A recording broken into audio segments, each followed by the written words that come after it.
disrupting the work of the terrorists who planned it, because we know the attack was not a spontaneous event. The events of January 6th were largely choreographed in advance. The attack was planned in the open on popular social media platforms. Right-wing militia groups trained for it. Maps of the Capitol grounds circulated online long before the crowds arrived in Washington. And of course, President Trump and his allies had been whipping his supporters into a frenzy for weeks. He urged them to march to the Capitol to, quote, stop the steal. He told them their country would not survive the day unless they were willing to fight. He promised them it would be wild. According to the bipartisan Senate report released earlier this week, quote, the FBI issued 15 intelligence products in 2020 related to domestic violence extremism, the last of which was issued on December 30th without any mention of the joint session of Congress or the Capitol, unquote. We need an explanation for that silence, Director Wray, because in the lead up to the attack, in report after report, your field agents tried to sound the alarm. To be clear, Director Wray, I know that you take the attack on the Capitol as seriously as anybody, and that under your direction, the FBI is engaged in a massive undertaking to bring the perpetrators of the attack to justice. But the FBI's inaction in the weeks leading up to the January 6th is simply baffling. It's hard to tell whether FBI headquarters merely missed the evidence, which had been flagged by your field offices and was available online for all the world to see, or whether the Bureau saw the intelligence, underestimated the threat, and simply failed to act. Neither is acceptable. We need your help to get to the bottom of it.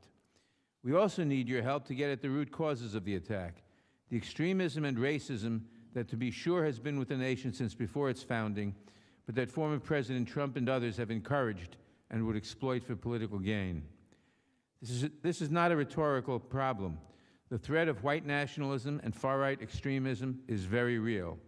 Studies show a surge of hate crimes plagues our country right now. I know you to be a man of good conscience and that you condemn these acts of hatred in the strongest possible terms. But the time has come to put the resources of the Bureau where they belong.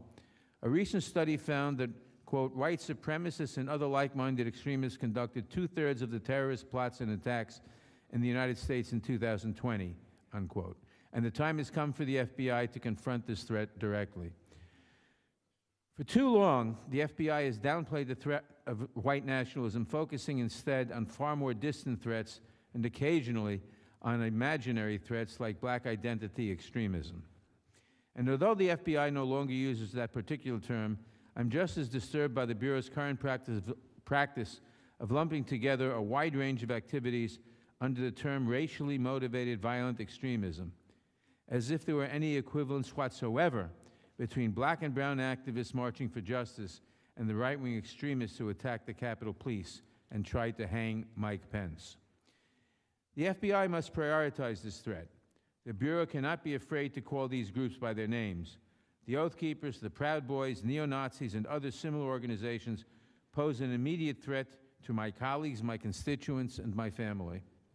And the FBI must also do the hard work of keeping itself honest. Ample evidence shows that the crowd that stormed the Capitol was full of off-duty police and military personnel. Accordingly, it is past time for the FBI to begin what the Department of Homeland Security and the Pentagon have already begun, a full internal review of white supremacist membership within the Bureau. I do not mean to downplay your service to the country during the chaotic last few years. These have been trying times, and I can only imagine what it must be like to do your job in the shadow of a president who reportedly threatened to fire you for your refusing to launch baseless investigations of his political opponents. In particular, I want to commend the Bureau for its work on the security of our election systems. The FBI is charged with preventing both mechanical meddling and disinformation campaigns. Your work to secure the 2020 election led to one of the most secure elections in our lifetime, and we owe you a debt of gratitude for that.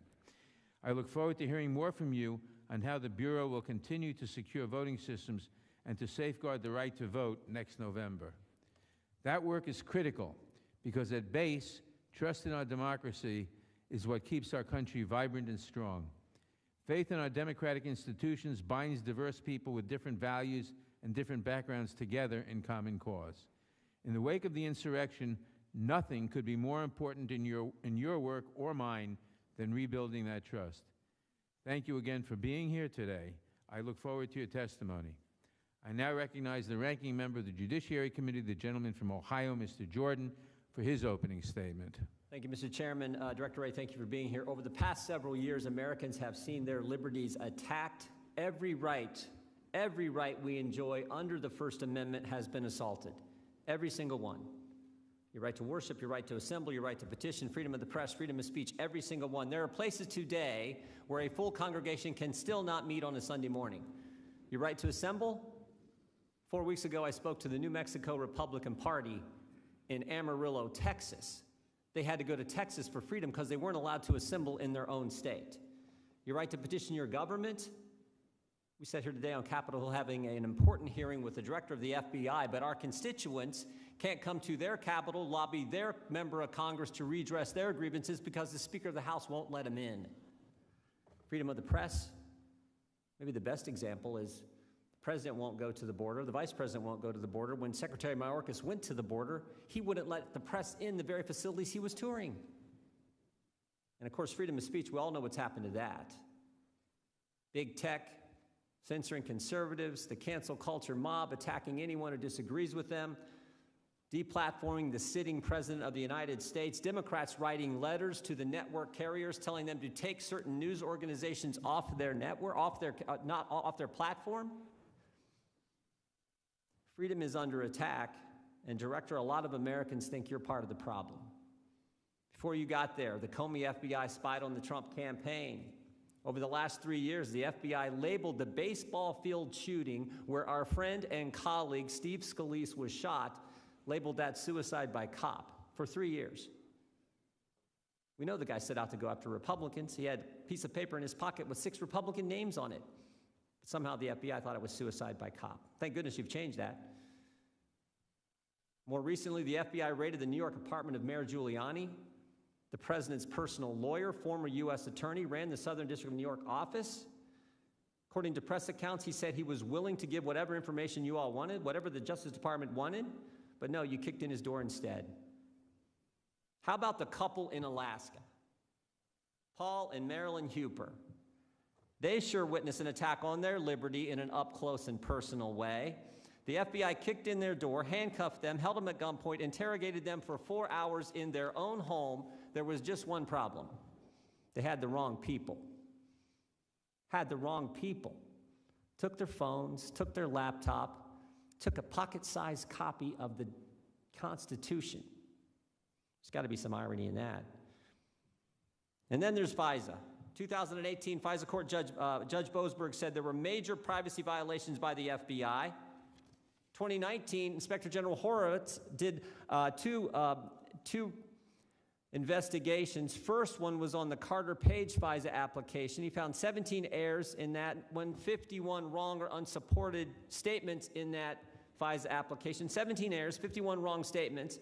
That's a nice way of saying 68 lies that were taken to the FISA court. Mr. Horowitz then looked at 25 randomly sampled FISA applications, specifically the Woods file, the underlying documents that supports what's taken to the court. In every single one, he said there was a problem.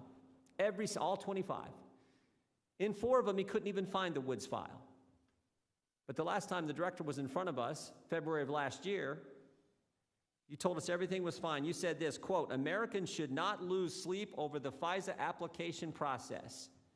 But just 2 months ago, Judge Boasberg was back with another report, and he said there are, quote, apparent widespread violations by the FBI of the standards they have in place to deal with Section 702 of FISA. Which raises a sort of fundamental question. Why are you using the Foreign Intelligence Surveillance Act to spy on Americans, Director? I appreciate the tough job you have and the good work that the vast majority of your agents, I think, do. But freedom-loving Americans have concerns about their liberty, but I think they also have concerns about the opportunity cost. When you're kicking in the door of the president's lawyer, when you're interrogating an innocent couple for 4 hours, when you're spying on Americans, then by definition, that means there are fewer resources going to stop terrorists at our southern border, stopping cyber attacks, prosecuting Antifa, terrorists, and other rioters who attacked law enforcement, small businesses, the Capitol, and did over $1 billion of damage over the last year. And frankly, that also means there's fewer resources to figure out where this virus started. So we're going to have some tough questions for you, Director. We appreciate you being here, and we trust that you're going to answer our questions. You're going to answer them directly. Because again, when you think about what Americans have had to live through, the rights that they have that have been infringed as citizens of this great country, it's a serious time. And so we hope you'll answer the tough questions that will come from the Republican side. And with that, Mr. Chairman, I yield back. Thank you, Mr. Jordan. Without objection, all other opening statements will be included in the record. I will now introduce today's witness. Christopher Wray became the 8th Director of the FBI on August 2nd, 2017. Director Wray began his law enforcement career in 1997, serving in the Department of Justice as an Assistant U.S. Attorney for the Northern District of Georgia. In 2001, he was named Associate Deputy Attorney General and then Principal Associate Deputy Attorney General in the Office of the Deputy Attorney General in Washington, D.C. Mr. Wray was nominated by President George Bush in 2003 to be the Assistant Attorney General for DOJ's Criminal Division, which included the Counterterrorism Section and the Counterintelligence and Export Control Section at the time. In addition to his extensive time in public service, Mr. Wray has spent a total of almost 17 years practicing law in the international law firm of King & Spalding, LLP, working in the area of government investigations and white-collar crime. At the time of his nomination to be FBI Director, Mr. Wray was chair of the firm's Special Matters and Government Investigations Practice Group. He graduated with a bachelor's degree from Yale University in 1989 and earned his law degree from Yale Law School in 1992. He also clerked for Judge J. Michael Ludwig of the U.S. Court of Appeals for the Fourth Circuit. We welcome Director Wray. We thank him for participating today. Now, if you'd please rise, I'll begin by swearing you in.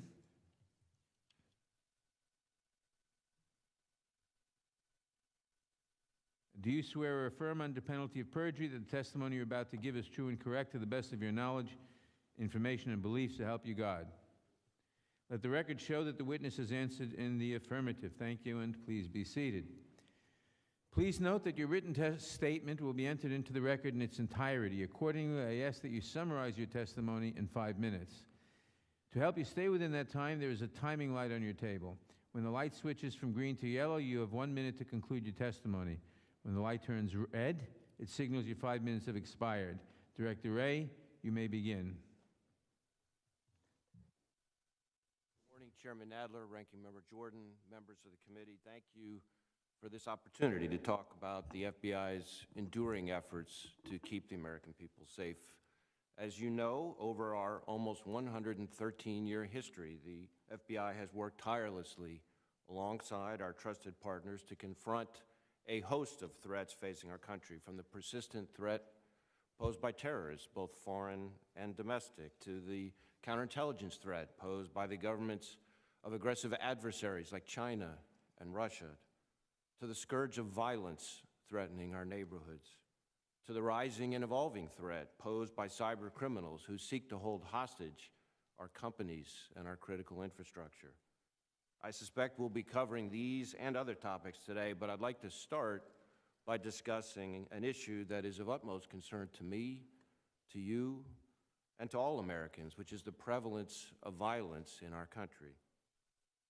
Over the last few years, we've witnessed the troubling phenomenon of people resorting to violence and destruction of property to further their ideological, political, or social goals. Far too often, we're seeing individuals inspired by one or more extremist ideologies to commit criminal acts against their fellow Americans.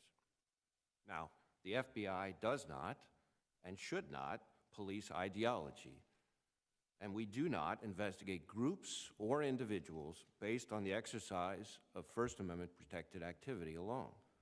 But when we encounter violence and threats to public safety, the FBI will not hesitate to take appropriate action.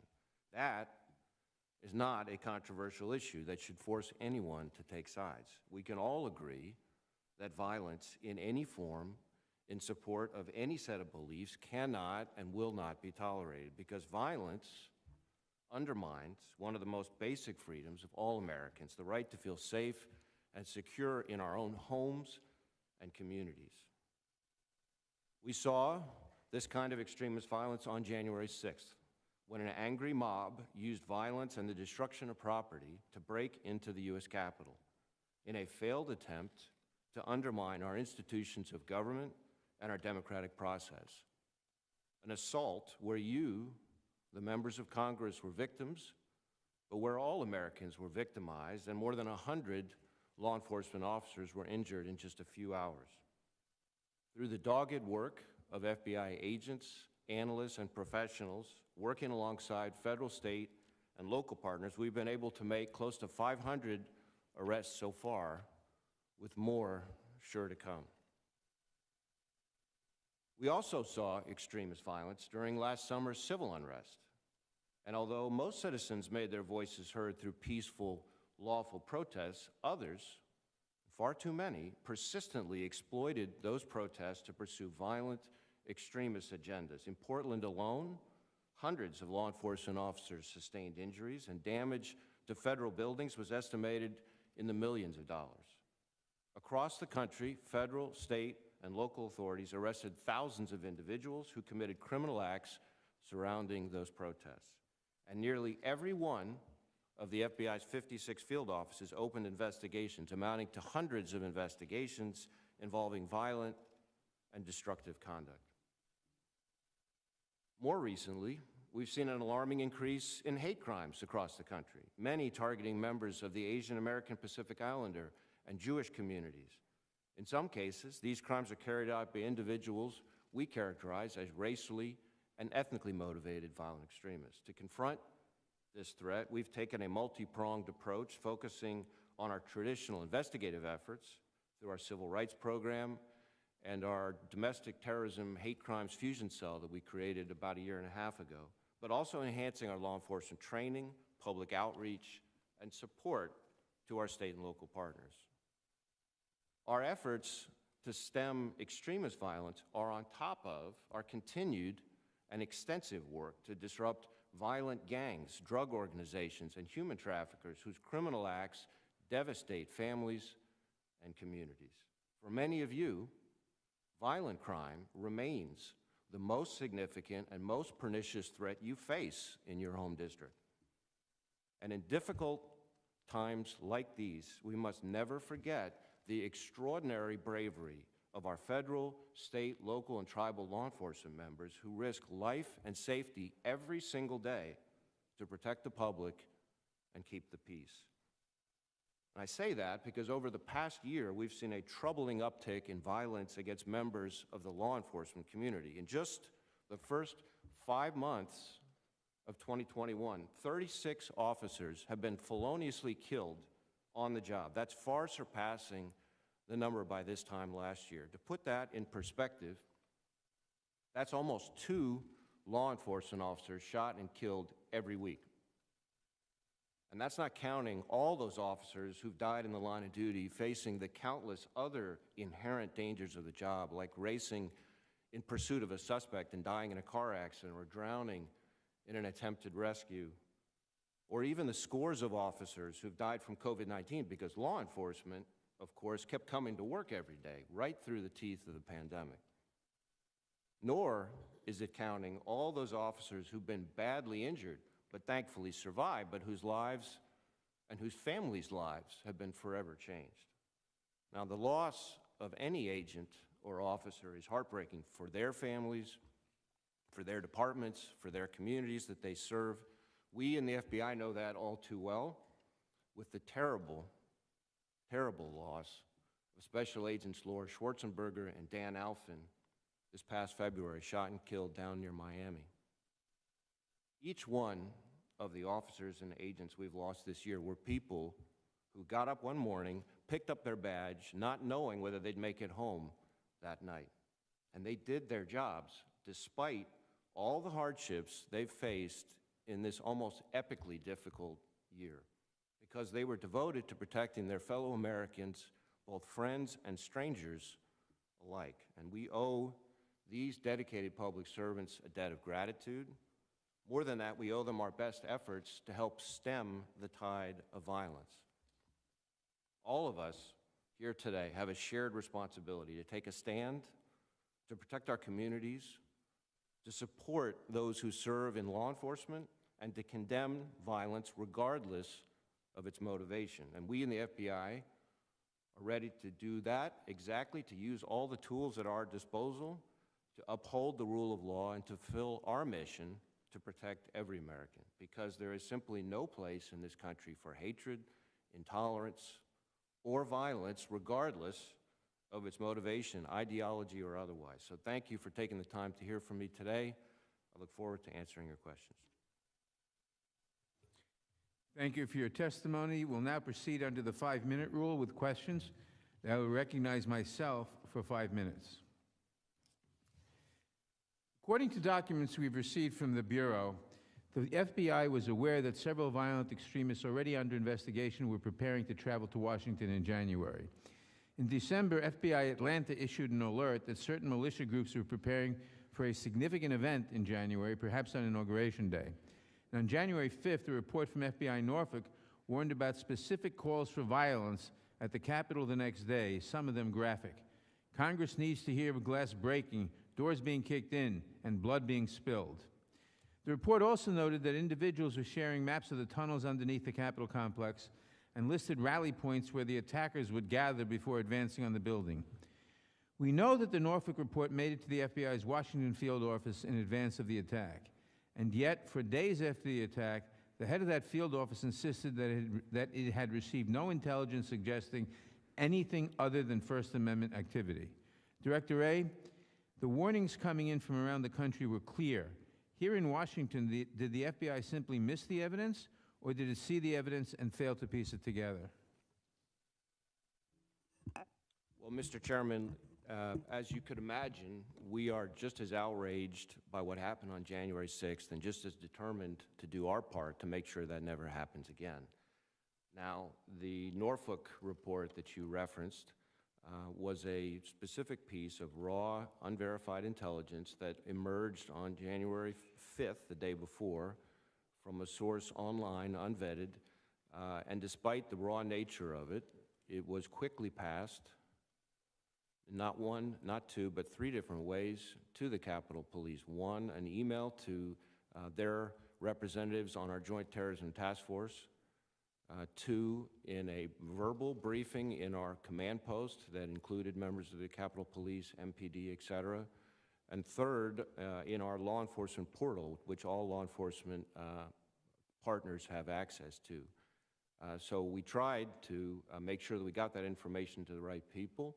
Obviously, anytime there is an attack, especially one as significant as this one, you can be darn sure that we are going to be looking hard at how we can do better, how we can do more, how we can do things differently in terms of collecting, analyzing, and disseminating intelligence. Now, you also mentioned individuals under investigation before January 6th. So a couple things on that. First, the FBI did disseminate, I think, about a dozen intelligence products, including warning of domestic violent extremism related to the election, some talking about it continuing past the election all the way through inauguration, including reports together with DHS put out in December the month before. As far as individuals actually under investigation, now that we're close to 500 arrests into the matter, you may be surprised to learn that, in fact, almost none of the individuals charged and found to be involved with the attack on the Capitol were, in fact, individuals who were previously present under investigation. At 12:53 p.m. on January 6th, rioters broke through the outer barricades surrounding the lawn of the Capitol. Shortly after 1:45, the rioters surged past the Capitol Police protecting the Capitol's west steps, and at 1:49, officers officially declared there was a riot at the Capitol. Acting Attorney General Rosen testified before the Oversight Committee that he learned that the FBI and the ATF received requests for assistance from the Capitol Police and were beginning to respond. When specifically in that timeline of events did Capitol Police request assistance from the FBI, and how quickly was that help deployed? I don't have the specific time for you, so I don't want to misspeak. Okay. The FBI's Washington field office is one of the largest field offices in the country.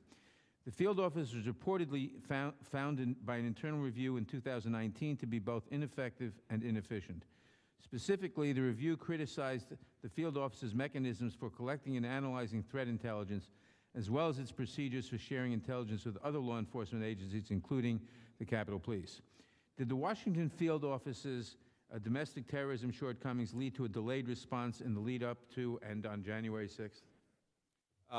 My recollection of that particular audit or inspection is that it was a while back and that we had recently changed the leadership of the Washington field office and made a number of reforms. So to my knowledge, at least, none of the issues that were discussed in that earlier report contributed to the response on January 6th. Thank you. My time is short, but I want to get in one last question.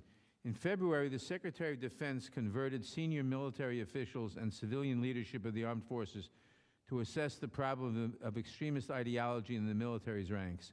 In late April, the Department of Homeland Security announced it was conducting an internal review to root out white supremacy and other extremist ideology in its ranks. There can be no question that law enforcement agencies across the country face a similar challenge. Is the FBI conducting its own internal inspection or review to root out white supremacy and other extremist ideology? And if not, will you commit to conducting such a review? Well, Mr. Chairman, obviously we take the prospect of what the intelligence community or law enforcement would refer to as an insider threat very seriously. We have a whole slew of procedures and internal reviews that speak to that, and I'd be happy to see if we can provide you more information on that separately. Thank you very much. My time has expired. I now recognize the gentleman from Ohio, Mr. Jordan. Mr. Chair, Mr. McClintock will go first for our side. Mr. McClintock. Thank you, Mr. Chairman. Director Wray, last month, 180,000 foreign nationals illegally crossed our border. That's a 674% increase over last May, nearly 1 million so far this year. The leaders of Mexico and the Northern Triangle countries all say this is in direct response to the Biden open border policies. I don't think there's any question that's the case. These policies have produced the largest human trafficking operation since the international slave trade. Can you tell us how many persons on the terrorist watch list have been encountered this year crossing through our southern border? Congressman, I'm not sure that I have that number, but it may be that we can provide the specifics separately. I do know that our field offices down on the border work very closely with CBP, especially focused on so-called special interest aliens as well as potential. But I've watched I just don't have the family numbers groups sitting being here. flagged through straight to transportation hubs. How many persons with criminal records or criminal warrants have been encountered this year crossing our southern border? Again, I don't have the specific figures, but I know that our field offices down there, all of which I've visited, work very closely with can you CBP tell on this us issue, and how I many- agree with you that it's a significant security concern. Well, would you think is a more dangerous threat to our nation's security than, say, whether Rudy Giuliani filed the right paperwork for his lobbying firm? I really can't discuss any specific individual's Can you at least investigation. give us the FBI estimate of how many terrorists, criminals, and gang members are among the hundreds of thousands of gotaways that the Border Patrol's been unable to intercept? Again, I'd be happy to see if I can provide specific numbers and information to be helpful to your request separately. So I'm happy to follow up with your staff on that. On that point, House Republican leader Kevin McCarthy sent you a letter in April requesting a briefing on this subject. Will you commit to keeping Mr. McCarthy, in fact, all members of this committee, fully informed of it? I believe we have may have already even provided the briefing that you're referring to for Leader McCarthy. And will you provide that for all members of this committee? Again, I'll be happy to see what information we can provide to be helpful. Well, I hope you could provide me all the information. Again, I have to see what information we can provide, but yes. Is it true that many of the foreign nationals who are being trafficked across our border often arrive here deeply indebted to the Mexican crime cartels? Certainly, we have seen quite a number of such instances, absolutely. Are those debts collected through indentured servitude to the cartels? In some cases, definitely. You know, we are pursuing, we have a number of human trafficking task forces, as well as working on certain task forces with DHS to try to address that issue. But there's no question that the cartel activity on the other side of the border is spilling over in all sorts of ways, and you just put your finger directly on one that is extremely concerning to us all. So we basically, 170-plus years after the 13th Amendment, have slavery burgeoning in this country as a result of these policies. Well, certainly, I do consider human trafficking a form of, and I like your Indentured word, servitude. a modern form of slavery. I mean, it's Indentured almost servitude medieval. certainly is. How is that, you mentioned out of the country, but in this country, how is that enforced? Do the cartels have gang affiliates who extract these debts? Well, it varies from case to case. Certainly, the cartels have, different cartels have affiliations with different sorts of gangs here in the United States. There's not just human trafficking from a labor perspective, and So this is, but also this sex is a trafficking. massive organized crime syndicate burgeoning in this country because of these policies. What are you doing about it?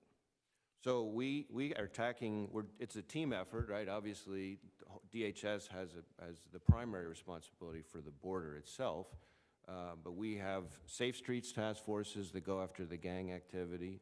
We have OCDEF strike forces that go after the How many agents and how much money are you directing at this threat? Again, I could see if I could give you specific numbers, but I don't have those off the top of my head. I will tell you, which is sometimes surprising to people, that our criminal programs, our traditional criminal programs, which include exactly the kind of thing you're talking about, remain, even to this day, with all the national security threats that get so much discussion, remain our biggest number of agents, our biggest allocation of resources. And violent crime, different sorts of violent crime within the criminal program is by far and away the biggest chunk. Thank you. Gentleman's time has expired. Ms. Lofgren. Thank you, Mr. Chairman, and thanks to you, Director Wray, for your service to our country. I want to thank especially the Bureau for the diligence with which you have pursued those who attacked the Capitol and the Capitol Police and essentially attacked our democratic system of government on January 6th. We wish you well in those efforts. I have a couple of questions about the rule of law. We all believe in the rule of law, and we think that, and I know you do too, that the rule of law applies to the government as well. Leads me to a question about Section 702 of the FISA law. As you know, there has been a review by the court on the use of FISA, and as you, I'm sure, know, in its latest review, the Foreign Intelligence Surveillance Court found widespread violations of the FBI's internal rules and the law's restrictions on how and when the government may use the information it collects under Section 702. For example, the court found, and I quote, compliance incidents suggesting that the FBI's failure to properly apply its querying standard when searching 702 acquired information was more pervasive than previously believed. In one case, FBI personnel queried foreign intelligence databases for the names of over 100 business, religious, civic, and community leaders who'd applied to the FBI Citizen Academy. The court also found dozens of cases where agents had searched warrantless foreign intelligence collections in the course of criminal investigations. In summary, the court expressed concerns about, quote, the apparent widespread violations of safeguards on the use of warrantless collections. In response to all of these criticisms and concerns, the FBI, it seems to me, basically said they had been working on changes, but that had been suspended because of the COVID pandemic protocols. But here's my question, Director Wray. Section 702 was enacted in 2008. The FBI and other intelligence agencies have had more than a decade to implement what the law requires. And yes, it's 2021, and the FISA court is still finding, this isn't the first time, still finding widespread violations and failures where the FBI uses basically the hook of foreign surveillance, but it's using it to avoid its warrant requirements for domestic law enforcement. Why is this happening? Well, Congressman, I obviously want to make sure, and I'm fiercely committed to making sure, that the FBI complies with FISA in all respects. The FISA court's concerns are certainly concerns that I take especially seriously as somebody who's a former prosecutor, former defense attorney, former assistant attorney general in charge of the criminal division, and now FBI director. Our relationship with, and our candor with, and our transparency with, and the confidence that we earn with the court is of utmost importance to me. Now, the opinion that you are referring to from the court does approve our procedures, did not, in fact, find abuses or misconduct, and has to deal specifically with the querying, the running of searches in our databases. So we have taken. He also found that the FBI had used data for internal domestic investigations. That's a violation of the purpose of 702. And again, I'm not going to speak to the specific instances in the report, because I think that would take longer than we have here, among other things. But I would say that we have done a number of things to try to address the issues identified by the court. We have made significant changes to the documentation requirements to assure accountability, oversight requirements, guidance and training enhancements, systems modifications, which may not sound glamorous, but is incredibly important because it helps prevent noncompliance. And then last but not least, something I particularly want to highlight, I created a whole new department in the FBI, an Office of Internal Auditing, headed by a senior partner from a top, a Big Four accounting firm, who also had prior in his life been an FBI agent, and is consulting with a premier outside world-class consulting firm to stand up an Office of Internal Audit specifically focused on FISA to ensure that we have a world-class compliance program and world-class internal auditing program to make sure that we don't have these incidents. Gentlemen, the gentlelady's time has expired. If I may, Mr. Chairman, can we get the director to commit to have this individual brief the committee on those procedures? I'd be happy to see if we can get the committee a briefing on what we're doing in this space. Thank you. I think we yield back. The gentlelady yields back. Mr. Issa. Thank you, Mr. Chairman. I'm going to follow up on my colleague. Apparently, Californians think alike today. In the 20 years that I've sat on the dais and looked at report after report of the FBI failure to comply with FISA and its long history of spying on Americans using this legislation as a backdoor, we've seen a pattern, which is we're promised there are going to be changes, and those changes have not occurred.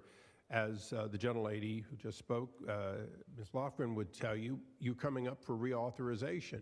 If the reauthorization were today, based on, and correct me if I'm wrong, the 2019 report by the Inspector General that found 17 significant errors or omissions and 51 wrong or unsupported factual assertions in Carter Page's domestic spying, if you will, using the FISA statute alone.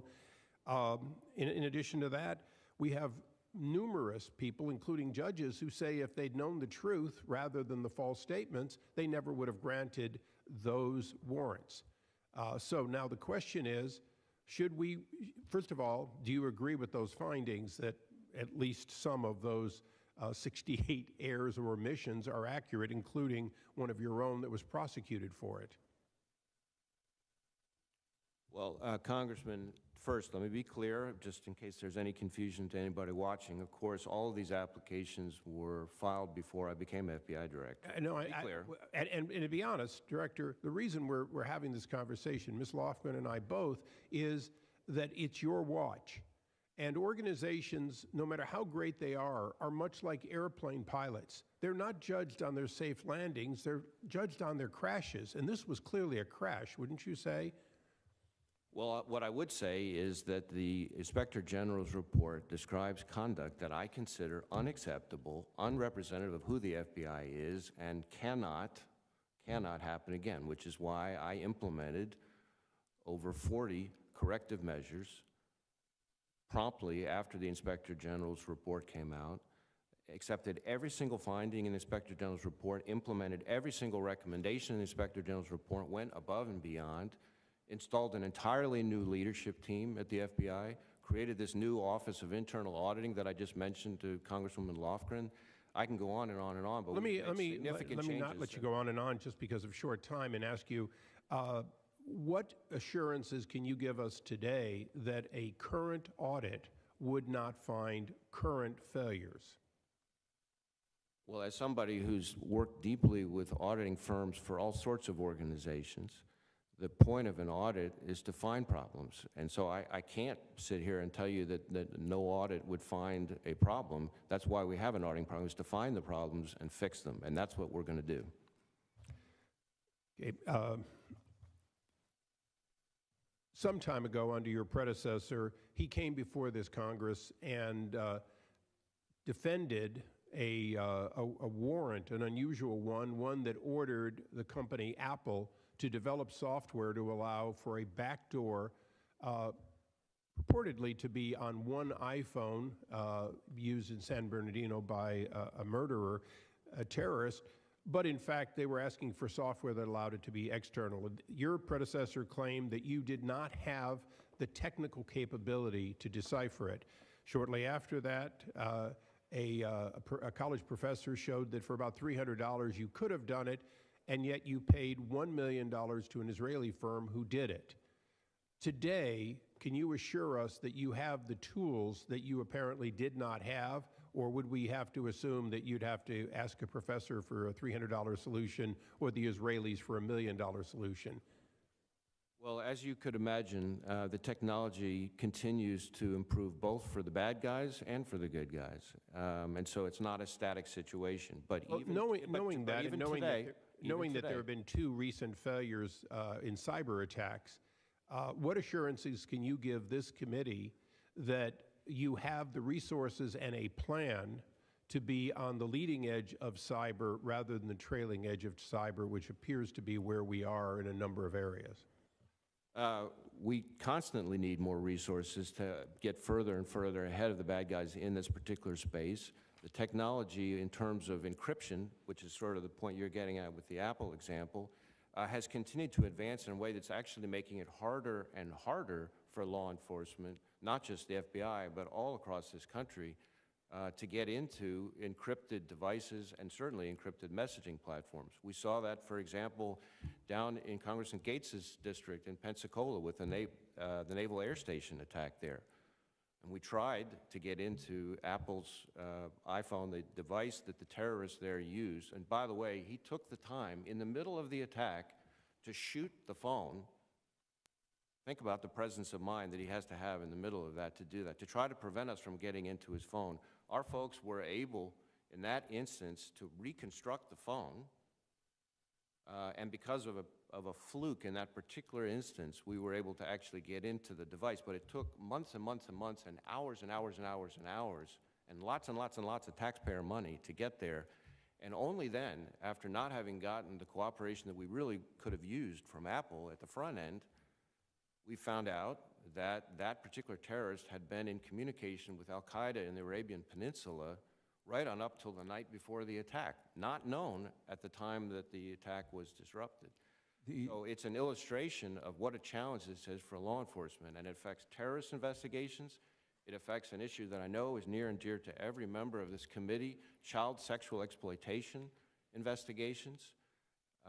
And it's something that I hear about. I've been to talk to law enforcement in all 50 states, and I hear about it from chiefs and sheriffs in every state about this issue. So it is top of mind. We are bringing technical tools, using money that Congress appropriates to us to deal with it. We're moving in a direction where we're going darker and darker, so I appreciate very much your concern. The gentleman's time is well expired. Ms. Jackson-Lee. Thank you very much, Mr. Chairman. Thank you for your service and the FBI agents across the nation. Since 2019, the United States has experienced a steep rise in hate crimes. African Americans have been targeted in 48.5% of all hate crimes, while hate incidences targeting Latinx have risen 8.7%. Anti-Semitic hate incidents have risen by 14%, and anti-Asian hate incidents have risen by nearly 150%. Director Wray, my time is short. These questions should give just a brief response. Is the Bureau prioritizing its investigations into violent hate crimes? Yes, very much so. And I could give you more information. It just depends on how much you would like here. You'll have an opportunity. What percentage of domestic terrorism cases investigated by the FBI would you now say are motivated by white supremacist type ideology? Well, I'm not sure that I could give you a percentage. Certainly on the domestic terrorism side, we have elevated, I did back in summer of 2019, racially motivated violent extremism to our very top threat priority band, consistent with ISIS. And the biggest chunk of that, by far and away, the vast majority of that, is racially motivated violent extremists advocating for the superior. And you would say that's still today? Yes. Thank you. Now let's direct our attention to the beating of law enforcement in Washington on January 6th. On January 6th, the domestic terrorists who beat law enforcement officers and breached the citadel of democracy of the United States wore insignias of white supremacist groups, waved Confederate flags, hung a noose on the lawn, and they were shouting racial epithets. As indicated, NYPD sent a packet of raw intelligence concerning potential violence. Why did the FBI not issue a formal threat assessment with all of that information, including an assessment at headquarters? Well, I don't know about a formal threat assessment. As I was mentioning in response to an earlier question, we did put out quite a number, I think a dozen or so, intelligence products specifically geared towards domestic violent extremism and election-related domestic violent extremism. On that day? On January 6th? Over the course of 20, leading up to and right on up to and including December, the month. Can I get that in writing as to the details of how that progressed and whether there was a threat assessment on that day? I need to move on, and I thank you very much. You know that the Norfolk FBI office, as indicated, had an SIR report, Situational Information Report. These are the words: be ready to fight. Congress needs to hear glass breaking, doors being kicked in, and blood from their BLM, Black Lives Matter, and Antifa slave soldiers being spilled. Get violent. Stop calling this a march or a rally or a protest. Get ready for war. Would you agree that these words clearly could indicate racial bias and an attempt to use race and racism as a potential motive for violence? Well, I'm not sure I tracked all the words in the quote that you read, but certainly the Norfolk Situational Information Report, the information that was online was concerning enough that it was provided, as I said, within. It had Black Lives Matter, slave soldiers. That has some racial overtone. Absolutely, of course. Let me, as you well know, you've just heard me recount the Norfolk, the NYPD. Was the FBI aware of any online threats to the Vice President, the Speaker of the House, and specific members of Congress connected with January 6th? Well, I can't think of any sitting here right now. Certainly, we were aware of and discussed a lot of online chatter that was out there. I'm going to move on. Thank you. But I'm not aware of any. On the day of, did headquarters contact the Vice President? Did they contact the Speaker of the House? And did they contact FBI, contact any member of Congress on the day of, January 6th? Did any member of the FBI have any contact with any member Headquarters, of I'm going to speak of, your office. Well, I know that there was interaction between. I'm going to ask for that in writing as well, maybe. Okay. Yes, and thank you. Let me go to the connection of race and the President of the United States, former President. On December 19th, the former President indicated big protests in D.C. on January 6th. There will be wild. 12:15 on January 6th, he said, "You'll never take back our country with weakness." At 1:10 p.m., President Trump said, "We fight like hell, and if you don't fight like hell, you're not going to have a country anymore." At 2:11, rioters breached police lines on the west side of the Capitol. Director Wray, these words do indicate that the former President, Donald Trump, helped motivate the domestic terrorist attack on January 6th. Have any of these words been reviewed to determine whether or not President Trump words and deeds should be referred to the Department of Justice as contributing to the violence of the insurrectionists on January 6th. Gentlelady's time has expired. The witness may answer the question. I'm not sure there's a whole lot I can add on that subject, but if there's something I can provide in follow-up, I'm happy to. I asked if you referred these actions or deeds of the president, you're the investigatory agency, to the Department of Justice. Donald Trump's actions, words, deeds on that day. I'm not aware of any investigation that specifically goes to that, but we have hundreds and hundreds and hundreds of investigations related to January 6th involving lots and lots of different pieces of it, and I want to be careful not to speak with Well, maybe I can absolutes get that about a back in massive writing. investigation. I thank you. Mr. Chairman, if I might just put on the record for a letter back, there are only 4.7% African Americans in the FBI. Much has come to my attention of the lack of promotion opportunities for leadership in the FBI, and the diversity office that you now have does not report directly to the FBI director. Would you please provide me in writing where we are with diversity in the FBI and as it relates to minorities and specifically African Americans? Gentlelady, I yield back. Thank you, Mr. Chairman. gentlelady yields back. Mr. Gohmert. Thank you. Director Wray, we know from the Arizona case, the Supreme Court said that state, local law enforcement were not to enforce immigration laws. But isn't it true that local and state law enforcement officers can enforce state and local law if, even if the defendant is in the country illegally? Well, I want to be a little bit careful since the last time I looked at that issue was back in the 2001, 2, 3 range when I was a lawyer at the Justice Department. But Look, my my recollection time is very similar. short. My It's an recollection easy is similar question. to yours. My recollection is similar to yours, but I'm Yes. not speaking Well, as a lawyer right now. Okay, it is the case, and I hope you'll refresh your recollection and your legal training. So it seems that since the federal government is welcoming, basically, by its tactics, by its handling of the massive surge across our border, in such a way to continue to encourage it, that there is massive destruction to landowners' property. It sounds like, understanding the criminal trespass laws of Texas, that perhaps landowners on the border ought to have no trespassing signs, including in Spanish, so that local law enforcement can protect the country while they're protecting the local property owners.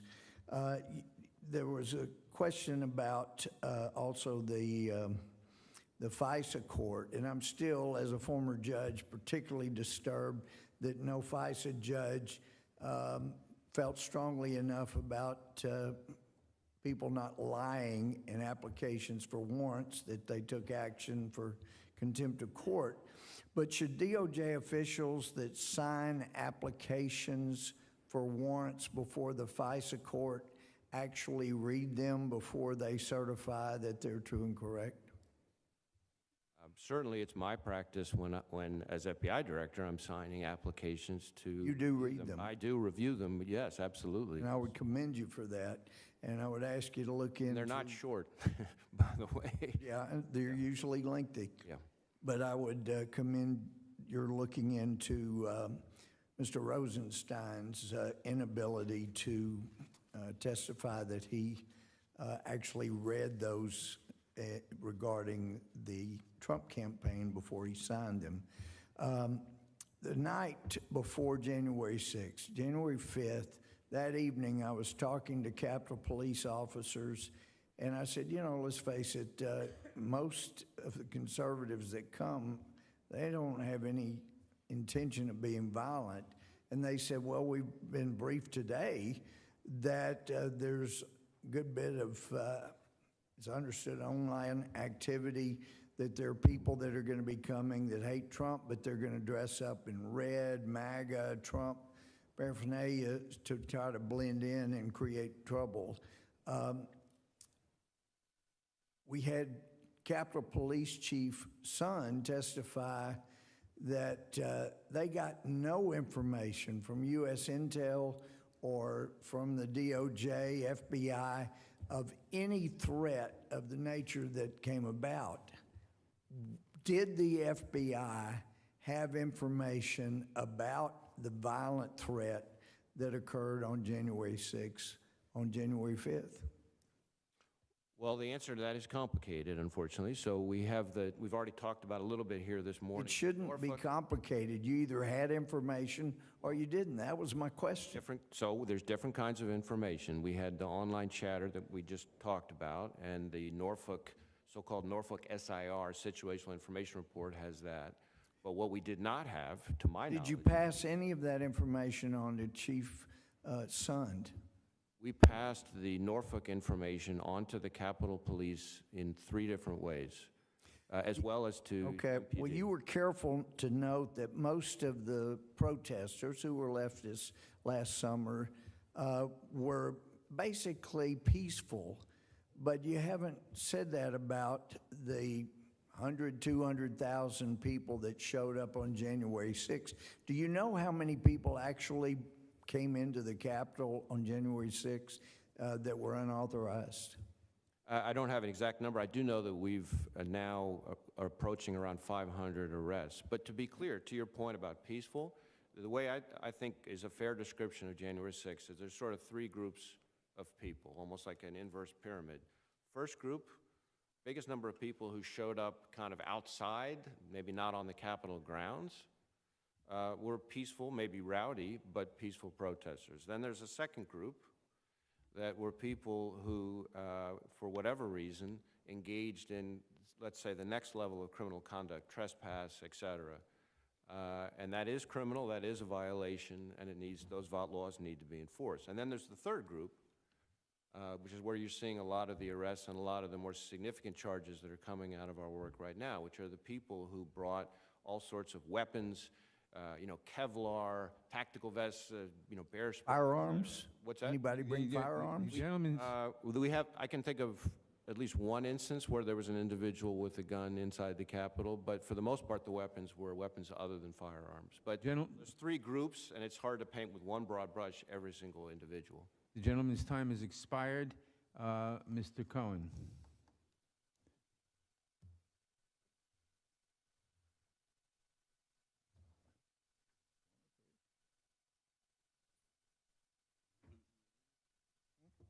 Mr. Cohen is on Mr. mute.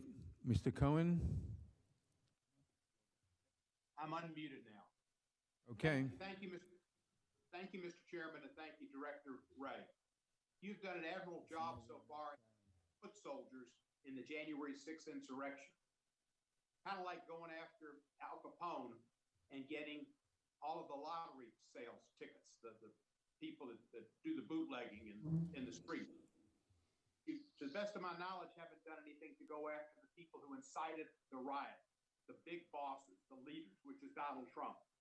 Do you have any investigation or have you done anything to look into Trump's activities on the day of the insurrection, subpoena records of the White House, of phone calls in and out, and of meetings that he and Roger Stone and others may have had with leaders of these groups?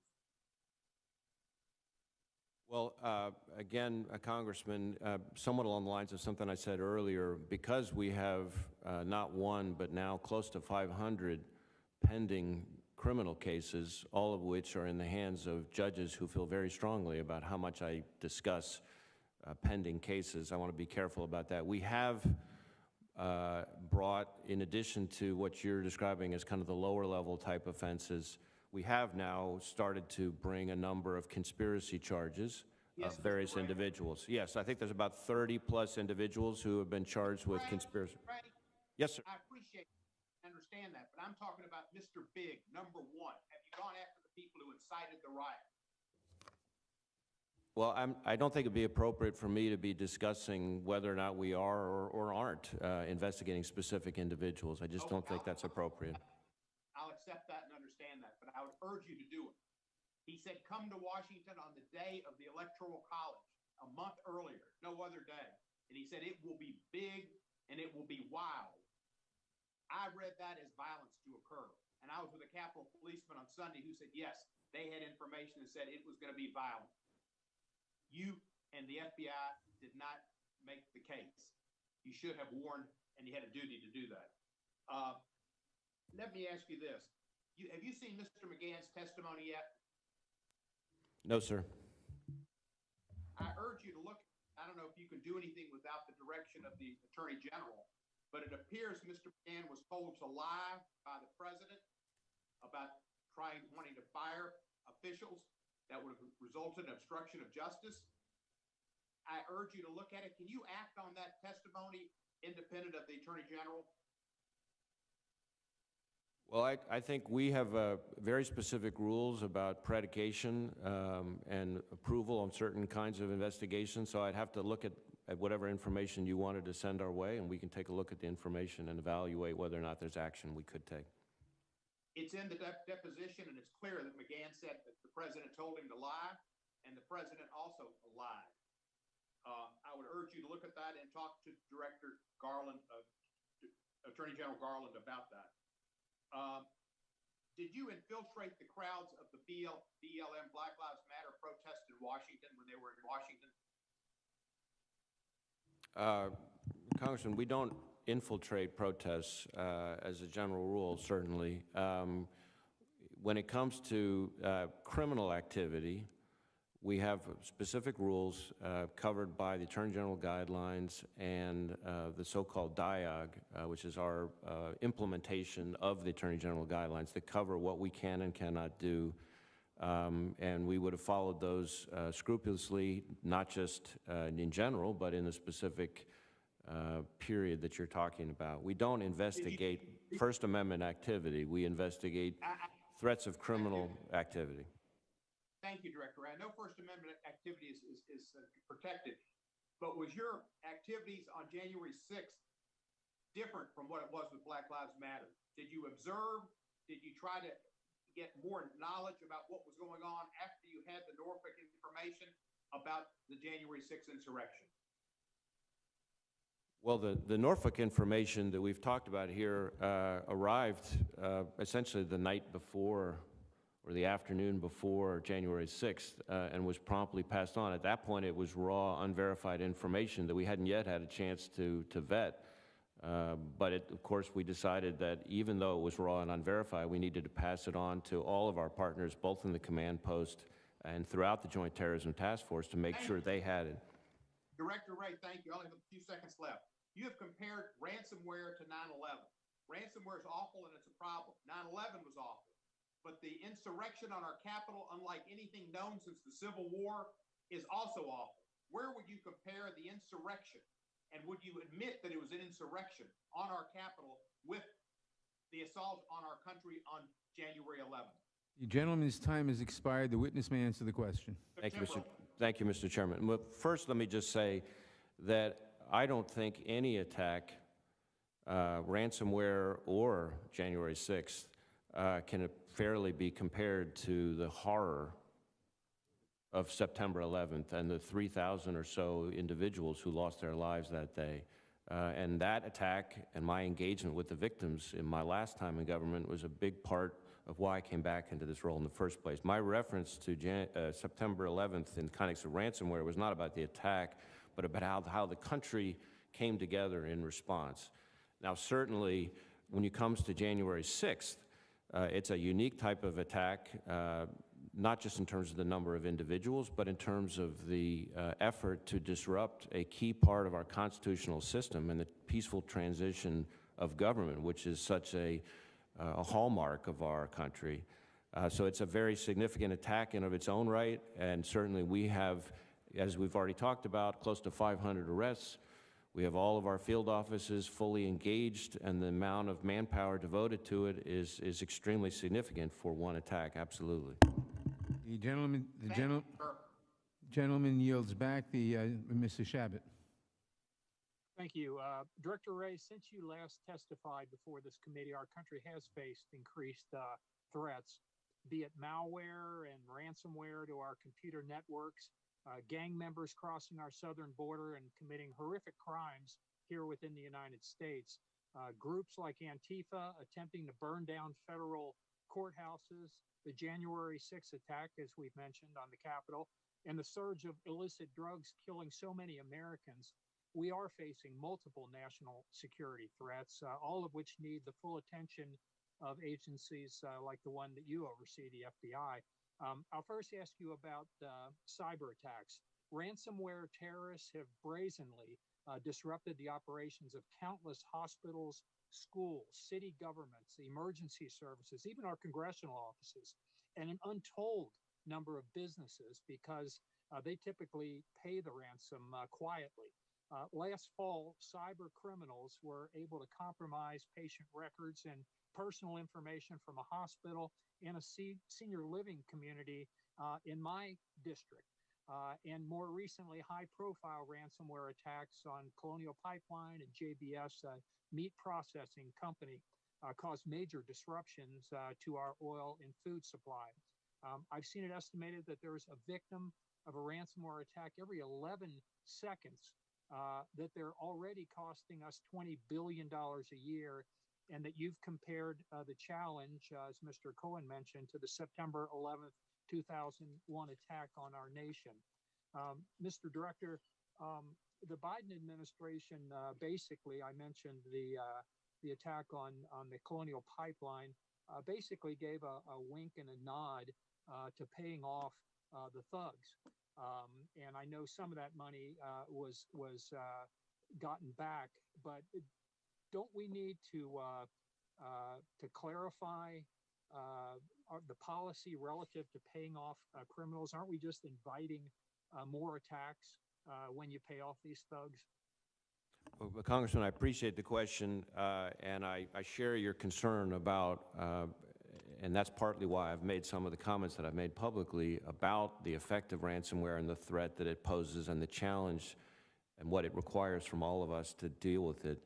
It is our policy, it is our guidance from the FBI that companies should not pay the ransom for a number of reasons. One, the one that you mentioned, which is that it encourages more of this kind of activity.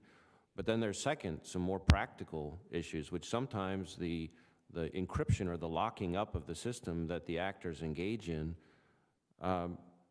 may not be undone. You could pay the ransom and not get your system back, and that's not unknown to happen. But the third and the most important thing is whether the company pays or not, what we really need is to make sure that the companies or other organizations who are victimized reach out and coordinate with the FBI and with our partners as quickly and promptly as possible. And it's when they do that, enables us to take all sorts of creative action that we can't always do, but that certain cases we can, and speed matters, which is why, for example, in the Colonial instance, we were able to essentially seize and confiscate the clear majority of the ransom that was extracted. In other cases, again, not common, but it does happen, we're able to actually get the encryption keys and unlock the system even without the company paying the ransom. And so the whole bunch of things we can do to prevent this activity from occurring if, whether they pay the ransom or not, they communicate and coordinate and work closely with law enforcement right out of the gate. That's, I think, is the most important part. Thank you, Mr. Director. I got two more questions. I only have time for one. The Centers for Disease Control announced that there's been an increase in overdose deaths. The prevalence of fentanyl is the main thing. Comes from China, comes across our southern border. Myself, I and Bob Latta have introduced legislation relative to fentanyl analogs, which are very similar, can be changed. They get around the law with that. But my question to you is relative to fentanyl and the analogs as well. The chaos at our southern border, doesn't this play right into the drug cartels, the current policies down there on the southern border? Isn't more of that drug coming in and killing far too many Americans? Don't we really need to control that southern border? Well, I absolutely agree that the security situation at the southwest border is of great concern, both from a perspective of drug trafficking, human trafficking, violence on both sides of the border, corruption, et cetera. And certainly we are trying to do our part to contribute to that because, as you mentioned, the scourge of opioids, opioid abuse, fentanyl in particular, is something that is sweeping the country, and I know that in your home state that's a particularly significant concern. We, from our end, are trying to attack the problem through a variety of means. We're going after not just the professionals, the prescribers from that end of it. We're going after the dark web where it's trafficked there. We're going after the gangs that distributed here locally. We're going after the source through our transnational organized crime efforts. So there's a whole bunch of things that we're doing with our partners, but make no mistake, this goes beyond, way beyond law enforcement into other agencies and frankly, the community as well. Gentleman's time is Thank you. My expired. time expired. The gentleman yields back. Mr. Johnson. Thank you, Mr. Chairman. Director Wray, I want to thank you for appearing before us today and also for your service to the nation. As I was preparing for this hearing, I researched hate crimes data for my state of Georgia, and I was troubled by the data that I found, or more precisely, what I didn't find. We clearly have a deeply flawed system for collecting hate crimes data, which has left us with unreliable and incomplete counts. The hesitation to report, investigate, and designate incidents as hate crimes demonstrates a deep-rooted failure of our justice system. One thing is clear. Since the start of the pandemic, we've seen a significant rise in anti-Asian and anti-Chinese rhetoric. And in March of this year, 8 people were tragically murdered in a mass shooting in Atlanta, and 6 of those individuals murdered were women of Asian descent. At a press conference the next day, a police official famously told those assembled that the shooter had, quote, had a bad day, end quote. And Director Wray, 2 days after the murders, you said in an interview with NPR, quote, while the motive remains still under investigation at the moment, it does not appear that the motive was racially motivated, end quote. Many people believe, Director Wray, that law enforcement reluctance to designate a homicide as a hate crime does a disservice to the victims and fails to prevent similar future crimes. Certainly, comments such as yours during an ongoing investigation do not help the cause. Wasn't it inappropriate for you, sir, to infer to the press that you didn't believe that the murders of the 6 Asian women was a hate crime when, as you said, the motive was still under investigation? Well, certainly, as you know, Congressman, because that's my home city as well, my heart aches for the victims of that attack, and I grieve with their families. In the instance in question, I think the comment I made was consistent with the information we had at the time, but I regret if anyone's reaction to that was otherwise. Well, I submit to you, sir, that such comments by the director of the FBI were not only harmful to the ongoing investigation, but also diminished already waning community confidence in law enforcement. I want to shift now to another issue. Under current law, only those convicted of domestic terrorism-related felonies or hate crimes are prohibited from possessing firearms, but those convicted of misdemeanors that have a nexus to domestic terrorism or misdemeanor hate crimes may possess firearms without restriction. Would you agree that Congress should consider expanding the prohibition on the possession of firearms to those convicted of violent misdemeanors that are related to domestic terrorism and are violent hate crimes? Well, I don't think I'm in a position as FBI director to comment on specific legislative proposals, but I'm happy to provide operational input to you if, or have the FBI do so with your staff. Certainly, I share the goal of making sure that those who are prohibited by law from possessing firearms don't get their hands on the firearms, and certainly to the extent that there are things that can be done to protect the public, we want to do that. That's why our NICS section up in West Virginia processed, and last year processed, I think, a record almost 40 million background checks of firearms right through the middle of the pandemic. So we are trying to do our part to make sure that the laws on the books related to firearms are enforced, and that those who are not supposed to have firearms don't get them. Individual states Okay, have let me individual laws let on me this. stop you there. I got one more issue I want to talk about. When you were here last year, you mentioned the creation of the Domestic Terrorism Hate Crimes Fusion Cell. Can you provide us with some insight into how the fusion cell operates? And to be clear, is it just one cell or are there multiple cells? I appreciate very much the question. So this is something that I stood up about a year and a half or so ago, bringing together the domestic terrorism expertise that we have together with the hate crimes expertise which we have, which is more in the civil rights program.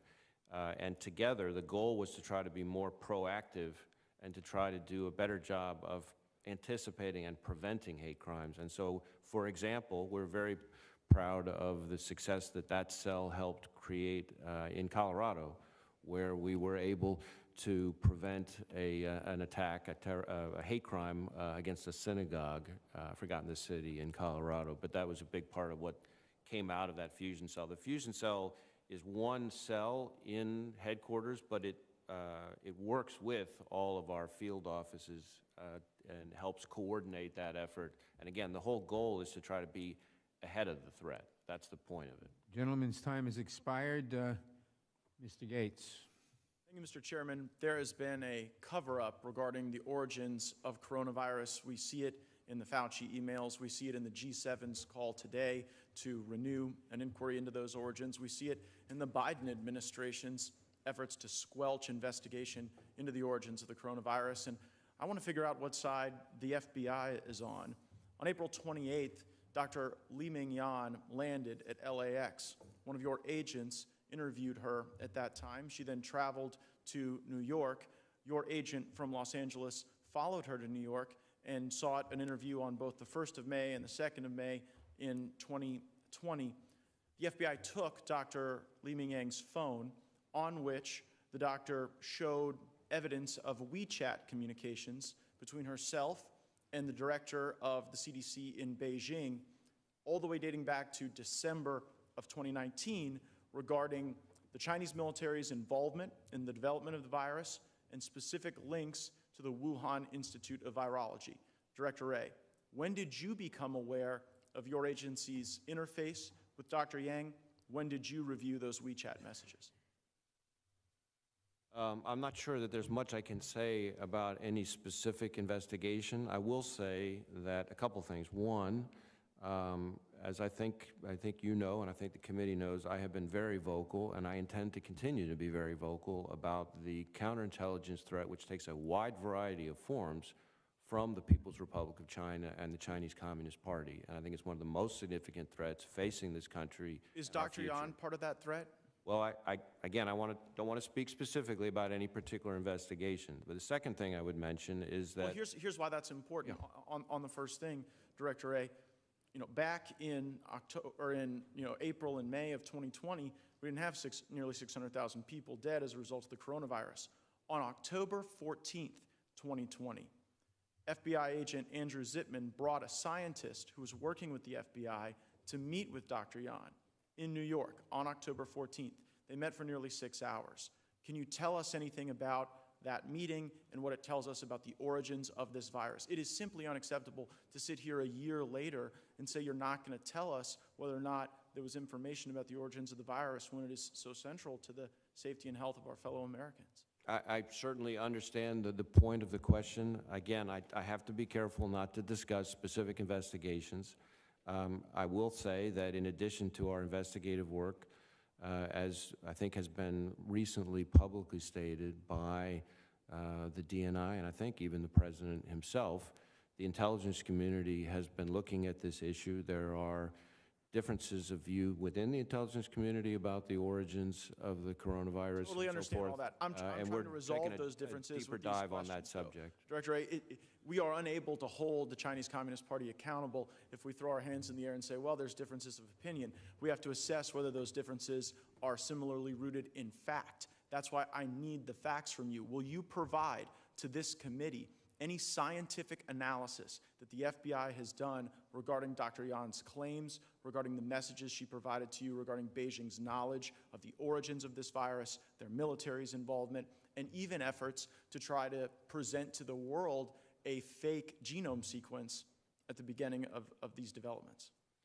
I'm happy to see what information we can provide. I will have my staff follow up with yours and see what information we can share on the You subject. get that if we don't look at that rooted information, we're unable to ascertain what differences of opinion are correct and incorrect. But it's hard to believe that the FBI didn't believe Dr. Yan was credible or significant because she lands on April 28th. Your agent, Dana Murphy, takes her phone that day. I'm holding the receipt from where you got the phone that had the WeChat messages that had very important information regarding Beijing and the Chinese Communist Party. And it's not every day that an FBI agent flies from Los Angeles to New York to follow a Chinese doctor who is a whistleblower and a fact witness. And even if Dr. Yan's technical analysis of the virus is incorrect, the fact that she showed up saying that she wanted to provide information and tell the truth seems significant today. Now, back when Dr. Yan made these pronouncements regarding the Chinese Communist Party, their military involvement, the leak of this virus from the lab, we had a number of people trying to discredit her. Are you able to ascertain whether or not that effort to discredit Dr. Yan is part of the counterintelligence efforts by the Chinese Communist Party? Again, I want to be careful both about what information we can provide in general about any kind of ongoing investigation, but also about what form that information would take, because in some cases, you may be touching on things that would be classified, and that might require a different format. So I certainly understand why you're asking the questions. Let me commit to you that I will go back with my folks and see what information can be provided and what form it would have to take if we can provide any. That would be very Gentleman's helpful. time is Mr. Chairman, gentleman's may I time be, is may I be expired, recognized? Mr. Deutsch. Oh, wait, hold on, Mr. Chairman. You let everybody else go over for a minute. May Gentleman's I be ti- recognized just for unanimous consent request? The gentleman's time is expired, You're not Mr. treating Deutsch. everyone equally, Mr. Chairman. You went over by more than Gentleman's a minute. time- Mr. Johnson went over by 45 seconds. Gentleman's I just time want is unanimous expired, Mr. Deutsch. What? I just want a unanimous consent request. Thank you, Mr. Chairman. You want a unanimous consent for what? To get a Oh, document into the okay, I'm sorry. record. Just a UC is all. Go ahead, go ahead, go ahead. Thank you, Mr. Chairman. I seek unanimous consent to enter into the record the receipt from the United States Department of Justice wherein Dr. Yang's phone was taken by FBI agent Dana Murphy. Without objection, the gentleman's time is expired. Mr. Deutsch. Thank you very much, Mr. Chairman. Director Ray, first, I want to thank you and all the men and women of the FBI for what you do every day to keep us safe. I also want to extend my condolences, my sympathy to the families of Special Agent Alphen and Special Agent Schwarzenberger, who were shot and killed while serving a warrant in Sunrise, Florida, just south of my district. I also, Director Ray, would like to just follow up on some of the things that you've touched on today. First of all, you said just a little while ago that 9/11 was why you returned to public service. And I just wanted to follow up on that. The 9/11 community, as you know, Director Ray, has asked the FBI to conduct a full and complete declassification review of all documents related to the September 11th attacks. It has been nearly 20 years now since that horrific day. And these families, the American people, I think, deserve this. And so I would just ask whether you will commit to conducting a full and complete declassification review. We are working very hard on trying to declassify as much information as we can and to share as much information as we can. I understand why this is frustrating to any number of families, and we will commit to continuing to try to provide as much information as we responsibly can. I would urge you to pursue the full declassification review. I want to just follow up on your responses, both to Chairman Nadler and to Mr. Cohen about the Norfolk memo. You said that we tried to make sure the information got to the right people. You said you tried 3 ways. You emailed it to Capitol Police. You did a verbal briefing in command post, including Capitol Police, and that you used the law enforcement portal that all law enforcement partners have access to. You then went on to tell Mr. Cohen that the information arrived essentially, I think you said the night or afternoon before January 6th, and it was promptly passed on, but it was raw, unverified. We decided that even though it was raw and unverified, we needed to pass it on to all of our partners, which you did. You didn't explain, and I would ask you to explain what happened next. Well, you passed it on, and what did you do to follow up with this really important information about what may take place the next day in the United States Capitol? Well, I'm not sure that there's specific investigative activity that I could discuss. I think the point of passing this information on, we didn't know what to make of it, and that's why I emphasized that it was raw, unverified information without a specific identity attached to it. But the judgment was made, which is not the way we prefer to have to do things, but given the framing of the information, we decided out of an abundance of caution to pass it on to, and sometimes when there's a reference to the email, it's important to understand we're talking about their chosen representatives on the Joint Terrorism Task Force, the whole purpose of which is to keep people in the loop. Yes? I understand, and I understand that's their purpose. You had a memo that said that the report that detailed online posts said that individuals in Washington were ready for war at the Capitol, called for potential, it talked about potential for violence in Washington, D.C. in connection with planned Stop the Steal protest on January 6th. That's what was in the memo. I know you passed it on. What did you do once you passed it on? And I'm asking the question because we're not we don't know what the answer is. We know that this was out there.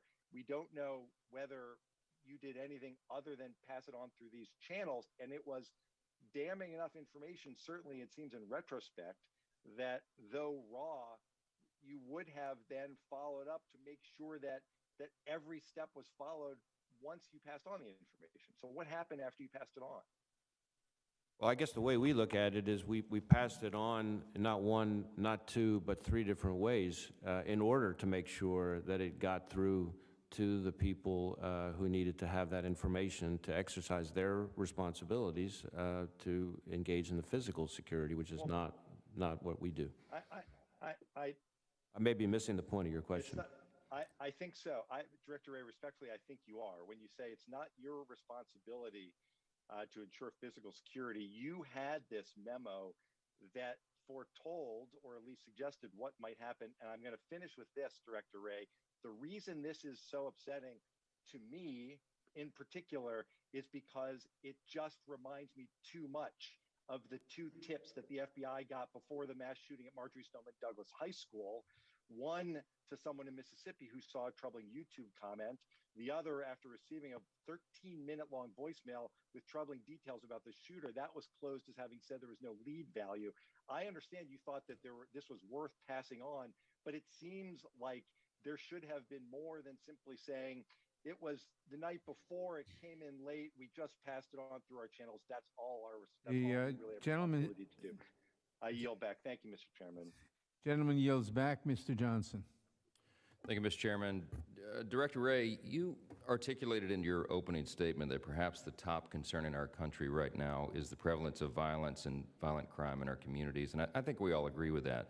One of the other serious concerns that we have is the decreasing amount of faith that many Americans have in our institutions. And among the most important of our institutions in America, of course, is our system of justice. And over the past few years, millions of Americans have begun to question whether we can still rely upon the maxim of equal justice under law and whether justice is blind and all the rest.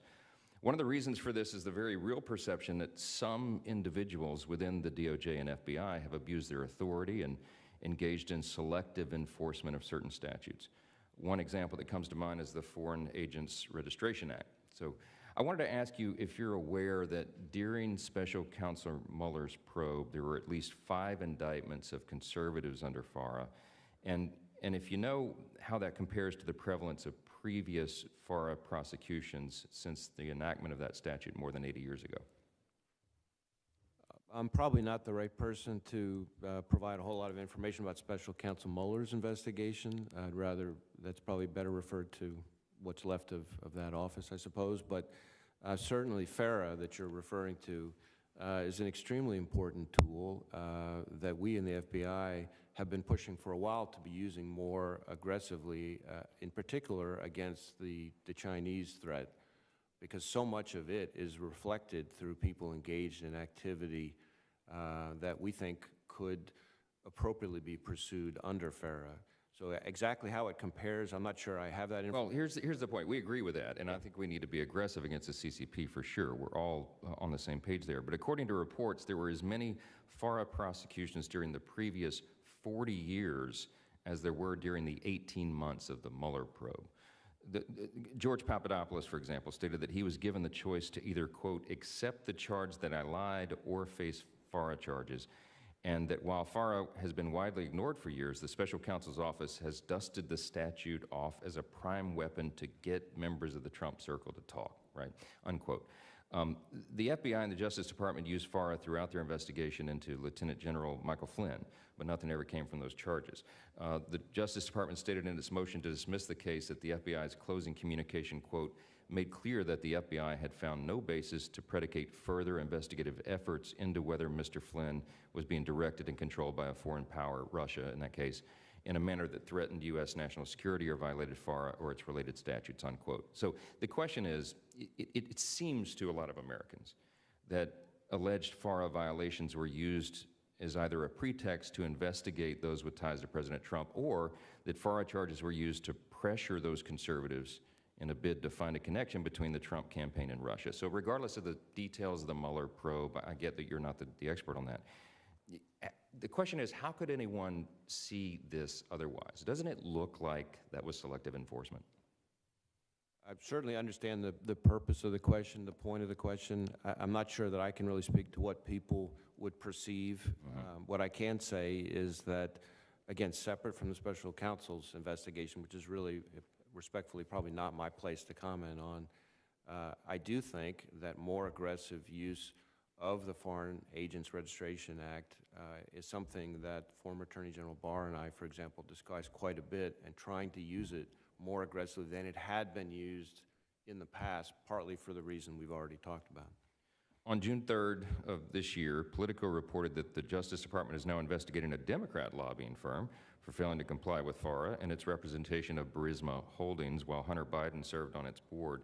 And up until about a week ago, when this news was first reported, there was a very real perception that enhanced enforcement is being used only against Republicans and conservatives. So the question is, can you confirm the FBI's commitment to fervently pursue these violations, as you said, more aggressively, but to do it regardless of the political party affiliations of the subject of the investigation? I think political party affiliations should have zero place in our decision to enforce the Foreign Agents Registration Act or any other statute. And you can be sure that as long as I have anything to say about it, we're going to enforce it in an even-handed way without respect to anybody's political affiliation.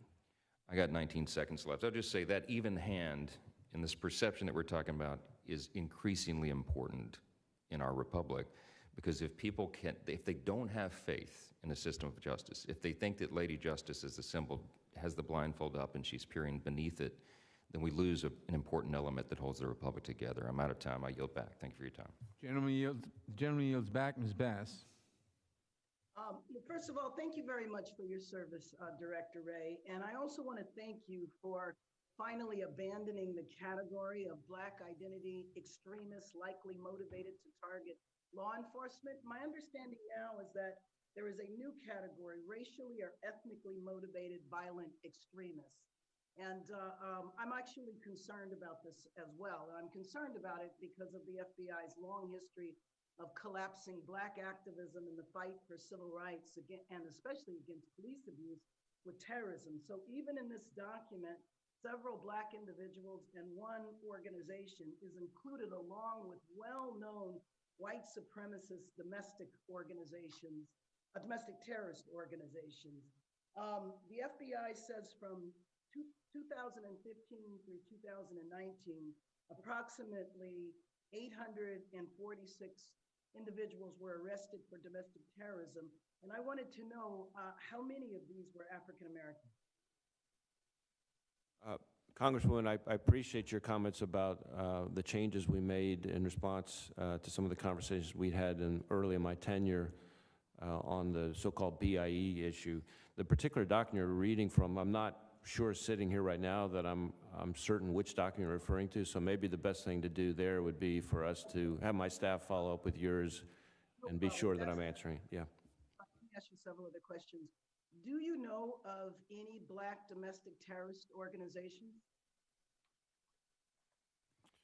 Could you tell me their names and what attacks that they have landed?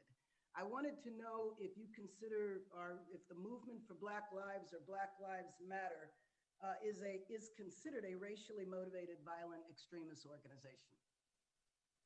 I appreciate the question, because this is something that I think is important for me to be able to clarify really across the spectrum.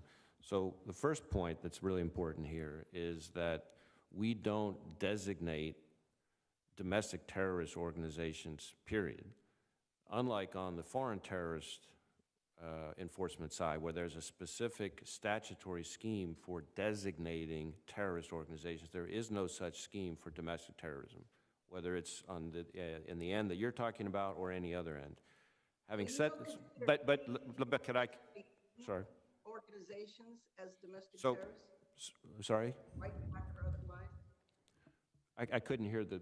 You flickered out there. You don't. You just said you don't designate organizations as domestic terrorist organizations? That's correct. What we do is investigate individuals with proper predication.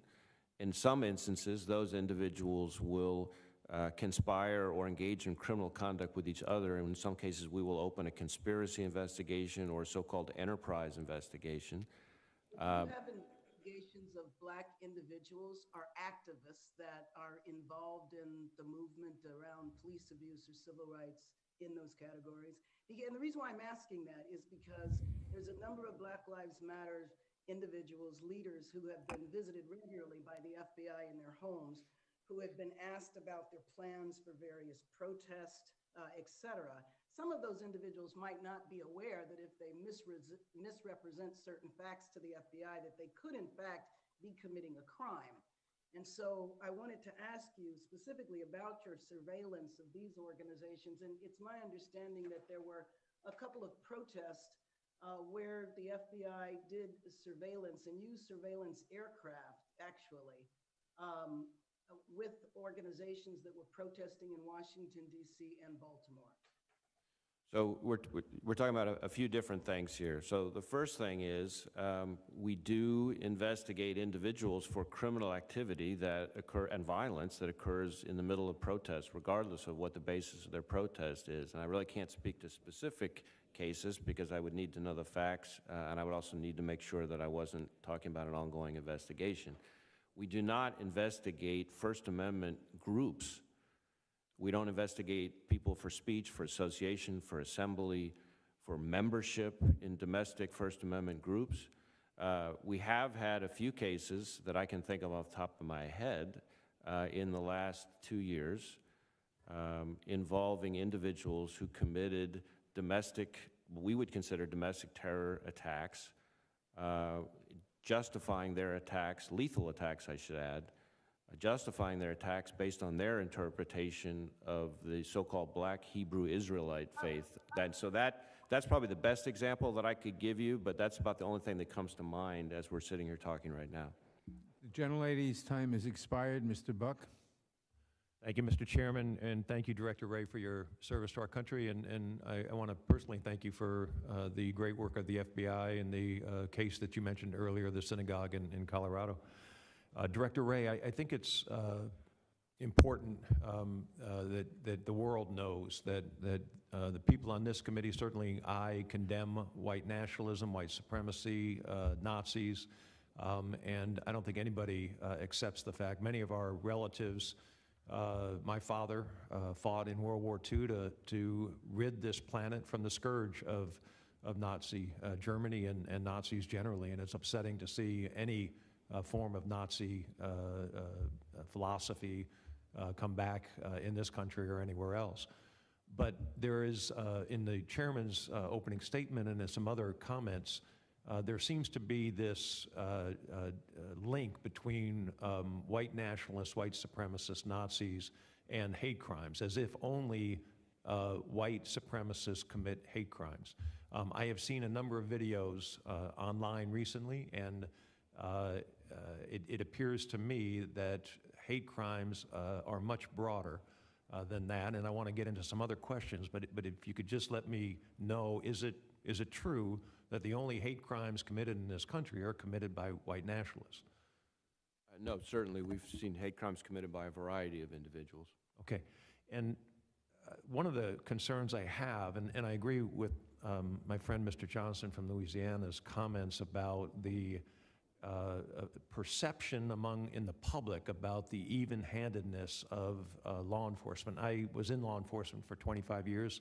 I feel very strongly about the public perception of law enforcement. And I think that one of the challenges that we face, we have two very high-profile, one a one-day riot and one a series of riots last summer. And it appears to the public that those activities have been treated differently by the FBI and by law enforcement. Oftentimes, I think the riots involving Antifa and other groups over the summer in Portland and cities across the United States were handled by local law enforcement and not necessarily by the FBI. But because there appears to be a concerted and coordinated effort, it seems to me that the FBI would have a role in investigating those activities. And I just want to give you the opportunity to talk about the fact that you have 500, as you mentioned today, prosecutions of the January 6th events at the United States Capitol, and yet we don't see the leadership of Antifa or the money behind. There are news reports, for example, that the day after Kenosha, there were rioters there from Portland, from other cities that had converged at that location. It appears that those are coordinated efforts, and it involves, I don't know how you'd put it any other way, but organized crime. Could you please comment and tell the American people how seriously the FBI takes those types of domestic terror activities, and the fact that there really is no distinction, or there is a distinction between the FBI's efforts in one area and the other?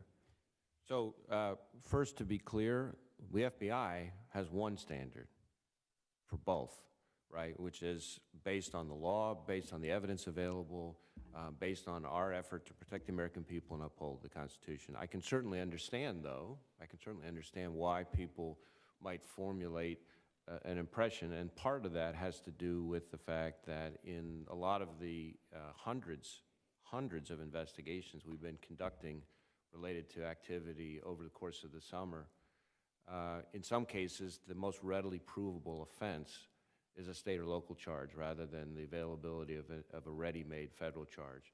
And to some extent, what you're seeing related to January 6th is that because a lot of the activity that was engaged in fairly straightforwardly implicates federal crimes, namely breaching federal property, going inside the Capitol, interfering with Congress, et cetera, it's easier to bring federal charges in that attack than it was over the summer. So a lot of those state and local prosecutions that you're referring to from over the summer have had our Joint Terrorism Task Forces, I don't mean to interrupt you, working closely with our state and local I've got 5 partners. seconds Yeah. left, but I just want to mention there were attacks on federal facilities and cities across the United States. Yes, and so that's the other piece of it, right? We have lots of investigations, lots of federal investigations. Like I mentioned, I think in my opening remarks, I think essentially all of our 56 field offices have been investigating activity there, and we are looking for things that are, of course, harder to drill into, but we're looking for things like funding, like logistics, like coordination. And so a lot of these gets down to questions of how readily available is the evidence, how clear is the federal jurisdiction. But when we have charges that we can bring federally, we're all in. We're all in. I mean, you know, some of these are offenses over the summer where people have brought, thrown Molotov cocktails. In some cases, we were able to bring federal charges related to that. In some cases, there's an assault on a federal officer, and we're able to bring assault on federal officer charges. So we're looking for those types of offenses, but we're also looking at the kind of the more systematic type of issue. Again, funding, logistics, coordination, all that stuff. And a lot of this boils down to the less glamorous spade work that you would recognize from the investigative activity. Sometimes the evidence is readily available, sometimes it's harder to get at. But we're absolutely, we have one standard. I don't care whether you're upset at our criminal justice system or upset at our election system. Violence, assault on federal law enforcement, destruction of property is not the way to do it. That's our position. The gentleman's time has expired. Mr. Jeffries. Thank you, Chairman Nadler. Thank you, Director Wray, for your presence and your service to this country. The dramatic rise in anti-Semitic and anti-Asian violence throughout this country is unacceptable, unconscionable, and un-American. So let me begin, Director Wray, by just urging you and the FBI to dedicate all necessary resources to deal with and address this scourge. Director Wray, violent white supremacy is the most persistent and lethal threat to the American homeland, correct? Well, the way we look at it, we've categorized it, I think we're saying the same thing, but just to be clear, we have elevated racially motivated violent extremism, the vast majority of which is motivated by advocacy on behalf of white superiority as at our highest threat priority level. That's commensurate with ISIS. And it is certainly true that over the last few years, the most lethal attacks here in the homeland have been by individuals of that racially motivated violent extremist category, specifically those advocating for the superiority of the white race. Right, otherwise known as white supremacists. So the largest group, just to clarify, of racially motivated violent extremists are white supremacist organizations. Is that right? Well, I wouldn't say organizations, but individuals. The largest portion of domestic terrorist investigations that we have, and arrests or investigations of the racially motivated. No, thank you. Let me ask you about organizations. The Oath Keepers are a white supremacist organization, true? I'm not sure that I can characterize their ideology. I would say that we have charged a number of individuals related to specific terrorist activity or violent activity, maybe is a better way of putting it, who self-identify with the Oath Keepers. And I think some of those individuals are ones that we would put in this racially motivated violent extremist category. We also have a number of such investigations of individuals who self-identify with the Proud Boys in a similar vein. But again, in each of those instances, we're not charging them for their membership in Oath Keepers or Proud Boys. We're charging them based on their violent criminal activity. Understood. The FBI respects the First Amendment. So do we in Congress, and we can agree on that. You anticipated my next question. The Oath Keepers clearly are a white supremacist organization. That's my observation, not yours. But happy to have you join me in that characterization. Would you say that the neo-Nazis are a white supremacist organization? Well, I certainly, when I use the term neo-Nazis, I think of them as people who are advocating for white supremacy. That's at least the way I think of that term. Okay. I'm wondering, why is the FBI generally reluctant to use the term violent white supremacy? I think we use the term racially motivated violent extremism partly because we're trying to make clear to our people and everyone who's involved that our focus, that doesn't mean everybody else's focus, but our focus is on the violence. And so part of the reason we changed some of our nomenclature was to make especially sure that what's important to us, and it gets back to this idea that we have one standard. Doesn't matter what your motivation is or how abhorrent or despicable your motivation is, what we have to be focused on is the violence. I understand that the violence is largely being driven by white supremacy as an ideology. If you don't name the problem and claim the problem, it seems to me that it's hard to tame the problem. That's why I'm raising this particular issue. In terms of domestic terrorism, I think you've testified in the past that this is a growing problem that we've experienced in America, correct? Domestic terrorism? Absolutely. That's correct. Yes. And I would argue that it is actually a problem that has been with us for centuries. We know that the KKK was founded in 1865. That's a terrorist organization. We know that the lynchings that took place in the 1800s and the 1900s were acts of domestic terror. The murder, the brutal killing of Emmett Till in 1955, that was an act of domestic terror. The bombings of the 16th Street Baptist Church in Birmingham, Alabama, which took place in 1963, that was an act of domestic terror, killing 4 beautiful Black little girls. This most recent January 6th instance, the attack on the Capitol that resulted in death and mayhem, was an act of domestic terror. And the through line through all of those instances is white supremacy. I hope that the FBI will use all of its resources to tackle this persistent problem. I yield back.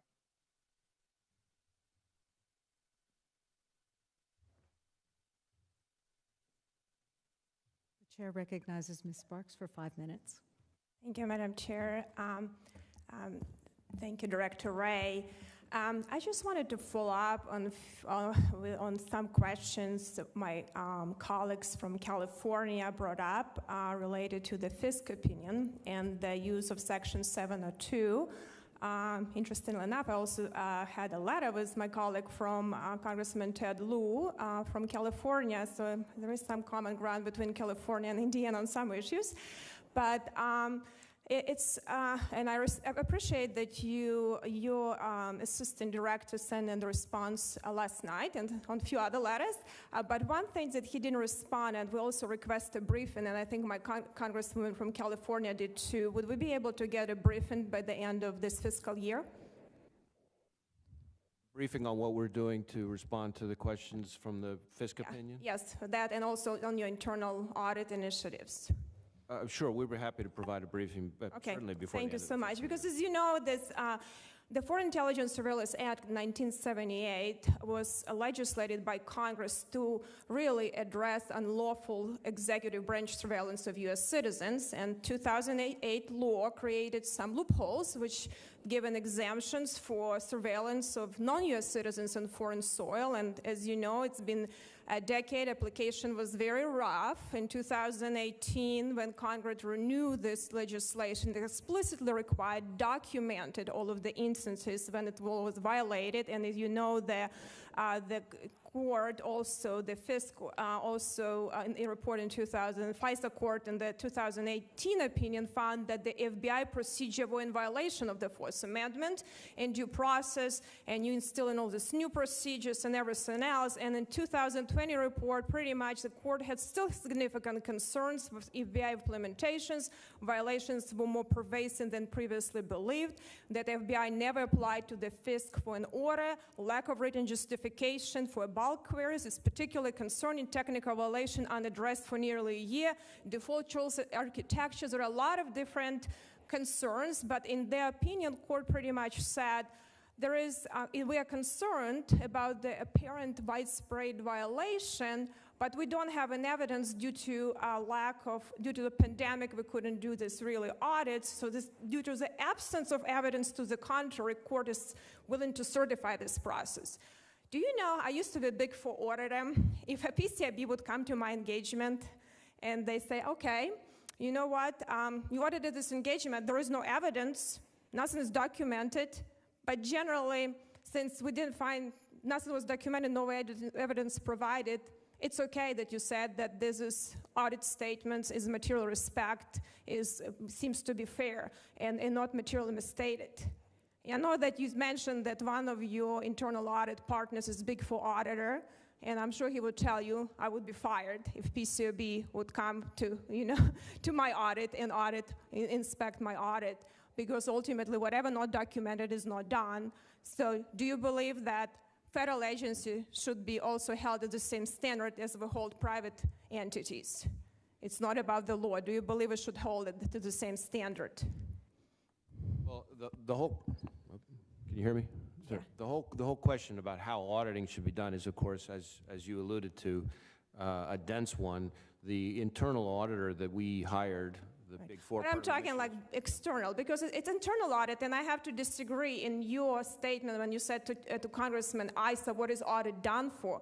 Maybe your internal audits are done to find errors. Your external certification done by FISA court is actually to provide an opinion that in material respects you follow the law, not find an error. As an auditor, you don't want to find errors. You know, that is not the goal for the auditor to find. So do you believe, since you, for 2021, since it's been already a decade, you and your internal controls director would be able to attest that you have all this detective preventative control, you've done all these different things, and now at this point you can actually say that you attest that and provide evidence that in material respect you follow the law.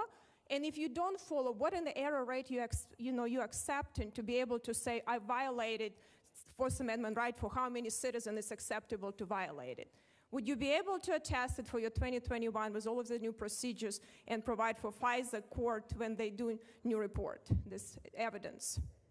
So maybe it'd be better for me to be able to explain a little bit more about our audit program, and it could be that some of this can be better addressed through the briefing we're talking about, standing up for you. But to be clear, the individual we brought in is here to stand up an Office of Internal Audit and to be able to do. But as an executive in the office, you are responsible for the office. As the CEO of the company, you're responsible for the office. You're responsible to follow the law as it's written. So would you be able to provide this time and evidence that we don't go another decade, because you have authorization in a few years, provide this evidence and say, yes, we can provide evidence. We don't violate the rights of U.S. citizens. The gentlelady's time has expired, but you can answer the question. I think it would be best, this is a complicated topic. There's a lot that I have to say on it, but it'd be probably better addressed through the briefing that. Okay, I'll look forward to it. Thank you. Yield back. Thank you. The chair recognizes the gentleman from Rhode Island. Thank you, Director Wray, for your service to our country, and thank you to the men and women of the FBI. Gun violence is an epidemic in our country. In my home state of Rhode Island last month, a 31-year-old man was shot at a park while playing with his son. A teenage woman was killed while sitting in a car. A 20-year-old man was shot to death outside of his home. And the same thing is happening in cities all across America. And there's no question that this problem has gotten worse during the COVID-19 pandemic. In 2020, Rhode Island saw a significant increase in gun sales, and during that same time, we saw an 87% increase in gun-related deaths. And that trend has continued into 2021. And so I hope that you can shed some light on what the FBI can do and how Congress can support the agency to fight an epidemic that will claim 40,000 American lives this year. And so specifically, as I discussed, gun rails skyrocketed during the COVID-19 pandemic. Nearly 23 million firearms were purchased nationwide in 2020, a 64% increase. And for each of these sales, a background check is required, putting tremendous pressure on our background check system. And in fact, in March of last year, the start of the pandemic, federal background checks hit a 1 million in a week mark. And so what does that increase in gun sales mean for the background check system and for public safety, and particularly with respect to your ability to complete a background check within 3 days as required by the statute?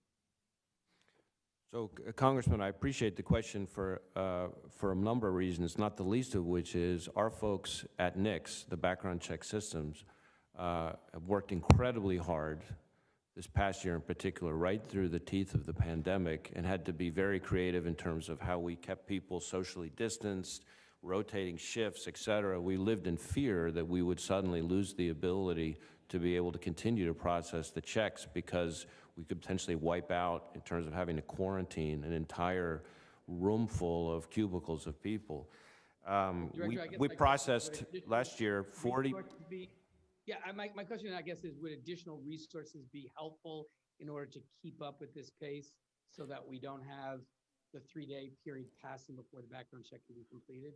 Absolutely. We have been having to do overtime. We've been having to pull people from other key missions to staff it. I am very proud of the fact that even though we did a record, you used 23 million, my information is that we processed 40 million firearms background checks last year, and then we were able to complete about 96% of those within the 3 days, despite that record, despite the pandemic. Thank you, Director. So in 2018, the Center for American Progress, and according to FBI data as well, almost 4,000 prohibited purchasers were able to get a gun because the background check for their sale was not completed within 3 days. This is the loophole that allowed the Charleston shooter, who legally should have never been allowed to purchase a firearm, to buy a gun and use it to murder 9 worshipers in a church. So my question is, how is the FBI supporting the ATF's recovery of firearms found to be transferred to a prohibited purchaser? Are you giving specific instructions nationwide to ATF offices on how to do this? Are those practices being formalized? Because my experience is they're supposed to be recovered by ATF, but it doesn't seem like that happens. This is individuals who got a gun from a gun store who are legally prohibited from owning it. And I've actually introduced a bill, the Unlawful Gun Buyer Alert, that would require local law enforcement be notified if firearms are delivered to a prohibited purchaser, and wonder whether you think that would also be helpful in making jurisdictions aware when someone has illegally purchased a gun. But I'm really interested to know what you're doing with your field offices with ATF in this recovery, and how we can at least take on this issue of people getting guns from a gun store who don't pass a background check.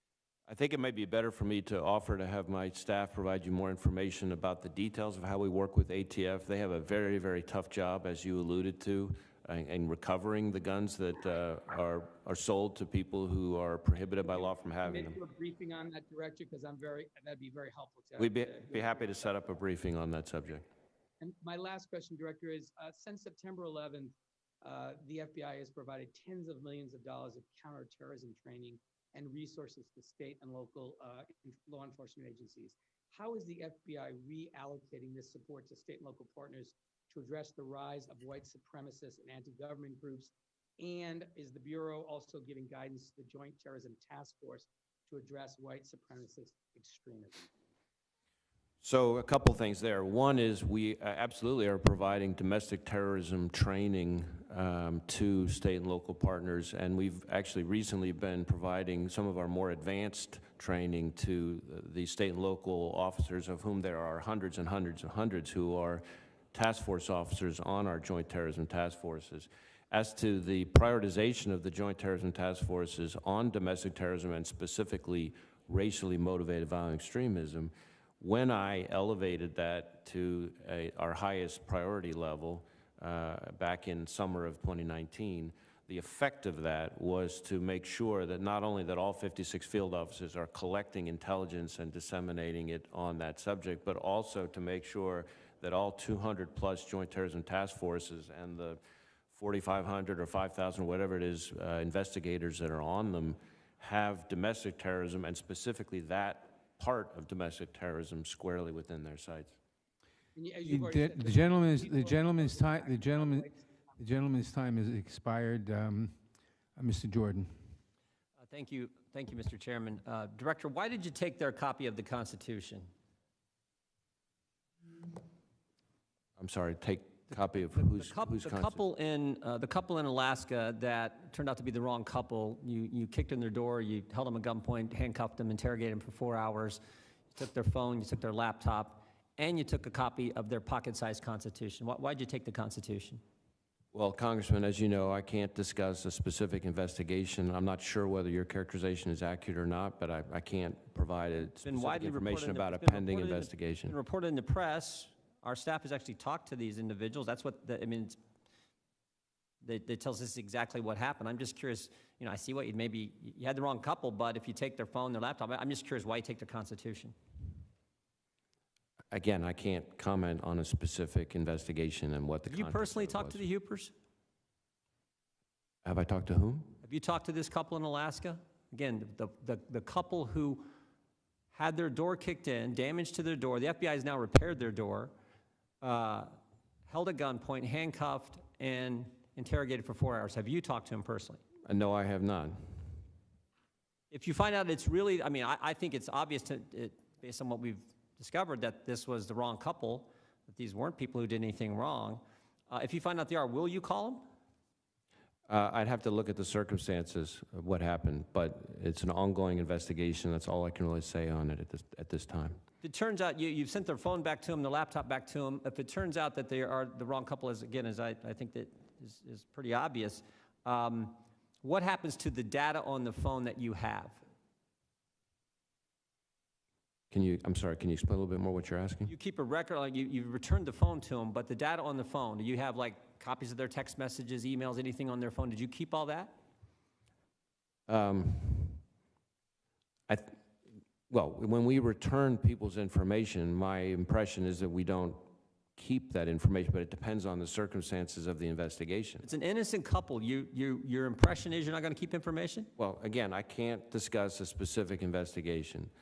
If you would like to get more information about how it works when we return, more generally, our policies and practices when we return information, I'm happy to see if we can provide that information to you separately. Well, you would think if they're innocent, if they're not guilty, and you've got information on them, you would get rid of that information. The FBI wouldn't keep it. And I'm not trying to. But again, in light of what we've found out about FISA, maybe not. I'm really not trying to quibble with you here. The only reason I'm providing what sounds like a confusing answer is because each case is different, depends on the circumstances as to how you got the information, what the circumstances were. We certainly have instances where we purge information that we have. I know that happens. We have other instances where we may be investigating something and the information is kept. But again, it depends on the circumstances as a whole network. Do you know how this couple was identified? I mean, you look on your Twitter site, the posted tweet is a crowdsourcing. Can you help us find these individuals? You got pictures of individuals. This is relative to January 6th. Was this couple in Alaska found through the crowdsourcing, that technique? I don't know the answer to that sitting here right now. And again, I want to be careful not to discuss a specific investigation. I will say that more generally, related to January 6th, part of the purpose of putting out information for the public is for the public to identify people, who know people to identify. Are you doing that as well for the rioters, the people in the Antifa in Portland? You're doing that as well? Yes, okay, absolutely. Is it a habit of the FBI to take constitutions from people that you're interrogating? I don't know if it's a habit to pursue any particular document. We just seize the evidence that's relevant to what's in the affidavit, search warrant affidavit that we presented to the judge who signed off on it. Did you sign off on the raid on Mayor Giuliani's apartment? Again, I'm not going to discuss any specific investigation. I don't normally sign off on specific operational activity as FBI director. That's not what I asked. I asked, did you sign off on this specific FBI activity where the president's personal lawyer's apartment in Manhattan was raided? And again, I'm not going to discuss any specific investigation. Are you aware of any leaks by the FBI or the Department of Justice about an investigation of Postmaster General DeJoy? I'm aware of news coverage about an investigation related to that individual, but I'm not aware of leaks from people inside the FBI. You haven't been briefed on anything relative to the FBI or the Justice Department relating to that leak of an investigation of the Postmaster? Gentleman's time has expired. The witness may answer the question. I can't discuss a specific investigation. I am aware of the news coverage about the investigation you're referring to, and I'm just going to have to leave it at that here. Thank you, Director. The gentleman yields back. Mr. Swalwell. Director, the plain definition of an insurrection is violent uprising against government. On January 6th, an officer died. A couple days later, 2 died, death by suicide. Hundreds were injured that day. An eye was lost, fingers were lost. Officers suffered a heart attack. The counting of the Electoral College was suspended for approximately 6 hours. Members of Congress retreated to a secure location. Was January 6th an insurrection?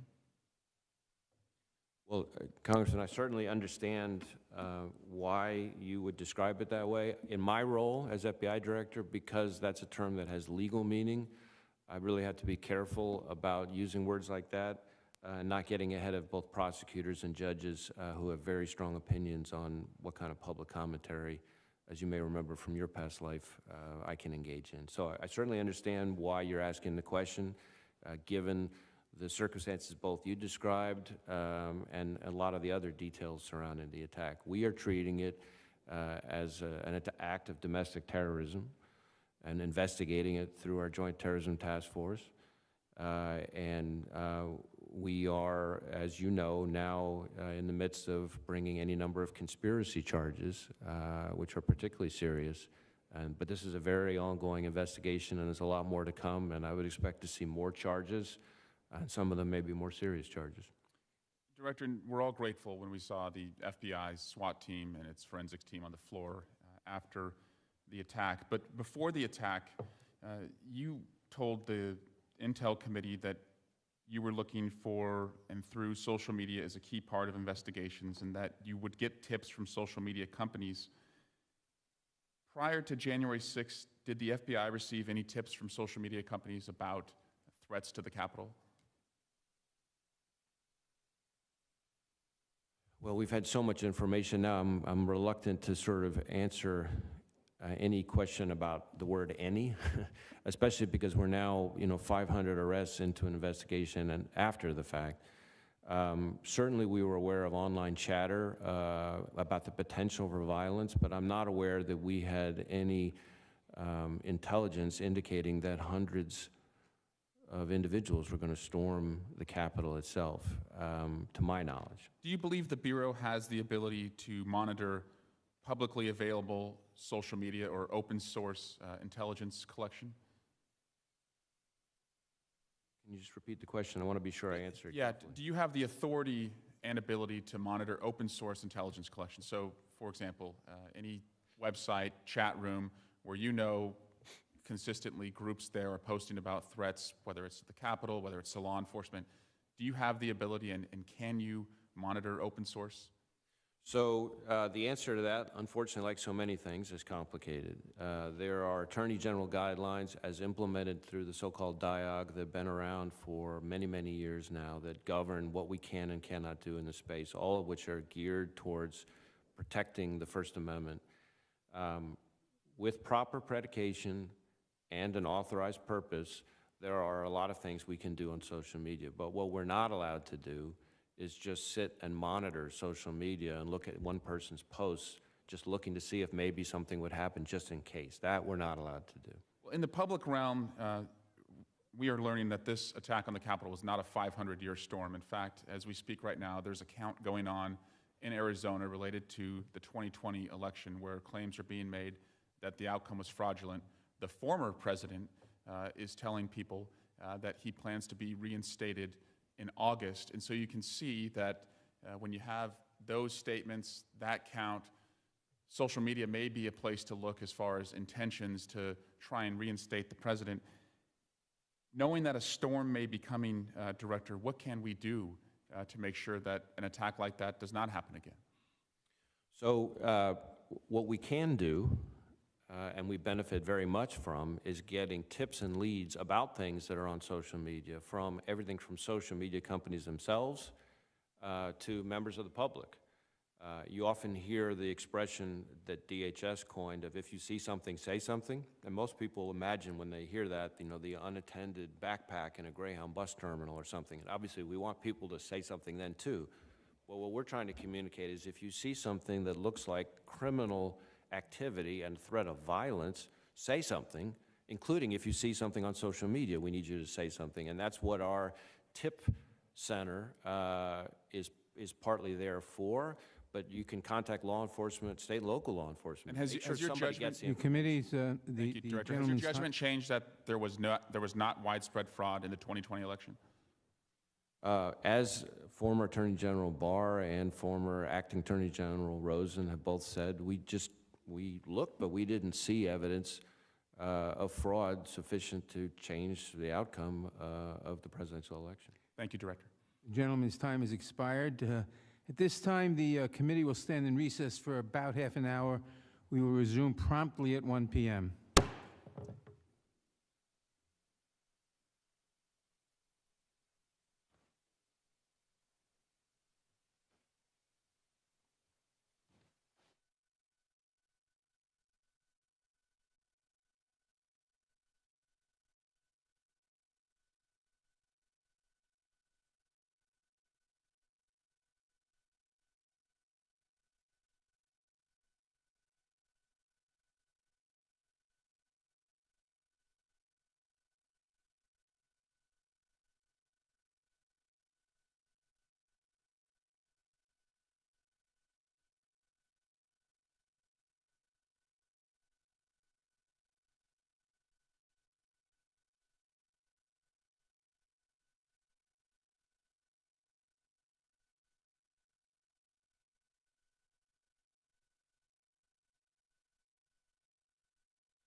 put these parameters in place. Here's our data from 17, 18, and 18, 19, where we are with ELA, math, and science. Just by putting these parameters in place, we will begin to move the needle in the right direction, but we know that's not enough. We're going to continue to train, we're going to continue to provide opportunity, and we're going to continue to learn from each other. With that, Chair Tuck, I'll entertain any questions. Okay, before we go to the board for questions, we got one public speaker. I don't see him. Huh? I don't see him. See if he's still here. Dr. Jeff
Committee will come back. The committee will come back to order.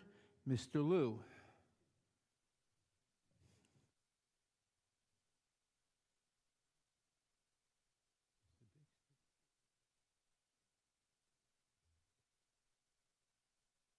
Oh, I'm sorry, Mr. Biggs. Okay, let's try again, Mr. Roy. Thank the chairman. Can the chairman hear me? Yes. I appreciate that. Director Ray, appreciate your service. Appreciate you being here today. Last month, I had a letter that my colleague Thomas Massey and I sent to the Department of Justice requesting further information on prosecutions of individuals who were present at the Capitol on January 6th. Now, earlier you talked about there being over 500 investigations, arrests, or prosecutions that might be underway. And you categorize them in three categories: those who had peaceably assembled, those who maybe crossed some lines they shouldn't have, and then those who had engaged in violence, obviously, and damaging property and harming police. Those are my words, but roughly that. My concern is making sure that those who are there exercising their First Amendment rights are not being swept up into investigations or being wrongfully arrested. I have constituents who are concerned. Will you commit to join personally, along with the people necessary to bring in from the FBI, to have a briefing for all members of Congress, not just this committee, on this question of the arrests, the nature of the arrests, and how that investigation is going? Well, Congressman, I appreciate the question. First, I want to clarify one thing based on what you just summarized. We are not conducting investigations, to my knowledge, certainly, of peaceful protesters, and certainly not arresting people for peaceful protests. So when I gave those three groups, I wasn't referring to three types of investigations we have, but rather of the three types of people who were present in the area. Yeah. I understand that clarification, but I mean, as a former federal prosecutor, I get it. But will you commit to a briefing along those lines?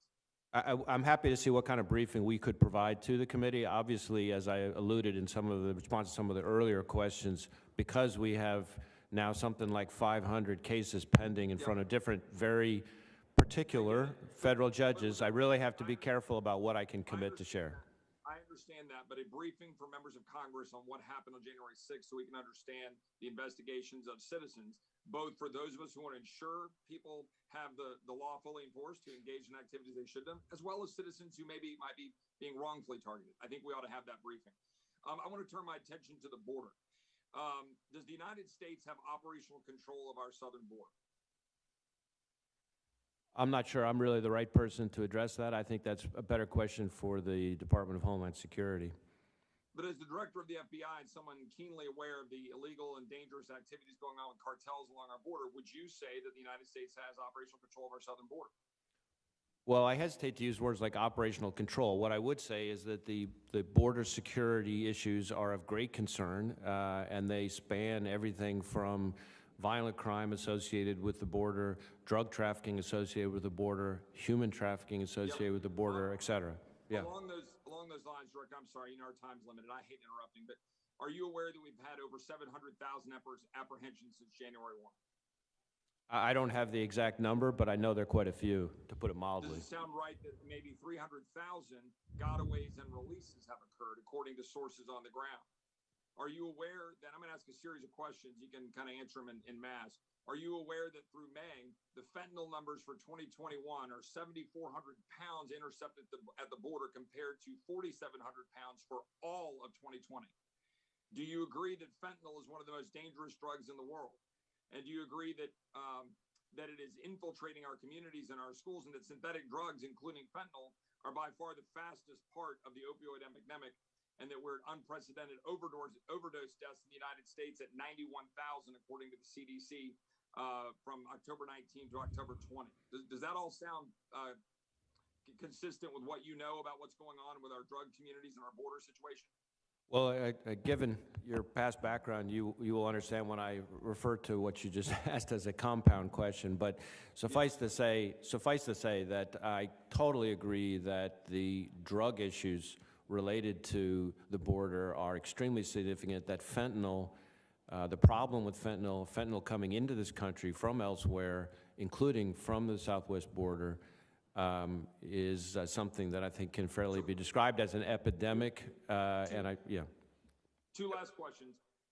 There's also significant problems with human trafficking, upwards of 300,000 people being trafficked in our country, 20,000 being brought into our country every year, even when we don't have the massive numbers we have right now.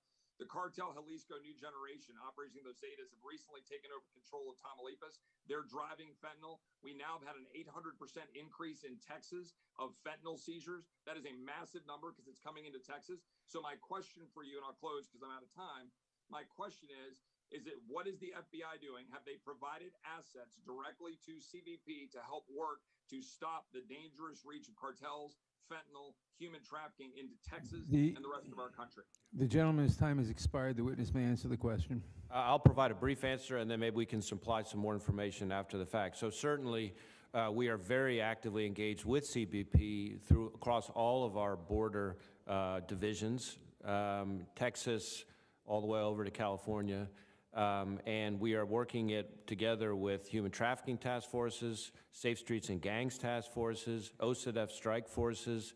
We even have tried to contribute on the other side of the border, down with our LEGAT, working closely on human trafficking and special interest alien issues. And of course, we also have something that a lot of people don't realize we do. We have so-called TAGs, or transnational anti-gang task forces, even all the way down in the Northern Triangle, where we're trying to work with vetted police officers from those countries to try to prevent at the source some of the threat from MS-13 and others going up to the United States. So happy to provide some more detailed information separately. Gentlemen, Thank you, Mr. Director. Thank you, Mr. Chairman. The gentleman yields back. Mr. Liu. Thank you, Chairman Nadler, and thank you, Director Wray, for your lengthy public service, and to all the personnel at the FBI for keeping Americans safe. Earlier at this hearing, it was brought up that COVID-19 could be a bioweapon. So before I ask you any questions, I just want to make a public service announcement. If you're watching this and you believe COVID-19 is a bioweapon, you can protect yourself. Go get vaccinated. If you're fully vaccinated, then COVID-19 largely cannot harm you. Please consult your doctor if you have any questions. So Director Wray, I'd like to follow up on the questions by Congressmembers Zoe Lofgren, Congressmember Issa, as well as Congresswoman Spartz on Section 702 of FISA and the database. As Congresswoman Spartz mentioned, we wrote a letter to you about how the FBI got access to private information of Americans without a warrant from this database. I appreciate your response back, where you've implemented a number of procedures to mitigate this from happening in the future. What I'd like to know is, if in the future the FBI either accidentally or intentionally gets this information from the foreign surveillance database without a warrant, do you segment that information so that if it's ever used in a court of law, the defendant can challenge it and challenge how it may have influenced your investigation? I think the answer is yes, but I would prefer to make sure that I have people follow up with you to make sure that we're giving you the technically precise answer to that question. I appreciate if you could do that. Thank you. My next question goes to January 6th insurrection and what it was based on. I appreciate that you earlier had stated that you investigated alleged voter fraud and you could not find any fraud sufficient to overturn the results of the election. In these 5 or so arrests of the individuals that attacked our Capitol, it's true, isn't it, that a number of them went to the Capitol to stop the Electoral College from being certified based on the big lie that the election was stolen? In other words, they were there not because they were upset about corporate tax rates, but because they believe the election was stolen. Is that correct? Well, certainly some portion of the individuals that we have arrested so far were individuals whose intention was to interfere with or obstruct the operation of Congress's constitutional responsibilities here. And our constitutional responsibility on that day, on January 6th, was to at the election results in the Electoral College, correct? Yes. Yes.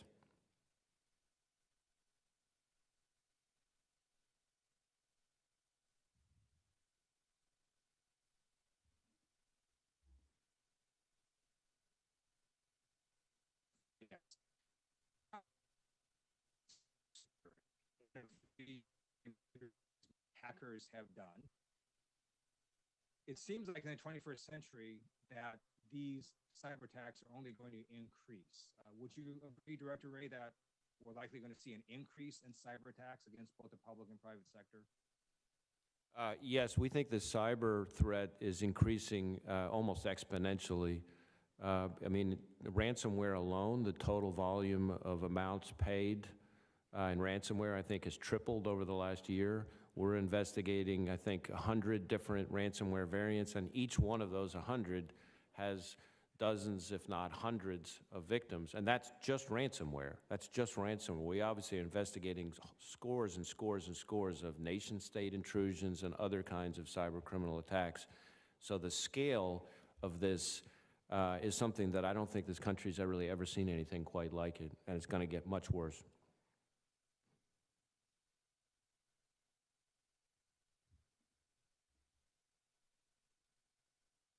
Private sector.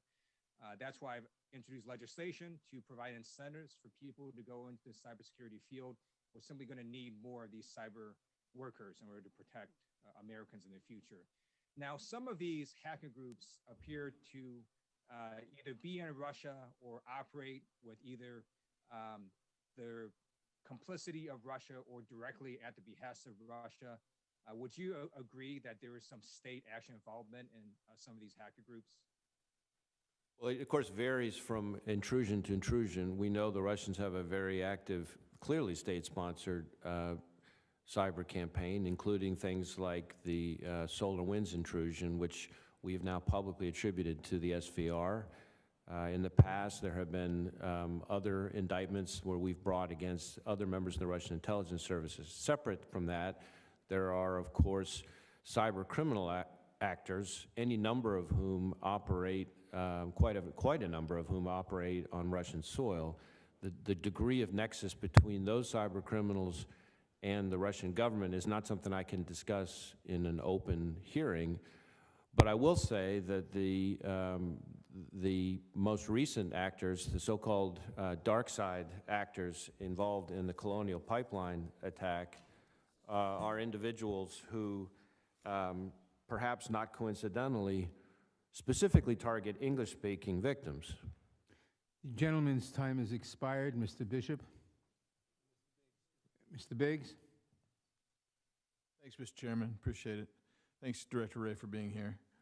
I'm going to read a quote from a recent commentator.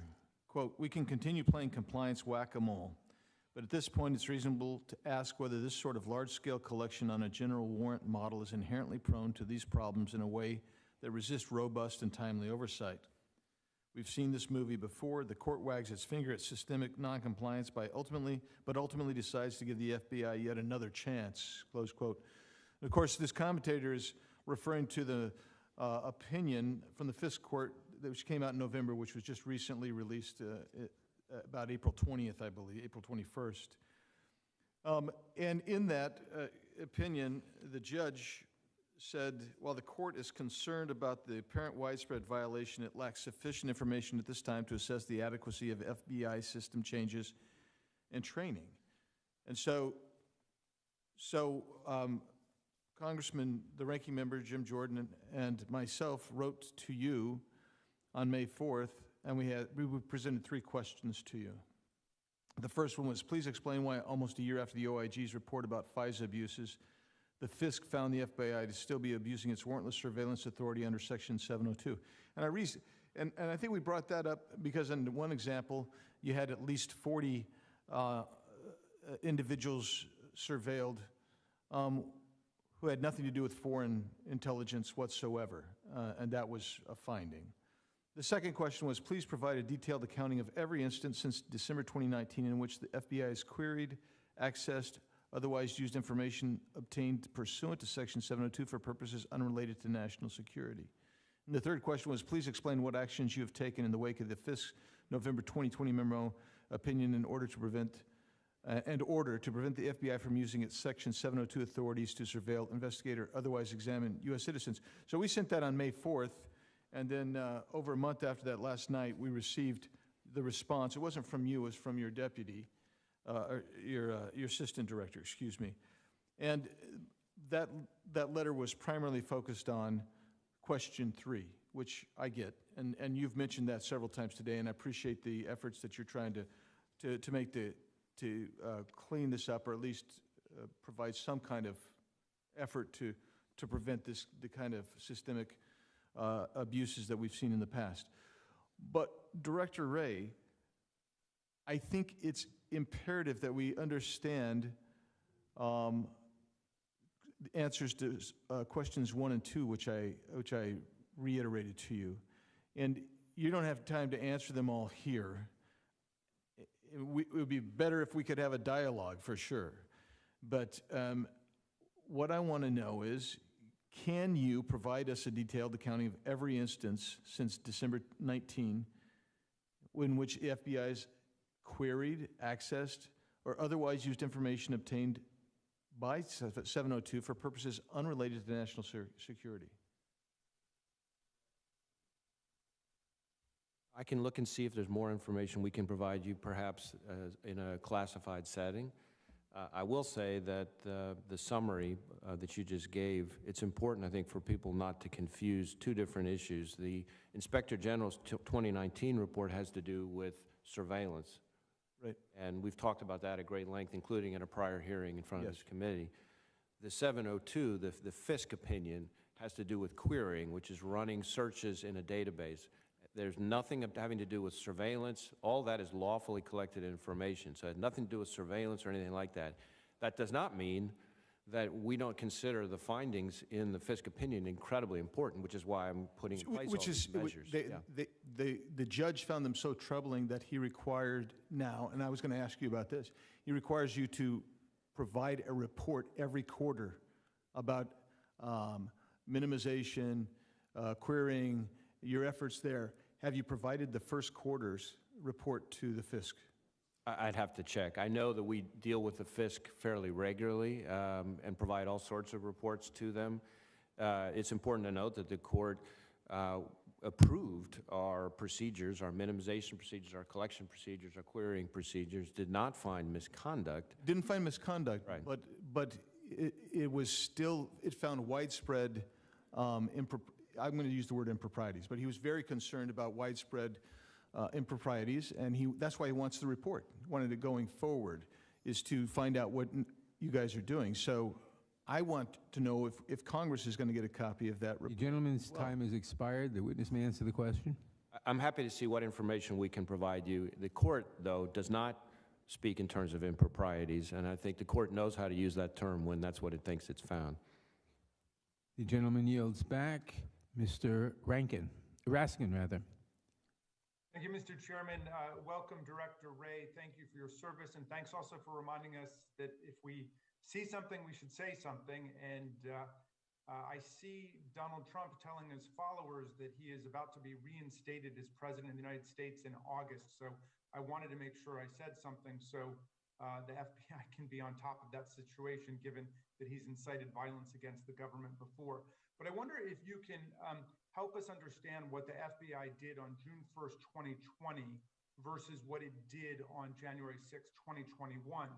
On June 1st, 2020, we saw a full-blown government assault on hundreds of Americans who had peacefully assembled in Lafayette Square in the nation's capital to speak and petition government for redress of grievances relating to the murder of George Floyd. And then America watched as federal law enforcement in riot gear and on horseback cleared peaceful protesters and reporters firing pepper balls and flash grenades into the crowd. It's been reported that around 2 p.m. on that day, top law enforcement and military officials assembled at the FBI command center, your command center, for a planning meeting in advance of this assault on the civil rights protesters. And so I want to ask you, who was the senior-most FBI official present handling the Bureau's actions on that day? Was that you? If not you, who was it? And what was the FBI's general role and function in the events of June 1st? Well, there were a lot of people going in and out of the command post over the course of that day, so I'm not sure I can speak exactly to who was doing what at 2 o'clock that afternoon about a year ago. But it's important to be clear about what we're talking about here. You asked about the FBI's role. So the FBI did not on June 1st of 2020 or on January 6th. We don't have the skills, the job responsibility, the training, the equipment, or the responsibility to engage in crowd control, riot control, things of that sort. So we were not engaged in that kind of activity on June 1st or on January 6th. We do have a command post at the Washington field office, and at some point on the day that you're referring to, at some point, at different points of the day, especially in the evening and at nighttime, I was over there. I was not in Lafayette Square. I was in the Washington field office command post for a good part of that night. At different parts of the day, other senior executives at the FBI were coming and going, but the activity that you're describing is not the FBI's. You asked about the FBI's role. That was not the FBI's role. What was the FBI's role? So we had a few different things. One was to provide I think our folks do a very good job of running command posts that bring different agencies together so that they can all sit shoulder to shoulder and exchange information, let each other know what they're doing, et cetera. So that's one thing we did. Second, we are an intelligence agency. So to the extent that we have intelligence to collect, to analyze, and to disseminate, we do that.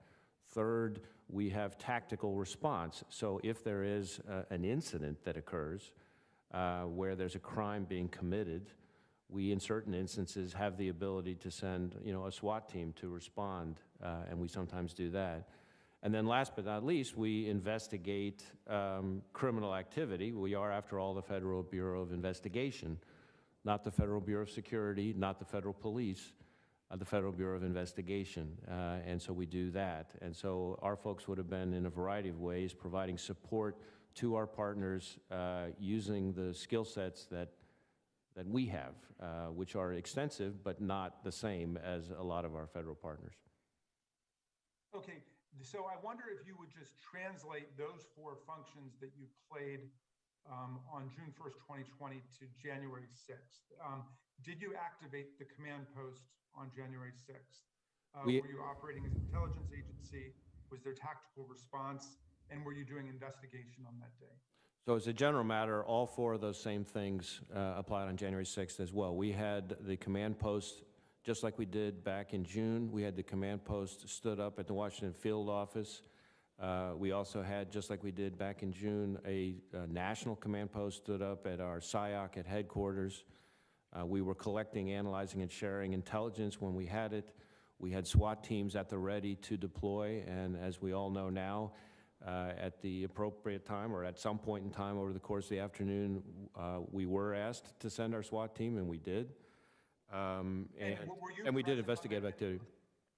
And were you present yourself on January 6th? I was present in one of the command posts in the national command post at headquarters. So yeah, I was in one of the command posts, yes. Gentleman's time has expired. Mr. Bishop. Thank you, Mr. Chairman. Director Wray, on June 8, ProPublica published an article stating that it, quote, has obtained a vast trove of IRS data on the tax returns of thousands of the nation's wealthiest people covering more than 15 years, close quote. Now, the article went on to disclose detailed return information spanning 5 years of several ultra-wealthy Democrats who seem to have much less enthusiasm for taxes in private than they advocate for publicly. But Title 26, Section 7213 makes it a federal felony punishable by fine and up to 5 years in prison willfully to disclose return information. That statement and the balance of the article reflect that the commission of tens of thousands of counts of crimes, probably by some IRS employee or some other authorized disclosee of the data or some hacker. ProPublica reporters and editors also apparently have committed criminal violations under Section 7213A3 by publishing this data. They write that they intended to commit more of that. In fact, they wrote that they thought about the privacy implications and concluded that they're effectively above the law. Has the FBI made any arrests in connection with that matter? I can't comment on any specific, the existence or conduct of any specific investigation, but to the extent that I can speak in this kind of setting, I'm not aware of any arrests specifically related to the news coverage that you just described. Has the FBI executed any search warrants or raided any offices or given any tips to CNN about such thing in connection with this matter? I can't, there's no such activity that I can describe at this time. The FBI has arrested hundreds of people, as you've described in your testimony, for trespassing, some of them within days of their offense, and put them in solitary confinement, in some cases for 90 days detention without bail. Why is this particular brazen, massive crime deprioritized? You're talking about specifically the leak of taxpayer information. Tens of thousands of taxpayers.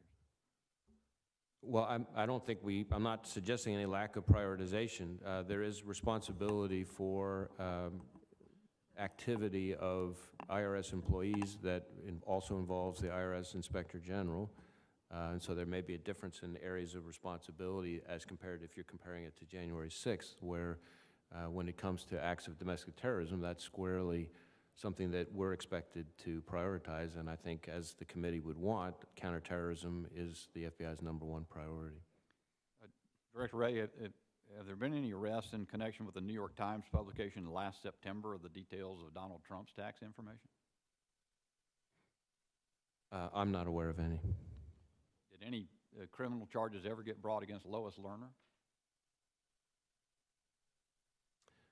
I don't know the answer to that sitting here right now. Shifting topics a little, Director Wray, but maybe thematically connected and touched on by Mr. Buck, the FBI has frequently dismissed charges against violent rioters over past months in Portland. You made reference to that matter some. Reportedly, over half of the charges brought have been dismissed. I think the number is about 87, and about half of those are gone. On May 28th, the journalist Andy Ngo released a statement and evidence that he was assaulted and beaten while covering the latest violent riot by Antifa at that time. He wrote about being pursued as he fled through the city streets and having to beg refuge in a hotel and fleeing into the upper floors to evade being captured and killed by rioters calling for his death. Mr. Ngo's been repeatedly targeted, physically attacked because of his reporting on Antifa violence in Portland and Seattle. You mentioned earlier Asian Americans being specifically targeted. That includes Mr. Ngo. Members of this committee have written you specifically before I joined this committee this session about prior assaults on Mr. Ngo. We did it again early this week. There's been no response. In 1961, the Attorney General sent 600 U.S. Marshals to Alabama to protect freedom riders from mobs of violent people who are attacking them. Why is the FBI not living up to its traditions in the enforcement of civil rights and protection of journalists like Mr. Ngo? So first thing I would say is when you're describing the prosecutions in Portland, to be clear, the FBI is not dismissing any cases. The decisions to prosecute or dismiss prosecutions are made by the prosecutors, not by the FBI. And so any frustration you might have in that regard shouldn't be directed our way. The second, we have prioritized investigations of what I would call anarchist violent extremism, which includes any number of individuals who self-identify, say, with Antifa. And in fact, we've had a significant increase in our number of anarchist violent extremist investigations during my tenure. In fact, we had more anarchist violent extremist arrests last year in 2020 than the prior 3 years combined. So we're actively pursuing those investigations where we can. It's a threat that we take very seriously. We saw, for example, the first, in recent memory, the first lethal anarchist violent extremist attack last year. It was directed by an Antifa identifier who attacked a supporter of the other side. And he ultimately, that defendant ultimately died in a shootout with the marshals, as you may know. The gentleman's, it's something we take very seriously. Gentleman's time has expired. Mr. Chairman, can I make a unanimous consent? For technical reasons, the committee will stand in recess for 10 minutes. Mr. Chairman, yeah.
The committee will come to order. Ms. Jayapal. Thank you, Mr. Chairman. Director Ray, thank you for being with us. In April 2020, white supremacists stormed the Michigan State Capitol carrying guns, swastikas, Confederate flags, and a doll representing Governor Whitmer with a noose around its neck. Many of us saw those events as a dress rehearsal for the events of January 6th. Did the FBI consider these events in its preparation and intelligence gathering leading up to January 6th? Well, certainly threats in Michigan were something that were very much on our mind. Among other things, we, as you may know, we investigated and took down a ring of domestic terrorists who were attempting to kidnap Governor Whitmer, the so-called Wolverines. Did you consider the events as they relate to the intelligence that you were seeing relative to January 6th? It's hard for me to say specifically. Certainly it was something that was on our mind, and we baked in all the information we had in the intelligence products that we were putting out over the course of 2020 right on up until December, warning about the potential for domestic violent extremism as it relates to the election, continuing past Election Day itself, continuing through into inauguration. Thank you, Director Ray. It isn't just white supremacists as rioters or insurrectionists that we're concerned about. We're also concerned about the infiltration of the ranks of law enforcement, something that you earlier in this hearing called the internal threat, I believe you said, and you said that you were taking it very seriously. Is that correct? Yes, I think the phrase I used was the insider threat. Insider threat, thank you. But this isn't a new threat. In fact, 15 years ago in 2006, the FBI Counterterrorism Division released an intelligence assessment on white supremacist infiltration of law enforcement. Then in 2015, the FBI Counterterrorism Division's Policy Directive and Policy Guide warned agents assigned to domestic terrorism cases that the white supremacist groups that they investigate often have, quote, active links to law enforcement officials. And in February of 2020, a confidential intelligence assessment concluded that white supremacists were very likely to seek affiliation with law enforcement to further their ideologies. The report stated that extremists expressed a desire to join the military and law enforcement primarily to obtain tradecraft to prepare for and initiate a collapse of society. Director Ray, are you familiar with these three reports? I'm not sure if I'm familiar with those specific reports, but I'm familiar with, in general, with the theme that they represent, at least as you've described them. In September of 2020, you testified before the House Homeland Security Committee that, quote, racially motivated violent extremists over recent years have been responsible for the most lethal activity in the United States. Now, the 2020 intelligence assessment specifically highlighted the risk of white supremacists joining law enforcement as a way to engage in violence against the U.S. government and certain racial and ethnic groups, which sounds eerily familiar to what we saw on January 6th. To your knowledge, Director Ray, were there law enforcement officers participating in the January 6th attack on the Capitol?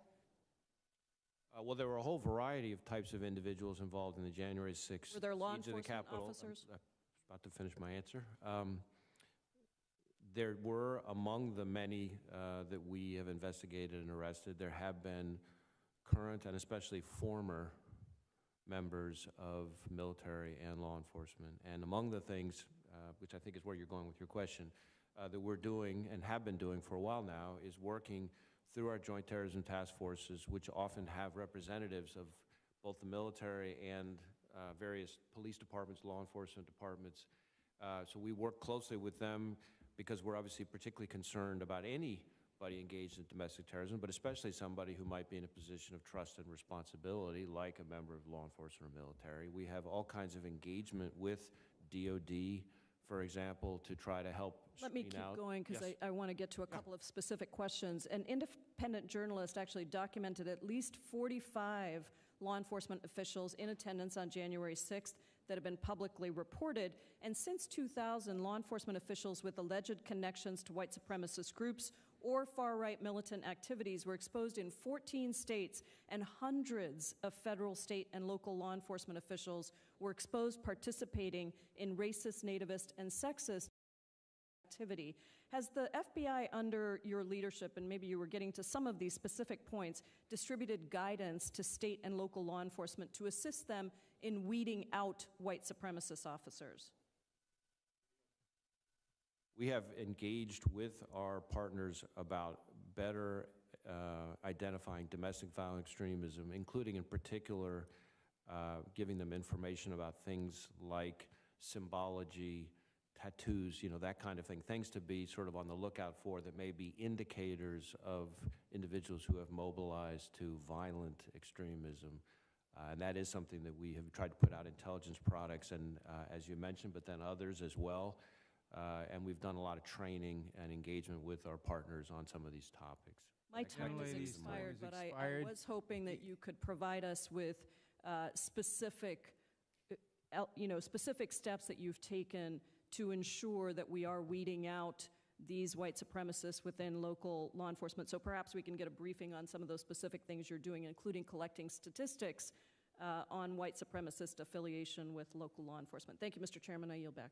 The gentlelady yields back. Mr. Tiffany.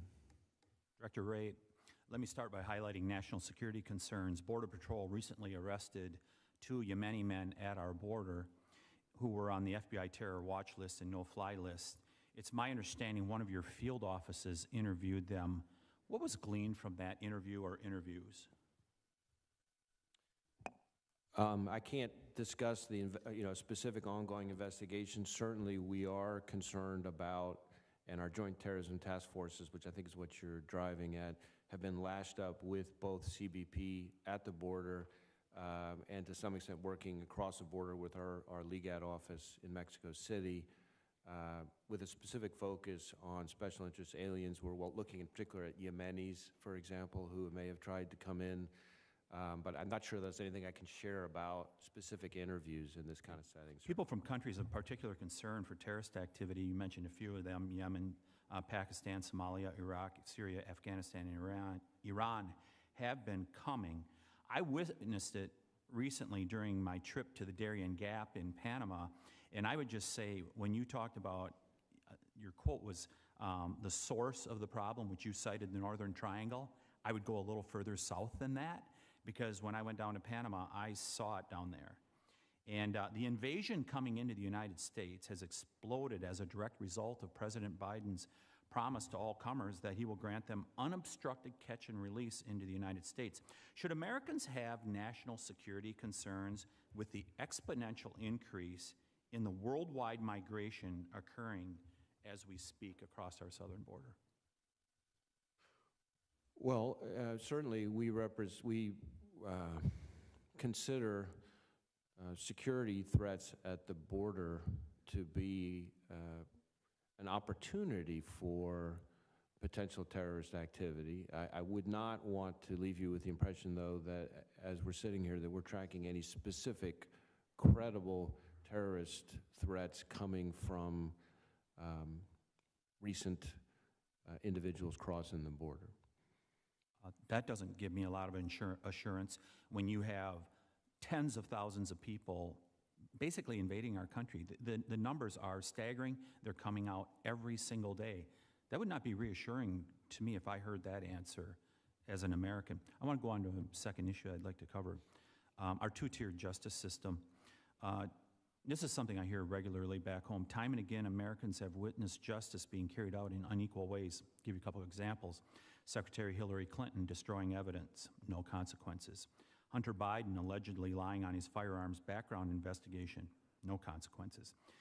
FBI attorney, former FBI attorney, you probably know, Kevin Kleinsmith, getting probation for lying in order to secure renewal applications to the FISA. And on top of that, we have the amorous couple, Page and Strzok, who I'm sure you know, that were actively trying to put their fingers on the scales in an election in 2016. None of these citizens had their homes raided, but they all have one thing in common. They are Democrats. Conversely, your agents have approached conservatives very differently. They've executed dramatic raids on the homes of Roger Stone, Paul Manafort, Rudy Giuliani, and were negligent in the investigation of General Flynn. These citizens all had one thing in common. They're Republicans. I'm leading to a question that happened here in Wisconsin. A man named Burnell Trammell was murdered in broad daylight in Milwaukee last year. His sin was he was a Trump supporter. Now, earlier, when you heard some people listing examples of minorities who have been killed here in the United States, which is a terrible thing. They never mentioned Burnell Trammell, African-American man from Milwaukee, well known for going around his neighborhood, wearing a Trump shirt, showing a Trump sign. No one ever mentions him. It's my understanding his murderer is still at large, and the local government has remained quiet on this matter, despite actively encouraging anti-Trump rhetoric and protests all last year. A request was made to launch a federal probe into Mr. Trammell's murder, as it seems to have been politically motivated. Director Wray, have you answered that request and investigated that politically motivated hate crime of Burnell Trammell? I'm not sure that I can address that in this setting. Certainly, I'm happy to follow up with our Milwaukee office to see what the status of that particular issue is. I don't know the circumstances well enough to be able to speak to it. I can assure you that we have one standard, and I've been crystal clear with our folks about that, and that's the way it's going to be as long as I'm FBI director. I hope His time has expired. Ms. Demings? Thank you. I yield back. Gentleman yields back. Ms. Demings. Thank you so much, Mr. Chairman and Director Wray. It's good to see you again. I also want to thank you for protecting the American people and upholding the Constitution. As you well know, what happened on January 6th was shameful. It was disgraceful. And I do believe that as a nation, we failed law enforcement. We failed the American people. We failed the members of Congress. Even those who scrambled on that day for their lives to exit the House floor, but now talk as if it wasn't that big of a deal. I also believe we failed the Vice President and his staff, and we failed congressional staff. Director Wray, you said you were just as outraged about what happened, but you said the report from the Norfolk FBI office was online chatter, that it was raw, unverified information. But you passed it on, and you made that quite clear several times today to the Capitol Police.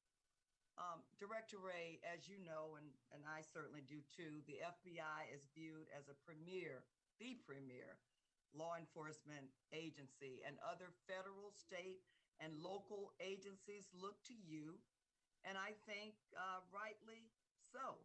But it appears to me the FBI dismissed the information. It did not seem there was a sense of urgency. You simply passed it on, and if you did more than that, then I want to hear you talk about that. But let's talk about that information and what resulted. Officer Fanone was dragged and severely beaten. Officers sustained concussions. One officer lost the tip of his finger. Officers were beaten with baseball bats, poles, and pipes, and 2 officers committed suicide. I guess that online chatter and unverified raw information was credible after all. Director Wray, there was a failure on that day, and I would like to hear from you what role the FBI played in that failure. Well, Congresswoman, happy to take the question. So I think the most important thing I would say is that we did not dismiss the information in the Norfolk SIR, the Norfolk Situational Information Report. In fact, quite the contrary. Often when we get online chatter or raw information, we take time, which would be our preference, to run it to ground and figure out whether or not it's real or not. Because as you could imagine, there's all kinds of chatter out there, and some of it... Director Wray, this one was real. It was real. And yes. And in this instance, rather than dismiss it, we distributed it to the Capitol Police, to the MPD, to the other partners on the Washington Field Office Joint Terrorism Task Force. We did it in writing through an email, and as if that wasn't enough, we then made a point of briefing it at the command post briefing that evening, and as if that weren't enough, we put it in the portal so we could make sure that everybody got it, all of which were actions that we took, we wouldn't normally take, frankly, with raw unverified information, but we thought the information was sufficiently concerning that we erred on the side of caution and tried to pass it to the relevant people, not once, not twice, but 3 different ways, all in the span of about 24 hours. So from our perspective, we did try to pass that information. Now, having said all of that, I don't want to leave you or any other member of this committee with the impression that we think that what happened on January 6th is okay. I'm not the kind of guy, and I think you and I know each other well enough to know that I don't use words like outraged lightly. Do you feel like the FBI did everything within your power to properly note it? Because you didn't dismiss it, so you passed it on. There had to be some concern.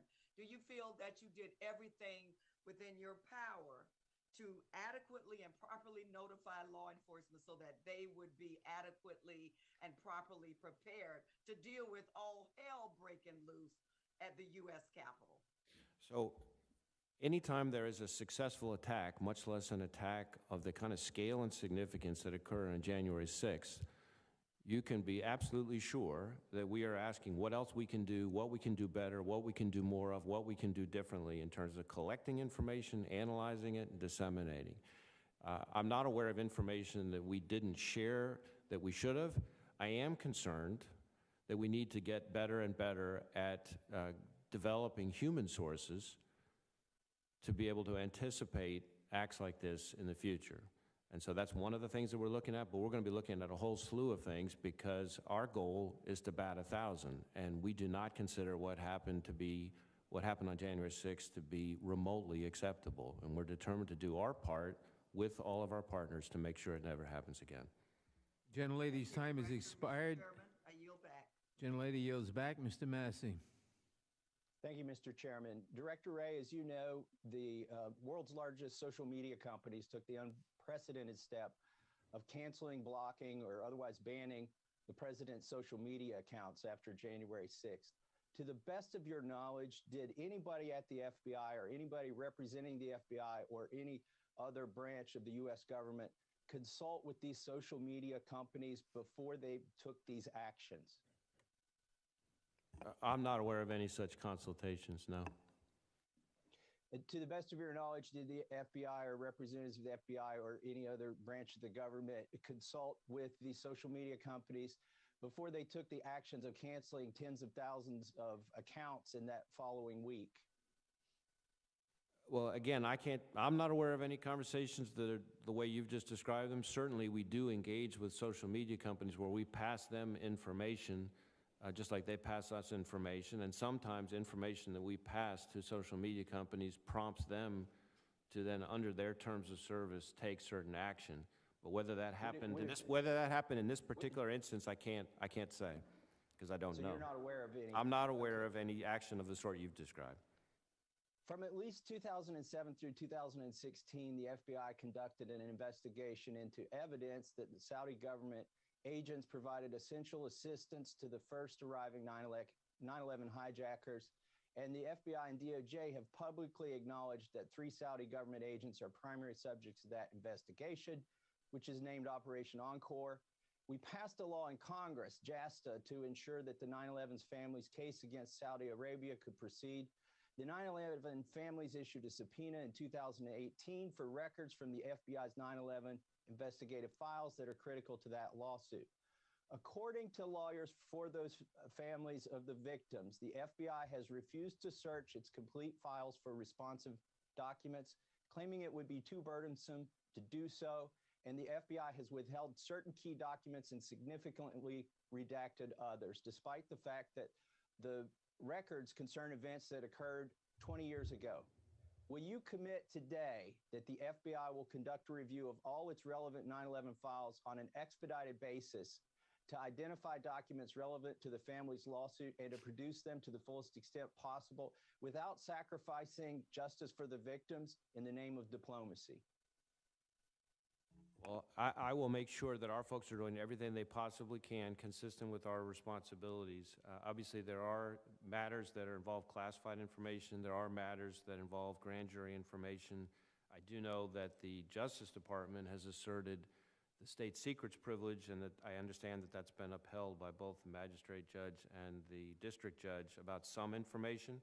I also know, though, and I think this is important for me to add, that we have produced and worked diligently to produce thousands of documents, including ones that have rarely been released, and I would not want to leave this exchange without telling you how much I care about this issue. The families of the 9/11 victims matter deeply to me, and I know they're frustrated. Let me ask you then, would you commit to formally request that the DNI review documents the FBI has withheld from the families to determine if they can be released in the public interest, as she is authorized to do pursuant to Executive Order 13256? I'm happy to take a look with the DNI and others to see if there's more information that can be declassified. Okay, real quickly, the NICS background check which the FBI runs, according to the GAO, in 2017, there were 112,000 denials and only 12 U.S. Attorney offices prosecutions. Now, I don't want you to impugn the DOJ or the ATF for only prosecuting 12 out of 112,000 of these denials. What's obvious here is that there are some false denials. In fact, probably a large majority of these denials are false denials. According to John Lott, who worked at the DOJ, because of similarities in surnames and first names among racial and ethnic groups, Black Americans are 3 times more likely to get a false denial, and Hispanics are 2 times more likely to get a false denial than Caucasians. Are you aware of this? I'm not aware of Mr. Lott's findings. Would it concern you if there was racial disparity and that law-abiding Black Americans and Hispanic Americans were being deprived of their right to self-defense? Well, I would be concerned about false denials, and certainly I would be concerned about racial disparity. You mentioned the... Will you commit to investigating whether there is racial disparity in the NICS background check results? The gentleman's time has expired. The witness may answer the question. I'm happy to look further into the issue. I might have my staff follow up with yours to make sure that we have the same information that you're referring to, but certainly you've raised issues that I'd want to look into further. Thank you, Director Wray. I yield back. Gentleman yields back. Mr. Correa. Thank you, Mr. Chairman and Director Wray. I also want to thank you and your colleagues for your work in protecting Americans on a daily basis.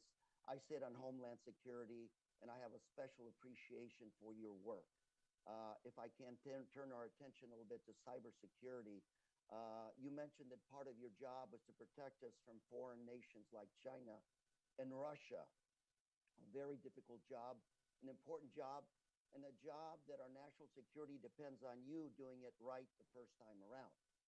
And Mr. Wray, if I can talk a little bit about the SolarWinds attack, that attack began as early as March 2020 and allowed Russian intelligence to access critical data, and the breach went on for a number of months. And this, Mr. Wray, was a major breach. It accessed many federal agencies as well as the private sector, and it went undetected for a number of months. Mr. Wray, why did it take so long for our federal investigators to detect this breach?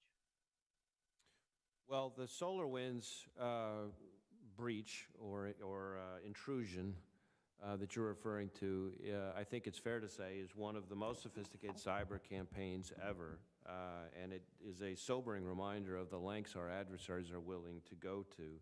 And I say that because the SVR, and we've now publicly attributed it to the Russian SVR, was basically clandestinely inserting a few lines of malicious code in widely used software and widely used software update that has tens of thousands of lines of legitimate code, all to, even though ultimately only targeted about 100 or so for future exploitation. And I think that SolarWinds intrusion highlights the importance of the private sector engagement piece. The FBI, on our end, can pursue appropriate investigations, but what we can't do is just sit on networks and wait and look just in case. So we are aggressively investigating. Yeah. Sir, if I can ask you a follow-up question. I refuse to accept the fact that the Russians are better than us at cyber. So my question is, Have you seen any evidence of internal obstruction or any internal assistance that would help to hide or impede the investigation into this cyber breach? Any obstruction? I'm sorry, I'm not sure I'm following the question. You mean by the company? Any evidence within the federal government? Oh, I see. Of people assisting or obstructing, hiding this kind of attack on our nation? I'm not aware that I've seen anybody hiding the attack. Like I said, it was a very sophisticated attack, and I think we've aggressively made progress on it, and sanctions have been imposed now. And I think something like 38 different countries have joined us in different forms of messaging in support of our attribution of this to the Russian SVR.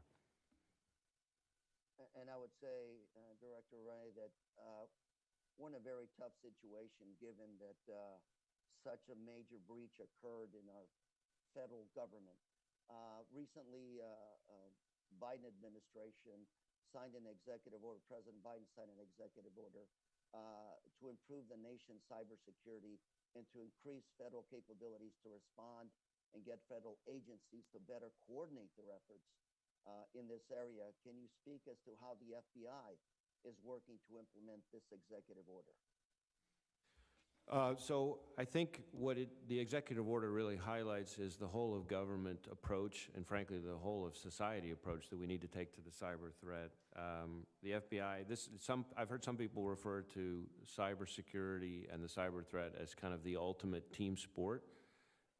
And in this case, the team includes not just the federal government and various federal agencies, each playing its own role, but very importantly, the private sector, where something like 85 to 90%, as you may know from your other committee assignment, of our critical infrastructure is in the hands of the private sector. And then when you add on top of that, Americans' personal identifying information, PII, it's probably even higher than that that's in the private sector. And certainly our innovation, which is targeted by adversaries like China, even higher than that. So in our country, configured the way we are, private sector engagement is the key. Sir, if I may very quickly say that you're right, 80–90% in the private sector, but this breach was of the federal government. And I believe even your FBI files may have been compromised. So I'm hoping in my last 2 seconds here to say that I look forward to continuing to work with you both in this committee and Homeland Security to make sure that this does not occur again. Again, I refuse to accept the fact that either Russia or China has better cyber capabilities than the United States. Gentleman, Chair, I yield. Gentleman yields back. Mr. Stubbe. Mr. Chairman, may I very quickly respond to that last point? Yes, the gentleman may respond. So first, I totally agree that the Russians and the Chinese are not better than we are, and you and I are aligned on that. Second, FBI systems were not compromised in the way that some of the other federal agencies were. And third, when I refer to the private sector in the context of SolarWinds, it's important to know that the software update that was the vehicle through which the federal government was compromised was a private sector organization, and that's what I meant by referring to the private sector in that context. Thank you, Mr. Chairman. The gentleman yields back. Mr. Stubbe. Thank you, Mr. Chairman. Director Wray, in your opening statement, you described the January 6th protests as, quote, an angry mob attempting to, quote, undermine our institutions of government. You then went on to paint BLM and Antifa violence as, quote, peaceful, lawful protests that, quote, others, quote, exploited to pursue violence. Why do you feel that you need to qualify Antifa and BLM violence as exploiting otherwise peaceful protests, but you didn't do the same for January 6th?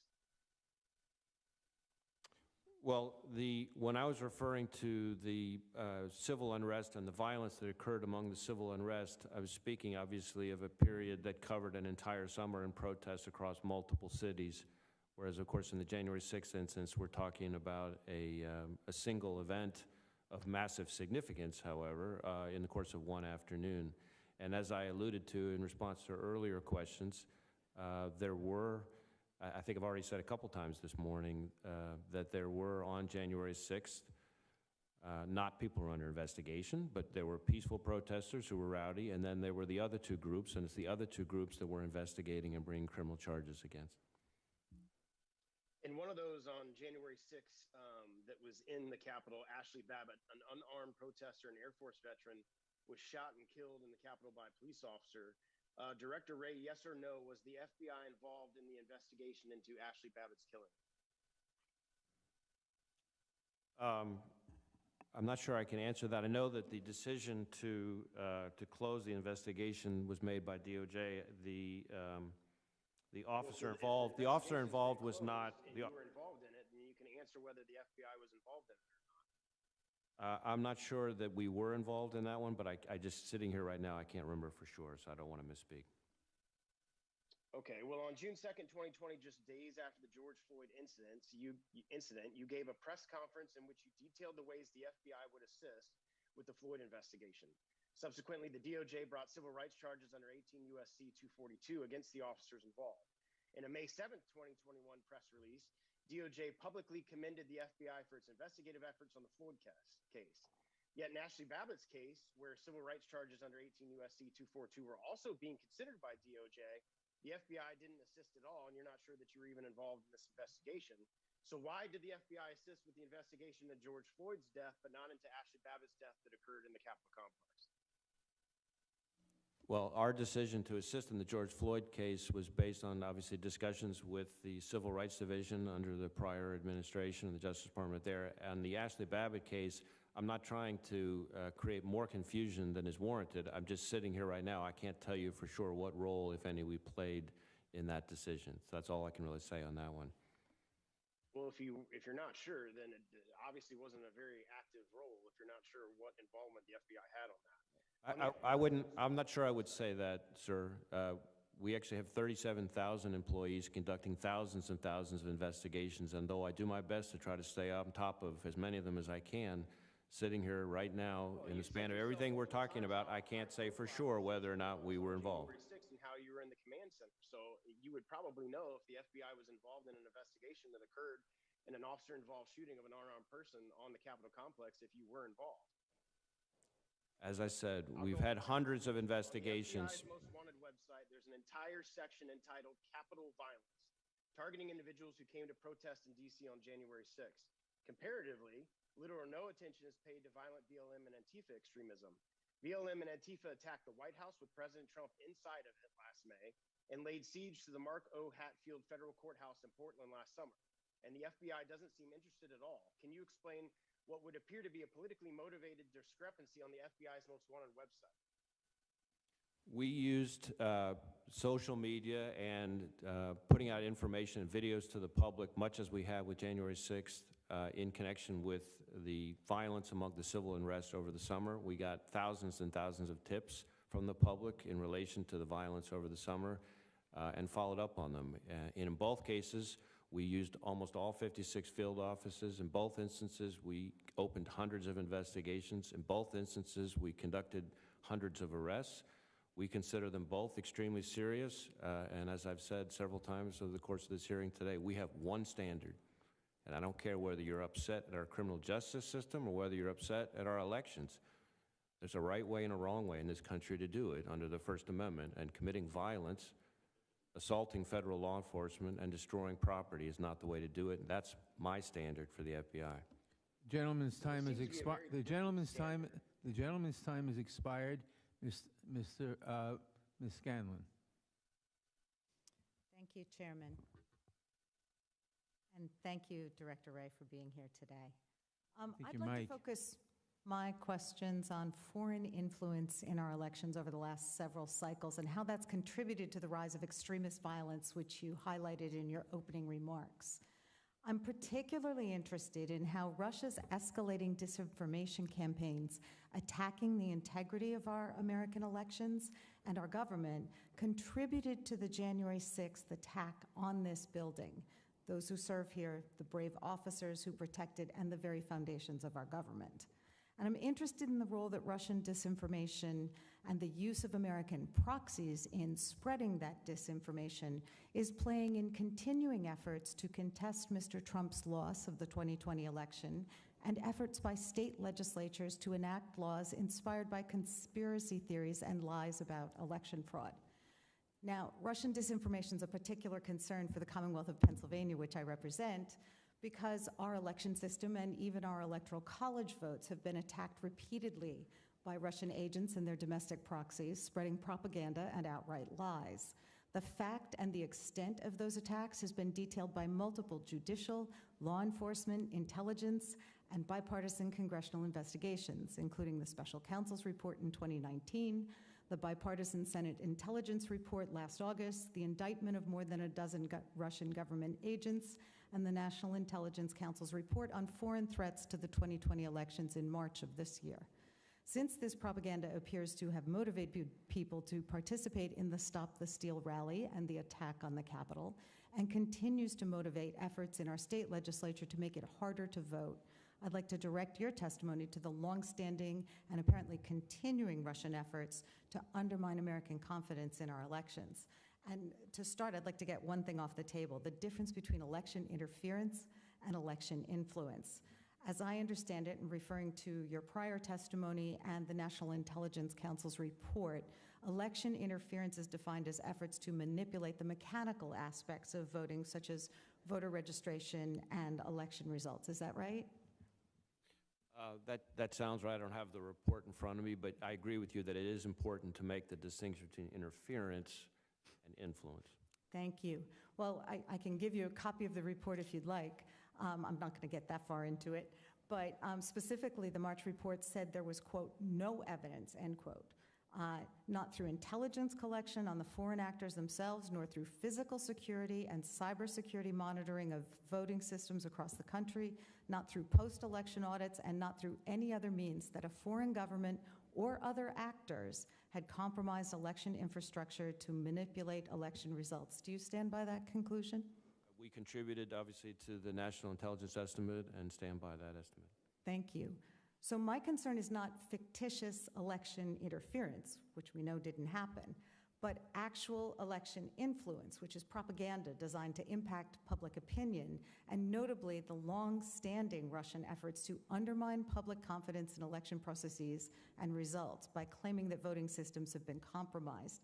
You said in your testimony before Homeland Security in 2020 that what concerns you the most is the steady drumbeat of misinformation. Americans can and should have confidence in our election system and certainly our democracy, but you worried that people will have a feeling of futility because of all the noise and confusion that's generated. Should we still be concerned about a drumbeat of Russian misinformation, propaganda, that our elections are vulnerable to widespread fraud or manipulation? I think the drumbeat of misinformation from our adversaries, not just the Russians, but now also the Iranians, for example, is something that we absolutely should be concerned about. I think the country has made significant strides, not just in protecting our election infrastructure from interference, back to your distinction there a minute ago, but also in highlighting the prevalence of misinformation. So I do think, as a general matter, the country is getting wiser to misinformation. And social media companies have started to play more responsible role than they used to in helping to counter that. But just as we're upping our game, our adversaries are upping our game too. Thank you. One thing that's become more clear over the course of your testimony in the March report is that there was a shift in Russian tactics in 2020, and they began to deploy their propaganda using domestic social media, and I believe the quote is U.S. officials and prominent U.S. individuals, some of whom were close to former President Trump. Certainly, Mr. Trump and many of his supporters have promoted conspiracy theories that claim without evidence that we cannot trust our election results. Can you comment on whether since the 2020 election, Russia continues to promote propaganda and lies about the integrity of our elections, and whether they're continuing to use U.S. proxies? The gentlelady's time has expired. The witness may answer the question. I would just say that Russian efforts at disinformation in this country continue. It's a 365-day a year phenomenon. Beyond that, that's really probably all I could say right now. Thank you. I would seek unanimous consent to place in the record the March 2021 report from the National Intelligence Council on foreign threats to the 2020 U.S. foreign elections. Thank you. I yield back. That objection, the gentlelady yields back. Mr. Fitzgerald. Director Wray, on May 14, 2021, yourself as Director of the FBI and the Secretary of DHS in consultation with Director of National Intelligence, jointly produced a report containing a strategic assessment and data on domestic terrorism. Of note, the FBI finally designated the 2017 shooting of congressional Republicans as an act of domestic terrorism carried out by a domestic violent extremist rather than suicide by cop. As the FBI initially had classified the shooting, how did the FBI initially reach its conclusion that the attack was suicide by cop? And who made the determination? And then ultimately, why was there a change, do you believe? Well, Congressman, I appreciate the question. So, as you may know, after I think a very thoughtful conversation I had with Congressman Wenstrup in April, I asked my team to go back and take a hard look at that particular shooting. And I think what we found is that from the time that I first arrived as director, the FBI's understanding of domestic violent extremism has evolved. And more, we see domestic violent extremists motivated by mixes or almost mishmashes of ideological, socio-political, and personal grievances. And I think the shooter at the baseball practice that day back in 2017, I think is fairly considered an early example of that phenomenon. And so that's part of why I wanted to be clear that the FBI considers that shooting an act of domestic terrorism, that we look at it under the umbrella of domestic violent extremism, and that if it same thing had occurred today, we would absolutely open it as a domestic terrorist investigation. And we tried to make that explicit both directly to Congressman Wenstrup and in the report that you referred to, which we formally transmitted to Congress. So would you consider that a change in posture by the FBI on domestic terrorism overall? Well, it's part of a, I don't know about posture, but it's part of a more evolved understanding of the way in which domestic violent extremism affects this country. We are seeing much more often now, not people who commit attacks based on some nice, neat, cookie-cutter ideology, and this is their sole motivation, but rather people who take bits and pieces of things together with some personal beef and then attack. And we consider that to be, in many ways, the most increasingly common form of domestic violent extremism. And so again, I would view not so much a change in posture as that attack was one of the earlier versions of this phenomenon that is quite rampant now. Like just the other day, we had these folks in Minneapolis, for example, who were so-called Boogaloo boys, but they were ultimately charged with trying to provide material support to Hamas. We had a guy the other day who was subscribing to various Islamist violent extremism, but also considered himself a neo-Nazi. And then with all of them, wrapped up with them, you have these people who blend into it personal agendas, have nothing to do with ideology at all. And so when you put all that together in sort of a salad bar of motivations, we think it's fair to look at something like the Simpson Field shooter as a domestic violent extremist, a domestic terrorist. And that's why, again, if it would happen today, I think we would certainly consider that part and parcel of what we call domestic terrorism. So since the George Floyd incident, there's been hundreds of flare-ups domestically in many of the larger municipalities throughout the nation. And, you know, it was a long, hot summer last summer. What is the approach that the FBI is taking as here we are at the beginning of June, as we look forward? And what is the approach that the FBI is using with those types of domestic flare-ups that we're seeing, again, across the nation? Well, we're lashed up very tightly with our state and local partners. When I go, and I've been to all 56 of our field offices, most of them more than once. I'm almost at all of them at least twice now. I've met with law enforcement from all 50 states, chiefs, sheriffs, commissioners, colonels, et cetera. And we're all very concerned about the rise in violent crime, the homicide rates in particular, and we all think that in some ways the summer could be the worst yet to come in a while. And so we're through our Safe Streets task forces, through on the terrorism side, our joint terrorism task forces, our violent crime gang task forces, a whole variety of ways we're working, trying to be lashed up very tightly with our state and local partners to do our part. And again, the FBI is just one part of a broader law enforcement response to try to make sure that we do our best to protect our neighborhoods. Gentleman's time has expired. Yield back. Gentleman yields back. Ms. Garcia. Thank you, Mr. Chairman. And first, I want to thank Director Ray for coming to visit with us again. I know it's been a long day, but just take a deep breath. We're almost there. There's just a few more of us to go. But I want to first thank you and your 37,000 employees for the great job that you do in keeping America safe. I just want to first associate myself with all of the concerns that many of us have raised about the January 6th incident and everything that's happened. I think that it would be important for us to continue a full investigation. That's why I do support a 9/11 type commission so that we can get an investigation from top to bottom to make sure we find out who is responsible, holding them accountable, and taking steps so it doesn't happen again. So hopefully the FBI can play a role in that as we continue forward. I want to change the focus now on some of the hate crime issues that I have seen not only across America, but here in my city of Houston. Let me be clear, it is inherently un-American and unconscionable for anyone to discriminate against another because of the color of their skin or where they're from. Yet here in Houston, just this last month, we've seen 2 incidents that tell me that we're not doing enough. On May 14, a bus driver who refused to get off a bus attacked the Hispanic bus driver, saying he hates wetbacks, which you may know is a very derogatory term. Several charges were filed with an enhancement to a hate crime.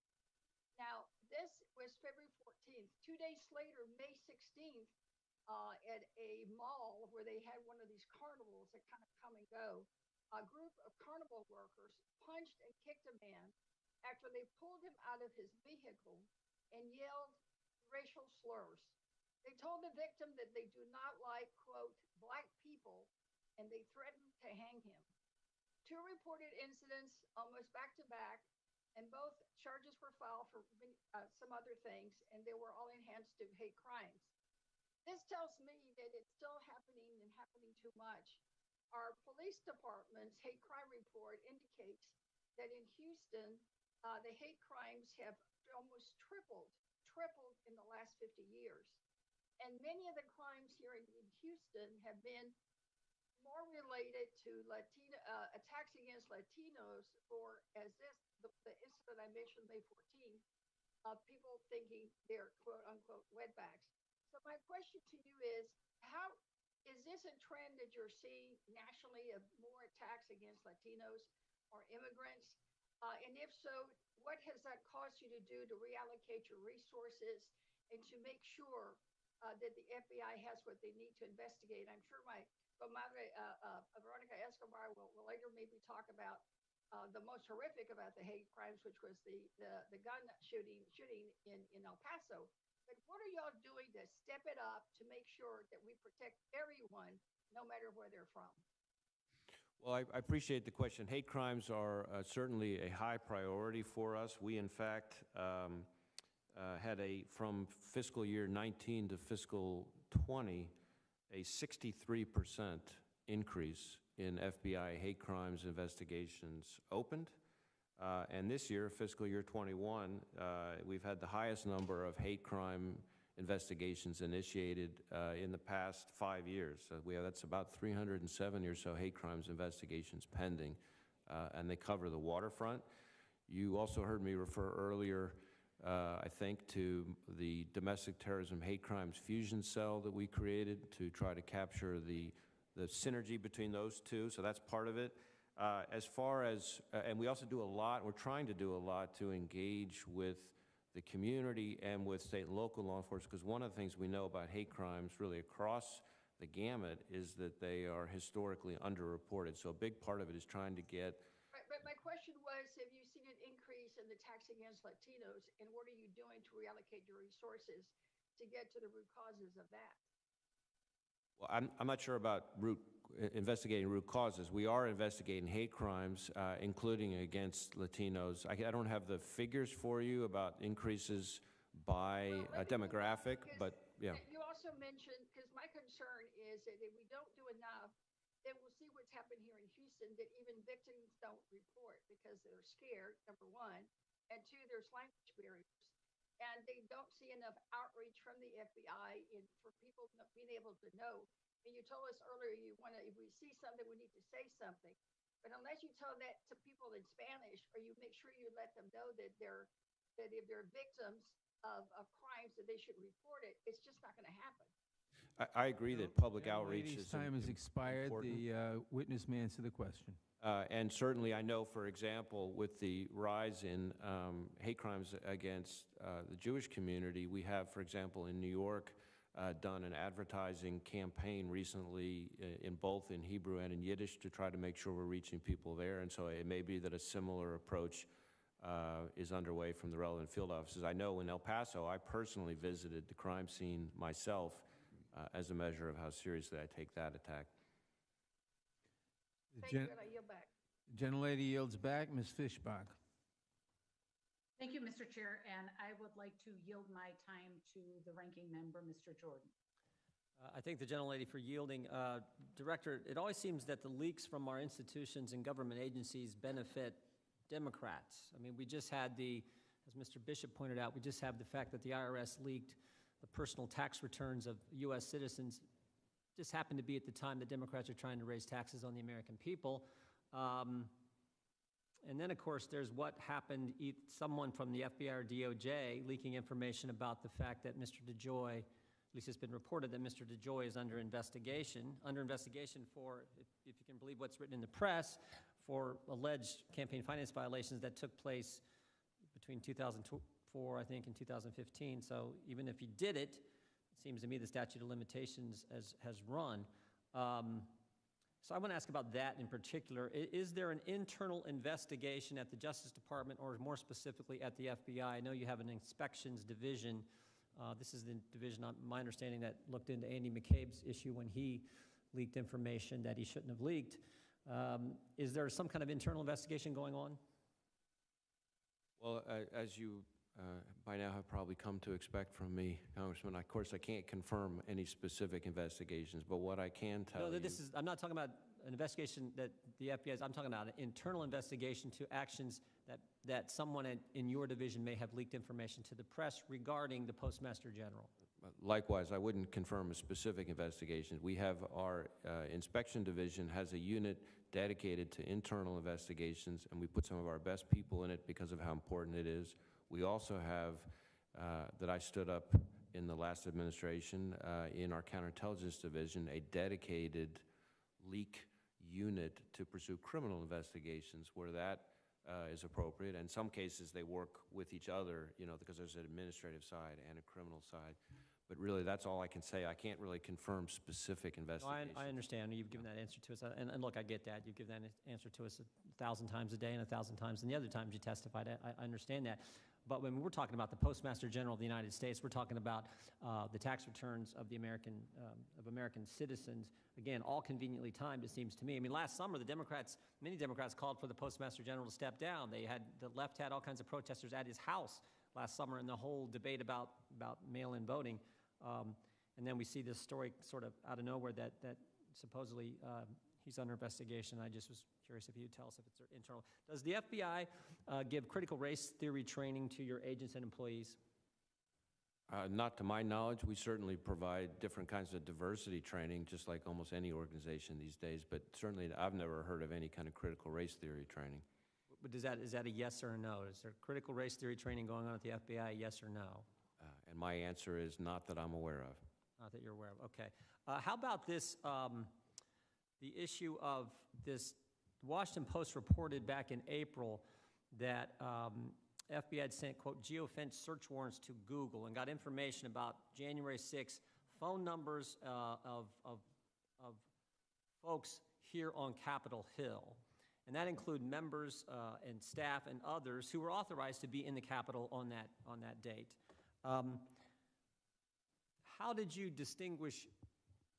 It's our understanding, according to the news reports, there's an exclusion list of folks who were, supposed to be in the Capitol that day. How is that all being handled? How did you determine who's on the exclusion list, who isn't? How did you get that information, and what are you doing with that information now, particularly the phone numbers and identifying phones of members of Congress and staff who are supposed to be on Capitol Hill? So I think you anticipated probably the most important part in your question, which is, again, and I want to be careful not to talk about any specific investigation, but the geolocation data that we're talking about is, again, it's not, it doesn't identify a person, it identifies a device. And so one of the first things we needed to do, because on January 6th itself, our focus was on trying to secure you all and the facility, so we weren't arresting people here on site. So after the fact, we needed to figure out who was here by looking at the list of device numbers. And then with that, we needed to be able to get from, and I think we got it from the Capitol Police, but I'm not sure about that, a list of who was, as you said, supposed to be here so that we could exclude those people and focus on the numbers of We know that who were some not people- supposed to be here. No, and then using those numbers, then start to pursue logical investigative leads of the people who were not supposed to be. No, I appreciate that, and thank you. But some people who were supposed to be here, we know were subsequently called by the FBI, and they were staff on Capitol Hill. That's because you didn't know, you were finding out, I mean, what was going on there? The gentlelady's time has expired. The witness may answer the question. Well, again, I don't want to speak to any specific investigation, but our reasons for going to interview witnesses about things are a lot more than geolocation data. So it may have been that we saw a video footage of somebody and we think this person saw something in this place, or some witness told us go talk to this person because they know what happened over here. So there's a whole host of reasons why we would have gone to interview somebody that might have nothing to do with geolocation data. So I can't really speak to any specific person who was. The exclusion list Gentlelady's time normally has, the gentlelady's time has expired. Mr. Neguse. Thank you, Mr. Chairman. Director Ray, first I want to say thank you for your testimony, and I want to thank you as well for your service to our country.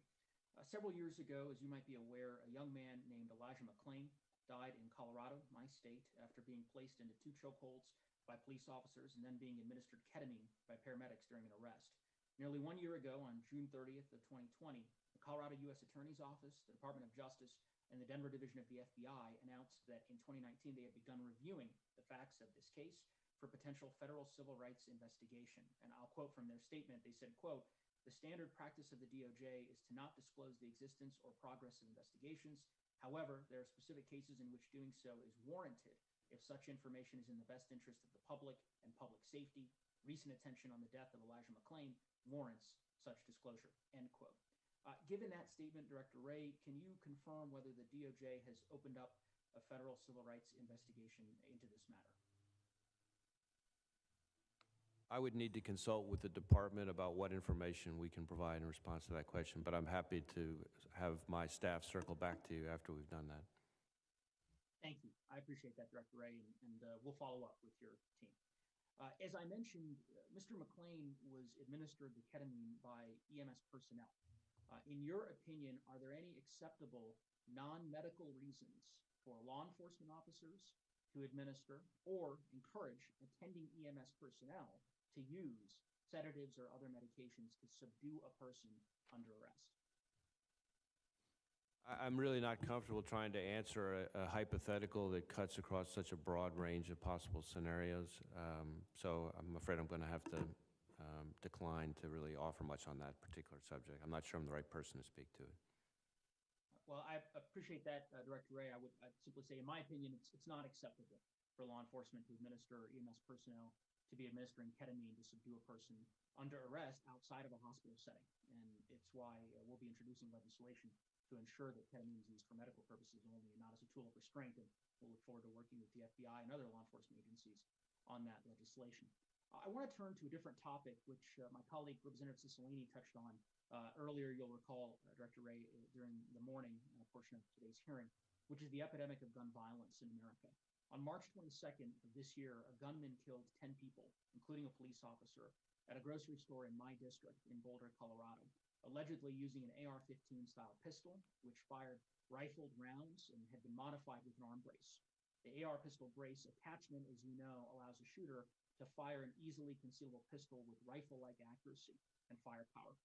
And I would like you, Director Ray, if you might, to describe, in your view, how these types of weapons, these short-barreled rifles, can pose additional risk to law enforcement and ultimately to the community. Well, I appreciate the question, Congressman. I think, first, just to be clear, I don't want to be weighing in on specific legislative proposals, but from a law enforcement perspective, and of course there are a variety of different types of high-powered or high-capacity type weapons that are out there.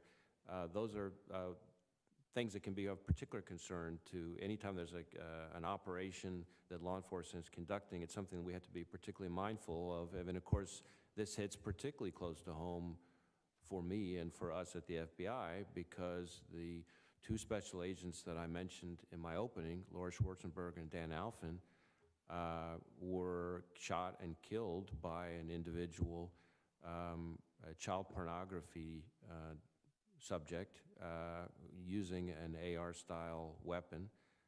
He killed those two agents and injured 4 others who thankfully have survived. So it's an illustration of how the wrong weapon in the wrong hands is something that we should all be deeply concerned about. I appreciate that, Director Wray, and we certainly grieve and mourn with you for the agents that you've lost and for their families. And we recognize their great sacrifice and service to our country. And I share your concern, and I think many here on Capitol Hill do as well. It's why the Biden administration's decision, at least with respect to the short-barreled rifles and assault pistols regulations that they have now, the president has asked the ATF to issue. I joined the president and Attorney General Garland at a press conference not that long ago, about 7 weeks ago, regarding that step. I think it was an important step and moves us in the right direction, but there's clearly other steps that we need to take as a Congress to ensure that these weapons of war are not in our communities, so that we can keep the entire community, including members of law enforcement, safe. And with that, I thank you again, Director Wray, and I would yield back the balance of my time, Mr. Chairman. The chair recognizes the Representative Owens for 5 minutes.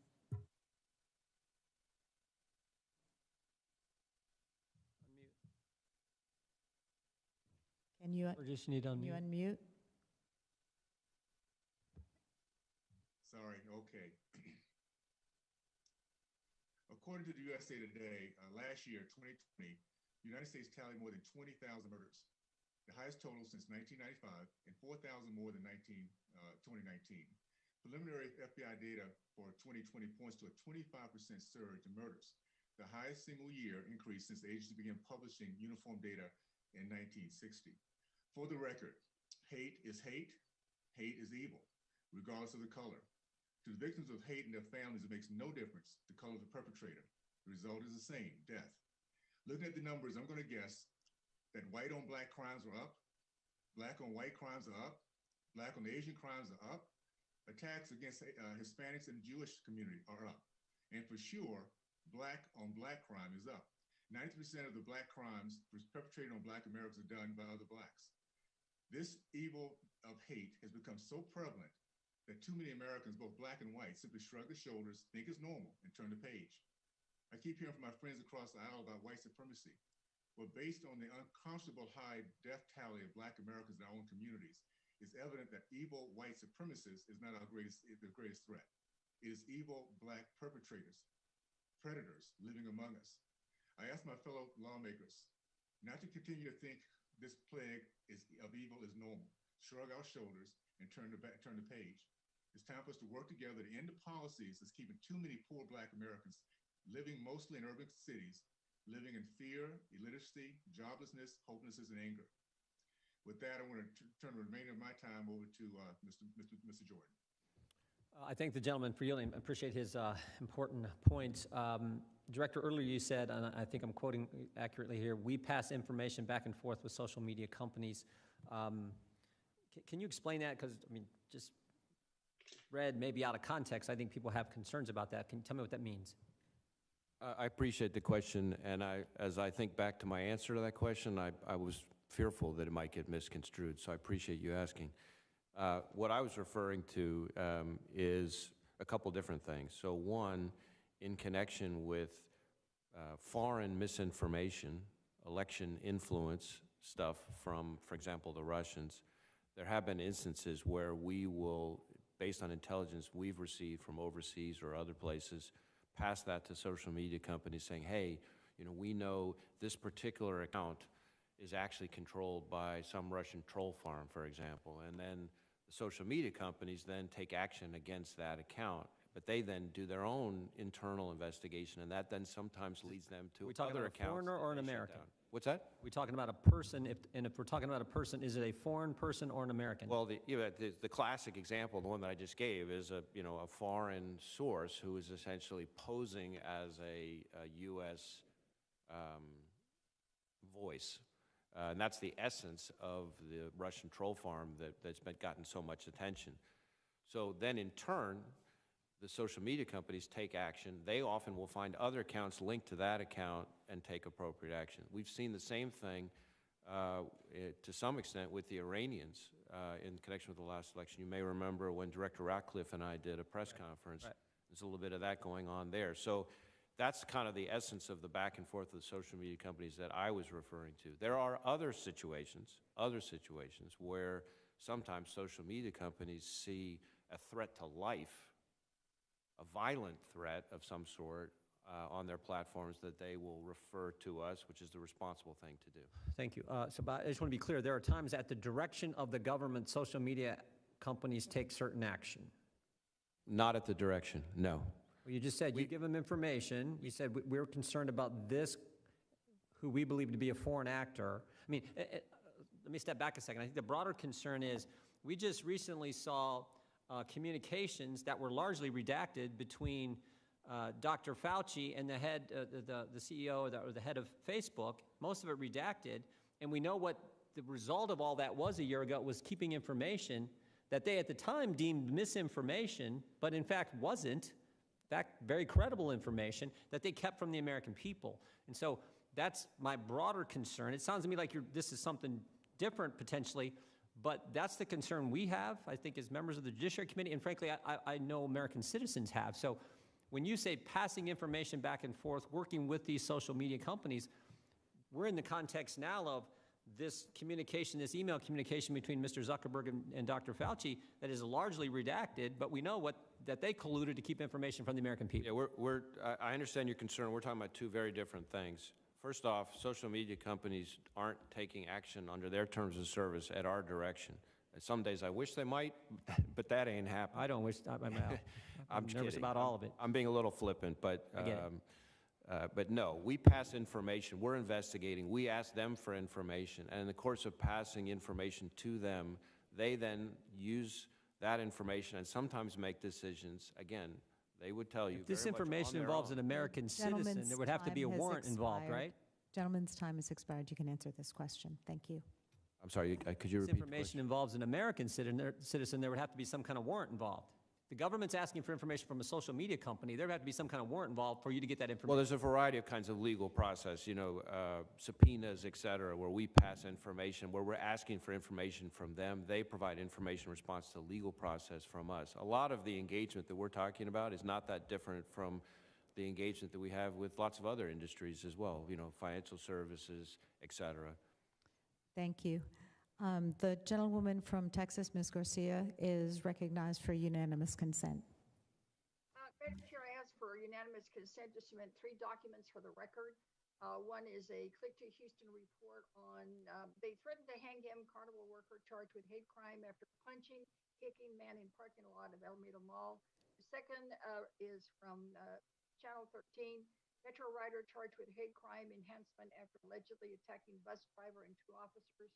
And the third is the Houston Police Department annual hate crime report that indicates the 3 times the increase in hate crimes. Madam Chair, I ask for unanimous consent. With that objection, and now Thank you, and I yield back. Sure, thank you. The gentlewoman from Georgia is recognized for 5 minutes.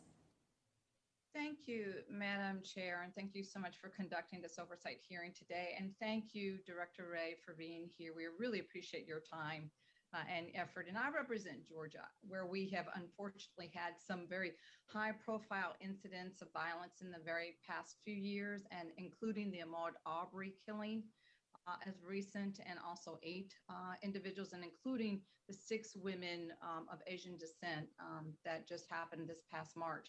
So these shootings just have continued to rattle our communities and are especially troubling for communities of color. And unfortunately, we know that these high-profile incidents are just part of a broader trend of increasing hate crimes that we're seeing all across the country.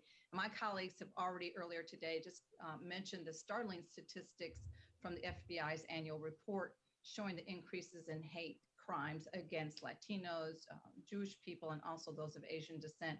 I just have one question in this regard there. How is the FBI taking steps to help local police respond to the rise in the anti-Asian hate crimes? So, as I mentioned, hate crimes are a high priority to me. You mentioned Georgia, of course, that is my home as well. So I take those cases particularly seriously and personally there. We do a number of different things. One, we obviously investigate hate crimes wherever we can, and as I mentioned, we have had the highest number of hate crime initiations this year that we've had in the past 5 years, and about a 63% increase in hate crimes investigations initiated over the past couple of years or so. So it's about 370, give or take, hate crimes investigations ongoing right now.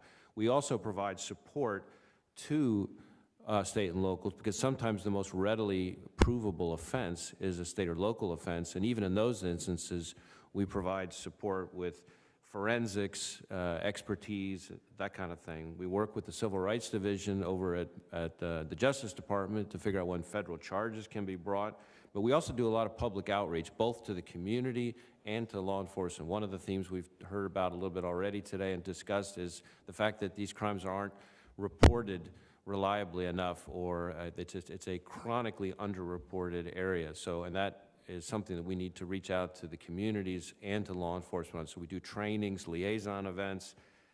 For example, in the AAPI community, I think we've done 60 or so events, liaison events, specifically targeting that community just since last March, right through the pandemic.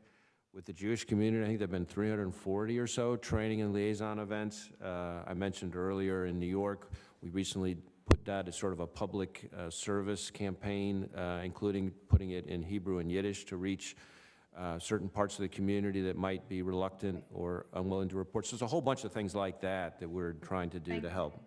Thank you for that. I really appreciate it. I'd also like to discuss ghost guns. And just recently, the President and the Attorney General proposed new regulations for parts that needed to build ghost guns to have serial numbers, and those that are purchasing them undergoing background checks. And as you know, ghost guns are firearms that can be easily produced from an online kit that requires no background check or has no serial number. Is the current data showing an increase in ghost guns found at these crime scenes? And you can just give me a simple yes or no answer to that.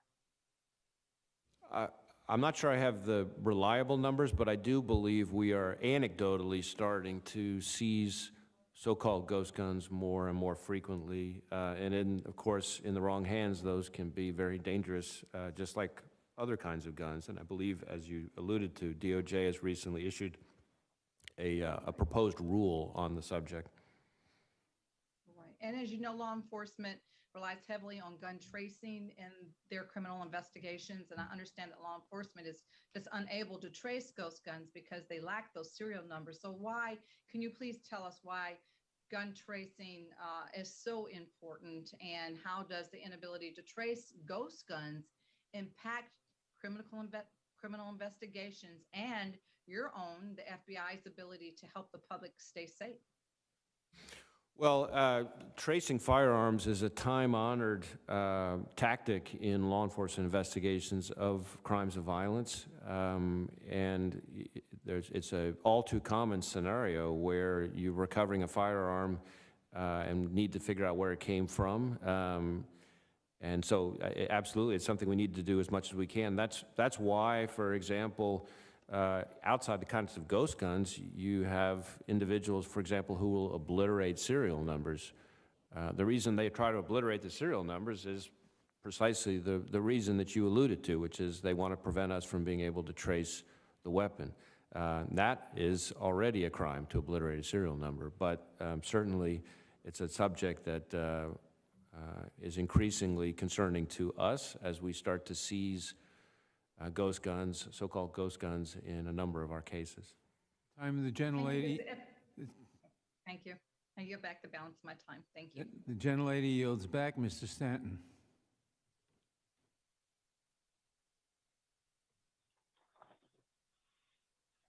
Thank you very much, Mr. Chairman. Good morning, Director Ray. Good afternoon at this point. Before I begin, I just want to say thank you for the job that you do, and please pass on my thanks to the women and men who serve with you at the FBI. Their efforts are diligent, tireless, and too often thankless. So please let them know we appreciate their work.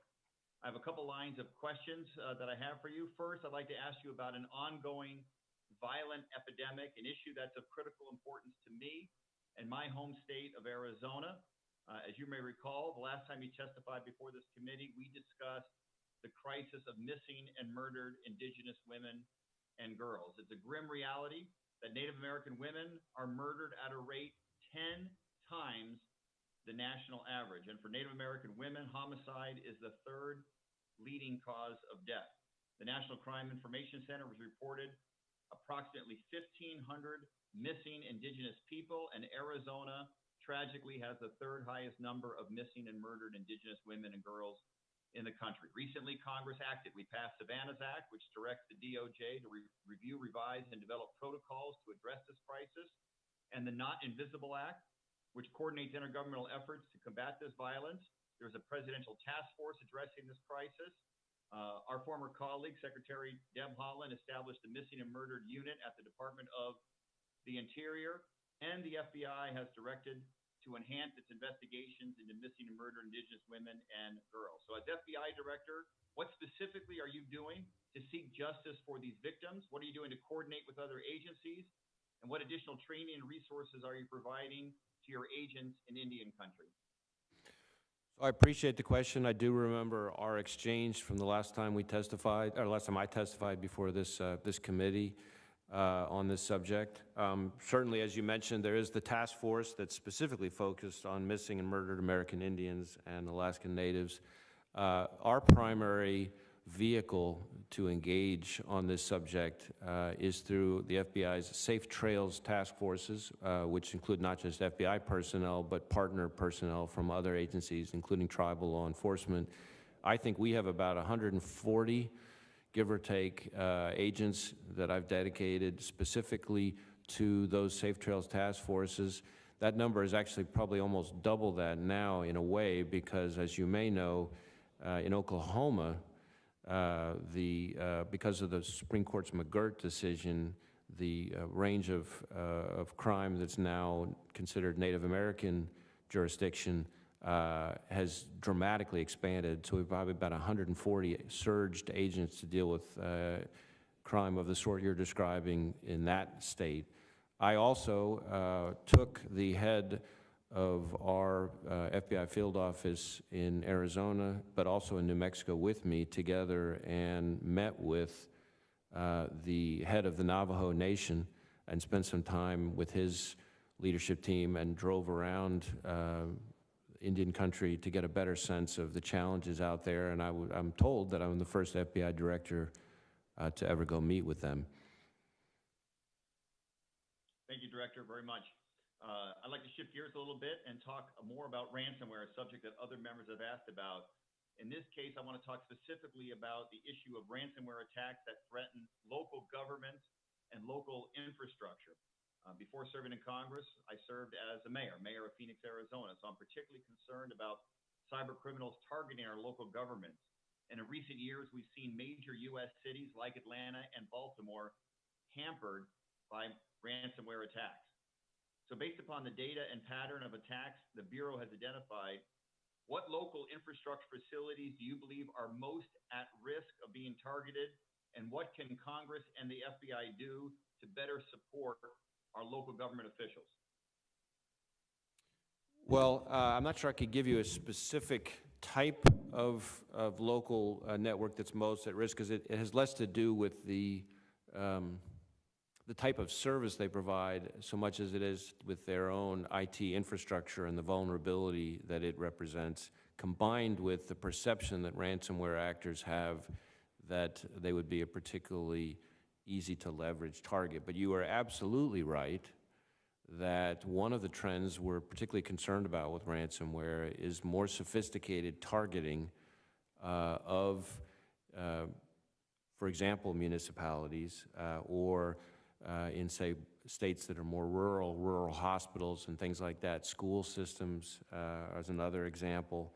And so we are trying to go after the ransomware actors through a variety of means. Our National Cyber Investigative Joint Task Force leads a whole of government campaign that's prioritizing the most damaging variants of ransomware and going after the entire cyber criminal ecosystem. So by that I mean not just the people demanding the ransom, but the malware developers, the money launderers, the shady internet service providers. We're going after the actors, their helpers. We're going after the criminals' infrastructure. We're going after their cryptocurrency.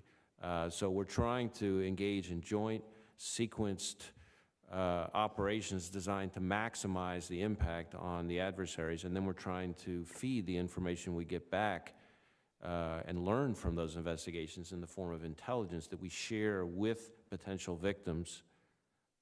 So in your example, local governments, municipalities, but also all the victims in the private sector, indicators of compromise and things like that, and then working with CISA over at the Department of Homeland Security to better help those victims protect themselves.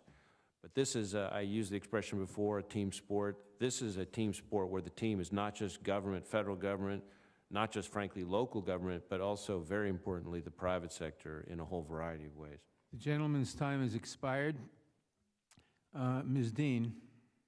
Thank you, Mr. Chairman, and thank you, Director Wray, for being here today, more importantly, for your service to our country, and especially the tremendous talented men and women of the FBI. Thank you for their service. As you've said often, the mission of the FBI is to protect the American people and to uphold the Constitution of the United States. Two important parts of that mission. My first focus today will be on the scourge of gun violence and how we can partner, continue to partner, because it's going to be all hands on deck in order to reduce and I hope someday eliminate the scourge of gun violence. Before I came to Congress, I served in the Pennsylvania House for 6.5 years and had the chance to meet with the state police who administered our PIC system, the Pennsylvania Instant Check System. And as you know, you, the FBI, administer the NICS system. The difference between the two systems is important. The NICS system, as you know, has, and both, I want to say, operate with tremendous speed. I give all those who administer these great credit. The PIC system has a difference that I think is critically important that I hope we will someday build into the NICS system. PICS allows 10 days for the state to try to get clarity on a background check to see if the person is a prohibited purchaser. And after that 10 days, if there is not clarity, it defaults to no. The NICS system, as you know, allows just 3 days, and if it can't get clarity, it defaults to allowing the purchase of the gun. Sadly, we know that it was that same loophole that allowed Dylan Roof, after 3 days, to purchase a weapon which he later used to murder 9 people at Emmanuel AME Church in Charleston. Just several days later, it was revealed that he was a prohibited purchaser. In 2018, more than 270,000 NICS background checks not completed within 3 business days resulted in more than 4,800 gun transfers to people whose background checks ultimately revealed they were prohibited purchasers. Per the most recent FBI report, about 3,000 people a year pass the NICS background checks as a result of this loophole. You know that we passed H.R. 1446, which would be the enhanced background closing of that Charleston loophole. Do you agree that NICS could be a more effective background system if we put forward that logical 10-day default to no? Well, as is customary, I'm not in a position to comment on specific legislative proposals as FBI director, but and get out in front of the administration on that. But what I would say is that our NICS folks work incredibly hard, and last year, even with 40 million, a record number of background checks, and even with the pandemic, they were still able to process 96% or close to 96% within the required time. But certainly it gets hard, and COVID made it even harder in many ways because, of course, part of the drill, and it's probably the same with PICS, they have to reach out to the state and local What we know, I appreciate that, and I absolutely admire the work and the commitment of the folks who are administering NICS. But with their pressure, the increased numbers and the increased pressure to get it done in 3 days, otherwise it's allow the purchase. That has proven to be a lethal loophole, as we know way too many times.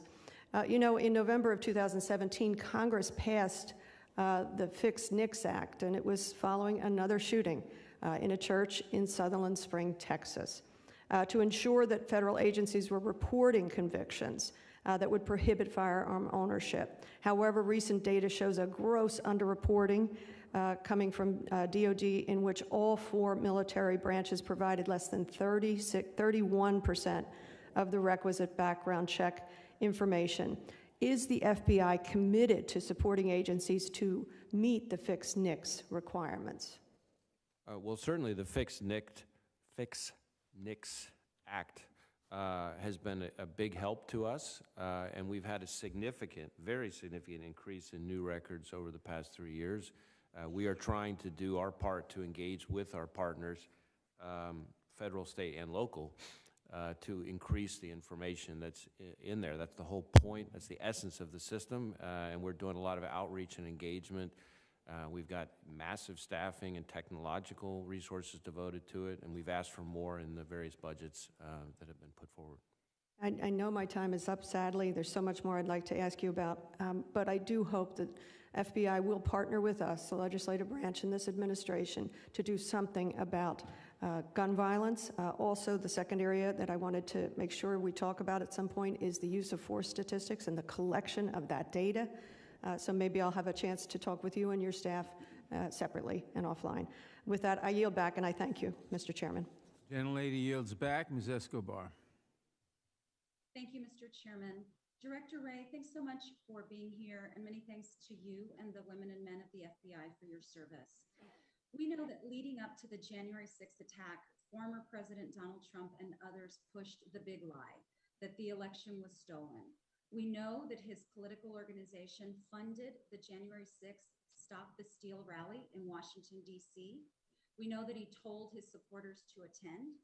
At the rally, we know he whipped them up into a frenzy and warned them that if they, quote, don't fight like hell, you're not going to have a country anymore, end quote. And then he directed them to go to the Capitol.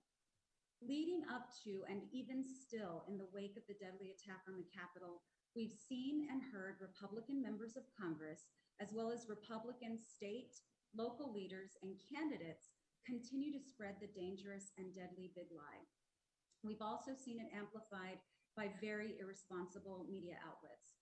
Earlier, you told us, if you see something, say something. Well, I've seen and heard something, so I'm telling you about it today. There's a new and dangerous lie. The former president is telegraphing that he will be reinstated in August. This lunacy is being amplified by incredibly irresponsible parties. What's most alarming is that this new lie is quickly gaining support in Trump's political party. Currently, 1 in 3 Republicans believe he will be reinstated as president in August. Despite everything we knew via open sources about threats of violence on January 6th, there were catastrophic failures leading up to the attack on our Capitol and on our democracy. Taking into consideration the growing popularity of this new, dangerous lie, as FBI director, is this on your radar? Are you concerned about this? And what are you doing ahead of August to prevent another January 6th? So I guess a couple things I would say on this. First, as I think I testified earlier, like former Attorney General Barr, like former Acting Attorney General Rosen, we've looked at the issue with an open mind, but we did not find evidence of fraud that would have changed or could have changed the outcome of the presidential election. Now, as to rhetoric that's out there, I think I have to be careful not to be weighing in as FBI director on different people's rhetoric. We speak through our work, we speak through our investigations, but we have a very, very active domestic terrorism investigation program. We have, even before January 6th, under my watch, we elevated, as you've heard me testify earlier today, elevated racially motivated violent extremism to our highest threat band, and we have I doubled the amount of domestic terrorism investigations, including in this space, over the prior years. And now with January 6th, that number has exponentially increased. So we're very actively at work on this subject and determined to do our part to make sure that what happened on January 6th never happens again. Director Ray, are you paying attention to what's happening with regard to the claims about August? Yes or no? We are looking at all sorts of information that's out there as we try to evaluate and distribute intelligence and conduct investigations, and that's what I would say on that subject. Okay. Well, I want to shift now a little bit. We'll shift the subject to white supremacy, anti-immigrant rhetoric, and the threats that this toxic combination poses to security in communities like mine. We have and will unfortunately continue to hear Republican members of Congress try to paint immigrants as criminals, asylum seekers as invaders, and border communities like mine as unsafe. That rhetoric, especially the use of the word invasion, which one of my colleagues on this committee used multiple times in this hearing, the use of the word invasion is dangerous. And indeed, that same language was used by a domestic terrorist who drove from his home in Allen, Texas, to my community, El Paso, Texas, on August 3rd in order to slaughter Mexicans and immigrants. Members have more than once asked you questions about terrorists at the border. I'm sure, Mr. Ray, as FBI director, that you are aware that attempted entry into the U.S. by known terrorists is extremely rare on the southern border, and in fact, far more likely to happen and is happening frequently at airports. So when responding to questions like those you've heard from my colleagues about terrorists on the border, questions that are intended to fuel xenophobia, I'm asking that you, as FBI director, that you provide the context I just provided. It would be important in order to diffuse the anti-immigrant rhetoric that puts communities like mine at risk. I thank you for your testimony, and Mr. Chairman, I yield back. The gentlelady yields back. Mr. Jones. Well, thank you, Mr. Chairman, and thank you, Director Ray, for your time today. You've been very patient with all of us. Before I go further, I do want to encourage you to allow your staff to receive an education in critical race theory. I know that certain members of this committee could certainly benefit from that kind of educational experience. Unsurprisingly, I want to ask you about what happened on January 6th. A sitting member of Congress recently described that assault as a, quote, normal tourist visit, if you can imagine that. Would you describe what happened at the Capitol on January 6th as a, quote, normal tourist visit? Just yes or no? That's not the way I would describe it. Okay, thank you. The insurrectionists were seen with handcuffs, zip ties, explosive devices, bear spray, and tactical gear. Director, yes or no, would you bring those weapons on a tourist visit to the Capitol? No. Okay, thank you. The January 6th attack on the Capitol was planned out in the open, and it was incited by the former president of the United States. Make no mistake about that. But the danger did not end on January 6th. As many of my colleagues today have discussed, the threat of domestic terrorism by white supremacists, anti-government forces, and militias is at an all-time high. With that in mind, Director, I want to ask you whether several troubling recent incidents raise red flags in your mind about these threats. For example, Michael Flynn, the former National Security Advisor, said at a rally, quote, "I want to know why what happened in Myanmar can't happen here. No reason it shouldn't happen here." Does that suggestion of a military coup raise a red flag to you, Director? Simple yes or no.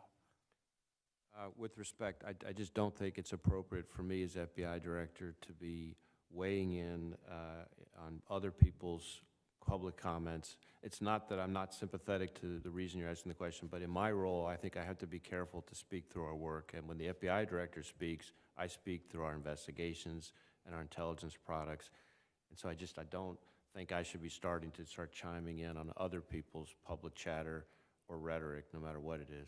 Well, Director, I mean, it's true that you have an obligation to protect the American public, right? And to the extent you can help the American public to understand what kind of dangerous rhetoric poses a threat to the safety and security of the American people, you can do so as a public service. I mean, it's pretty simple, right? I mean, this guy is calling for a military coup. Is that something that would not be of concern to you in your capacity as the FBI director? Certainly a military coup would be of great concern to me if I thought it was. Thank you, Director. Happen. Or consider this, prominent officials within one party, I'll just say at the Republican Party, have attended events and spoken alongside white nationalists, instigators of the insurrection on January 6th, and leaders of domestic terrorist groups. When leaders of one of our major political parties in this country attend extremist events, does their attendance lend legitimacy to those extremists who are seeking to bring other folks into the fold and convert people to their ideologies? Yes or no? Again, I'm not trying to be difficult here, but it's just with respect, I don't think it's my role or the appropriate role for any FBI director to be weighing in on other people's First Amendment activity. What I think we need to do at the FBI is to act through our work to aggressively investigate domestic violent extremism, to aggressively investigate election influence or interference, to aggressively investigate the things that we are entrusted with investigating to protect the American people and uphold the Constitution. Let me ask you this. Not that I'm not unsympathetic to why you're asking the question, but I understand, don't think that's my role. I suspect the answer is yes, if you were to be forthcoming about that. How about this? A former attorney to President Trump falsely stated, quote, "It should be that he can simply be reinstated." And I think you've heard other of my colleagues say this today. Biden, to finish this quote, is told to move out of the White House, and President Trump should be moved back in. Could statements like that encourage attacks of the kind that we saw on January 6th, yes or no? Same answer. Wow. Director Wray, I've asked you these questions because the insurrectionists threatened more than our lives. They threatened our democracy, and the fact is they still do. I hope that you see that. Those who incited the assault with their calls to stop the steal now threaten to incite another one with their calls to stage a coup or to, quote, reinstate Donald Trump.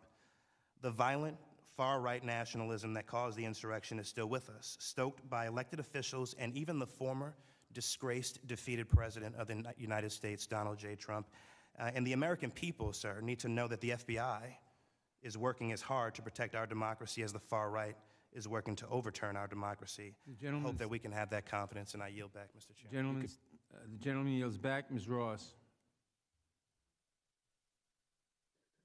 Thank you very much, Mr. Chairman, and thank you very much, Director Wray, for being with us today and for your patience. I know it's been a long day. I have two lines of questioning, so hopefully we can get through the first one quickly because my second one is the area where Congresswoman Dean wanted to talk about use of force. But the first I have to go to, because I'm from North Carolina and it deals with the Colonial Pipeline. And in my district, during that horrible week-long period, about 3/4 of our gas stations simply didn't have the fuel for my constituents. Can you walk me through the different ways that a company employing inadequate cybersecurity measures could endanger federal supply chains, like this case, and especially with crucial needs like oil and gas infrastructure? Well, I think it's, of course, a very good question, but I think a fulsome answer to that would way exceed the amount of time we have allotted. So I want to be sensitive to your time constraints here. Certainly, all critical infrastructure increasingly is dependent on internet connectivity and increasingly online. And so to the extent that a company doesn't have strong cybersecurity, we are more and more dependent on their cybersecurity for our physical security. I think that's one of the things that the recent ransomware attacks demonstrate, is that it's not just affecting those companies, but it can affect the average American at the gas pump or when they're buying a hamburger. And so, Director Ray, do you think that Congress should take actions to have mandatory cybersecurity standards for private folks doing critical infrastructure? Well, again, as I've said in response to other topics, I want to be careful about proposing or weighing in on specific legislation, but I will say that I do believe that the private sector piece of our cybersecurity as a nation is absolutely indispensable. And until we figure out a way to ensure that the private sector has adequate cybersecurity, and maybe just as importantly, a key part of cybersecurity is closely lashed up and informing the federal government, the FBI, CISA, et cetera, we're going to have a problem adequately defending the country. And so I think anything that kind of goes at those issues is something worth taking a close look at. Thank you very much for that answer. On the use of force issue, I want to quickly follow up on that issue, especially since Representative Dean didn't get a chance to ask her question. And I want to talk about the FBI's collection of use of force data.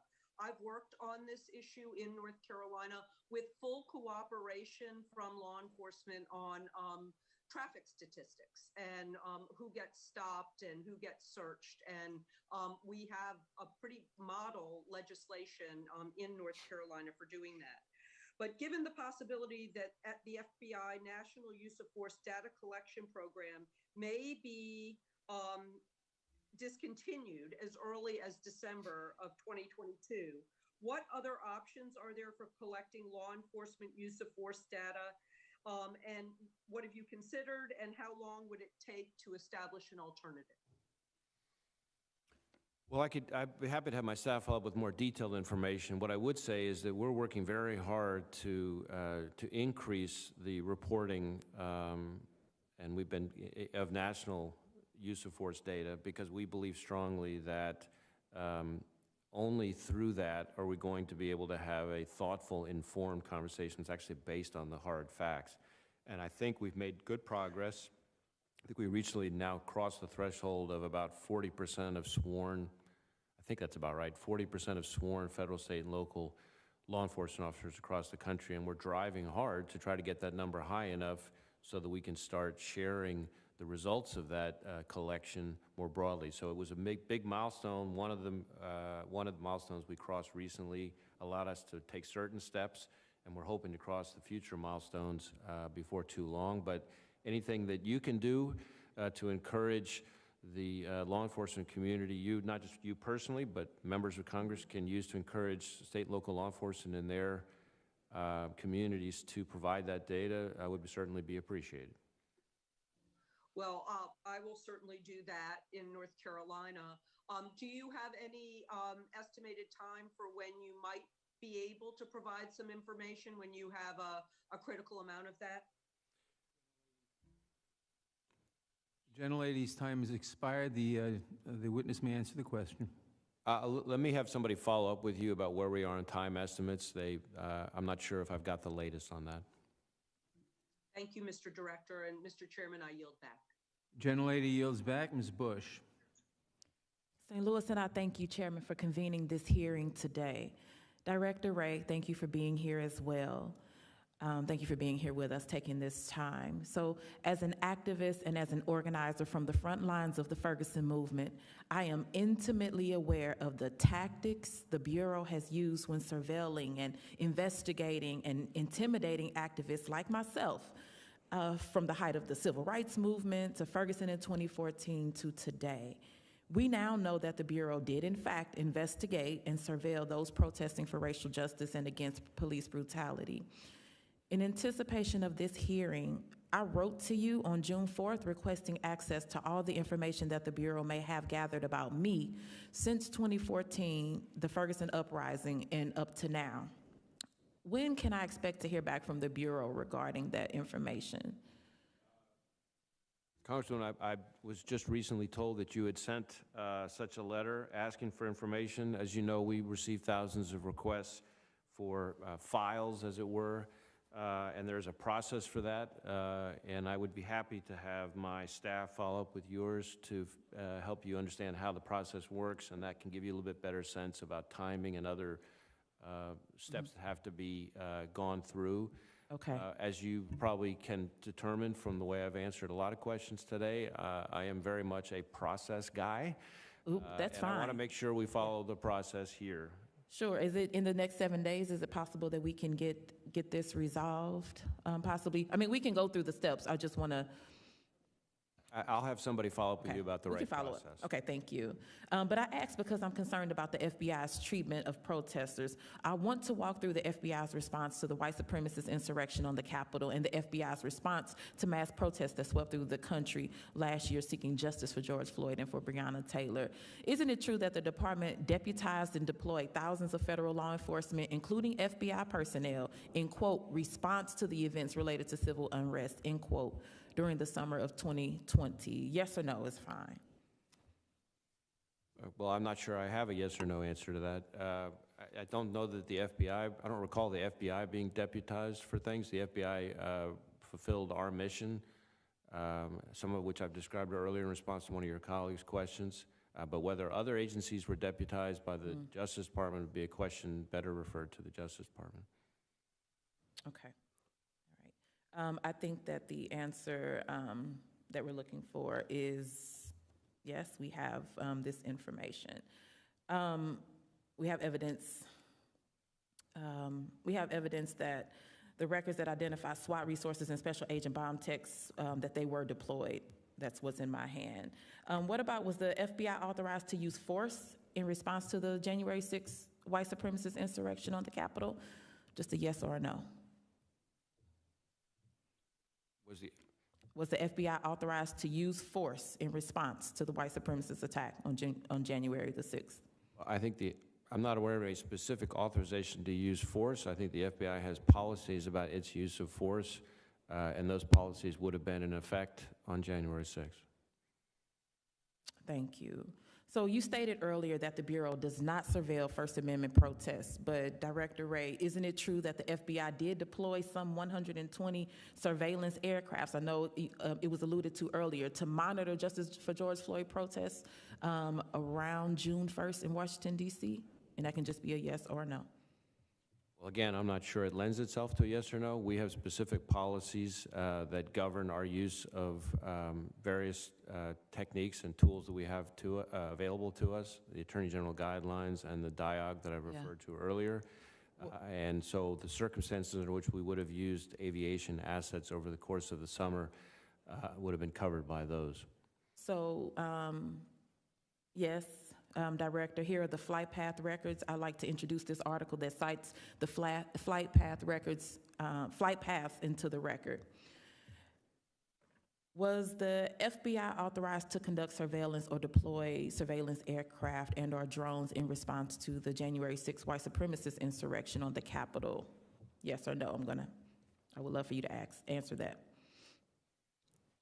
I don't recall whether or not aviation assets were called for or used in the January. Well, you can that's fine. That's fine. I just don't know off the top of my head. I mean, the evidence is clear. We've witnessed it with our own eyes. The Bureau has a white supremacy problem within its ranks. The choice to not pursue white supremacist violence like what we saw on January 6th is not because the Bureau does not have the resources or the statutory discretion to do so. It is a blatant dismissal of white supremacy as a threat. It is racist, it's unethical, it's unconscionable. Protesters last summer rose up to save lives, and they were violently removed with chemical weapons, pepper spray, tear gas, smoke canisters, stun grenades, and rubber bullets. That's why we as activists and protesters must continue to pursue transparency from the Bureau. And I'm talking to activists right now. File your FOIA request. We are not a threat. Thank you, and I yield back.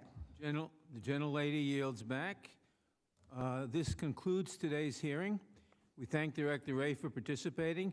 Without objection, all members will have 5 legislative days to submit additional written questions for the witness or additional materials for the record.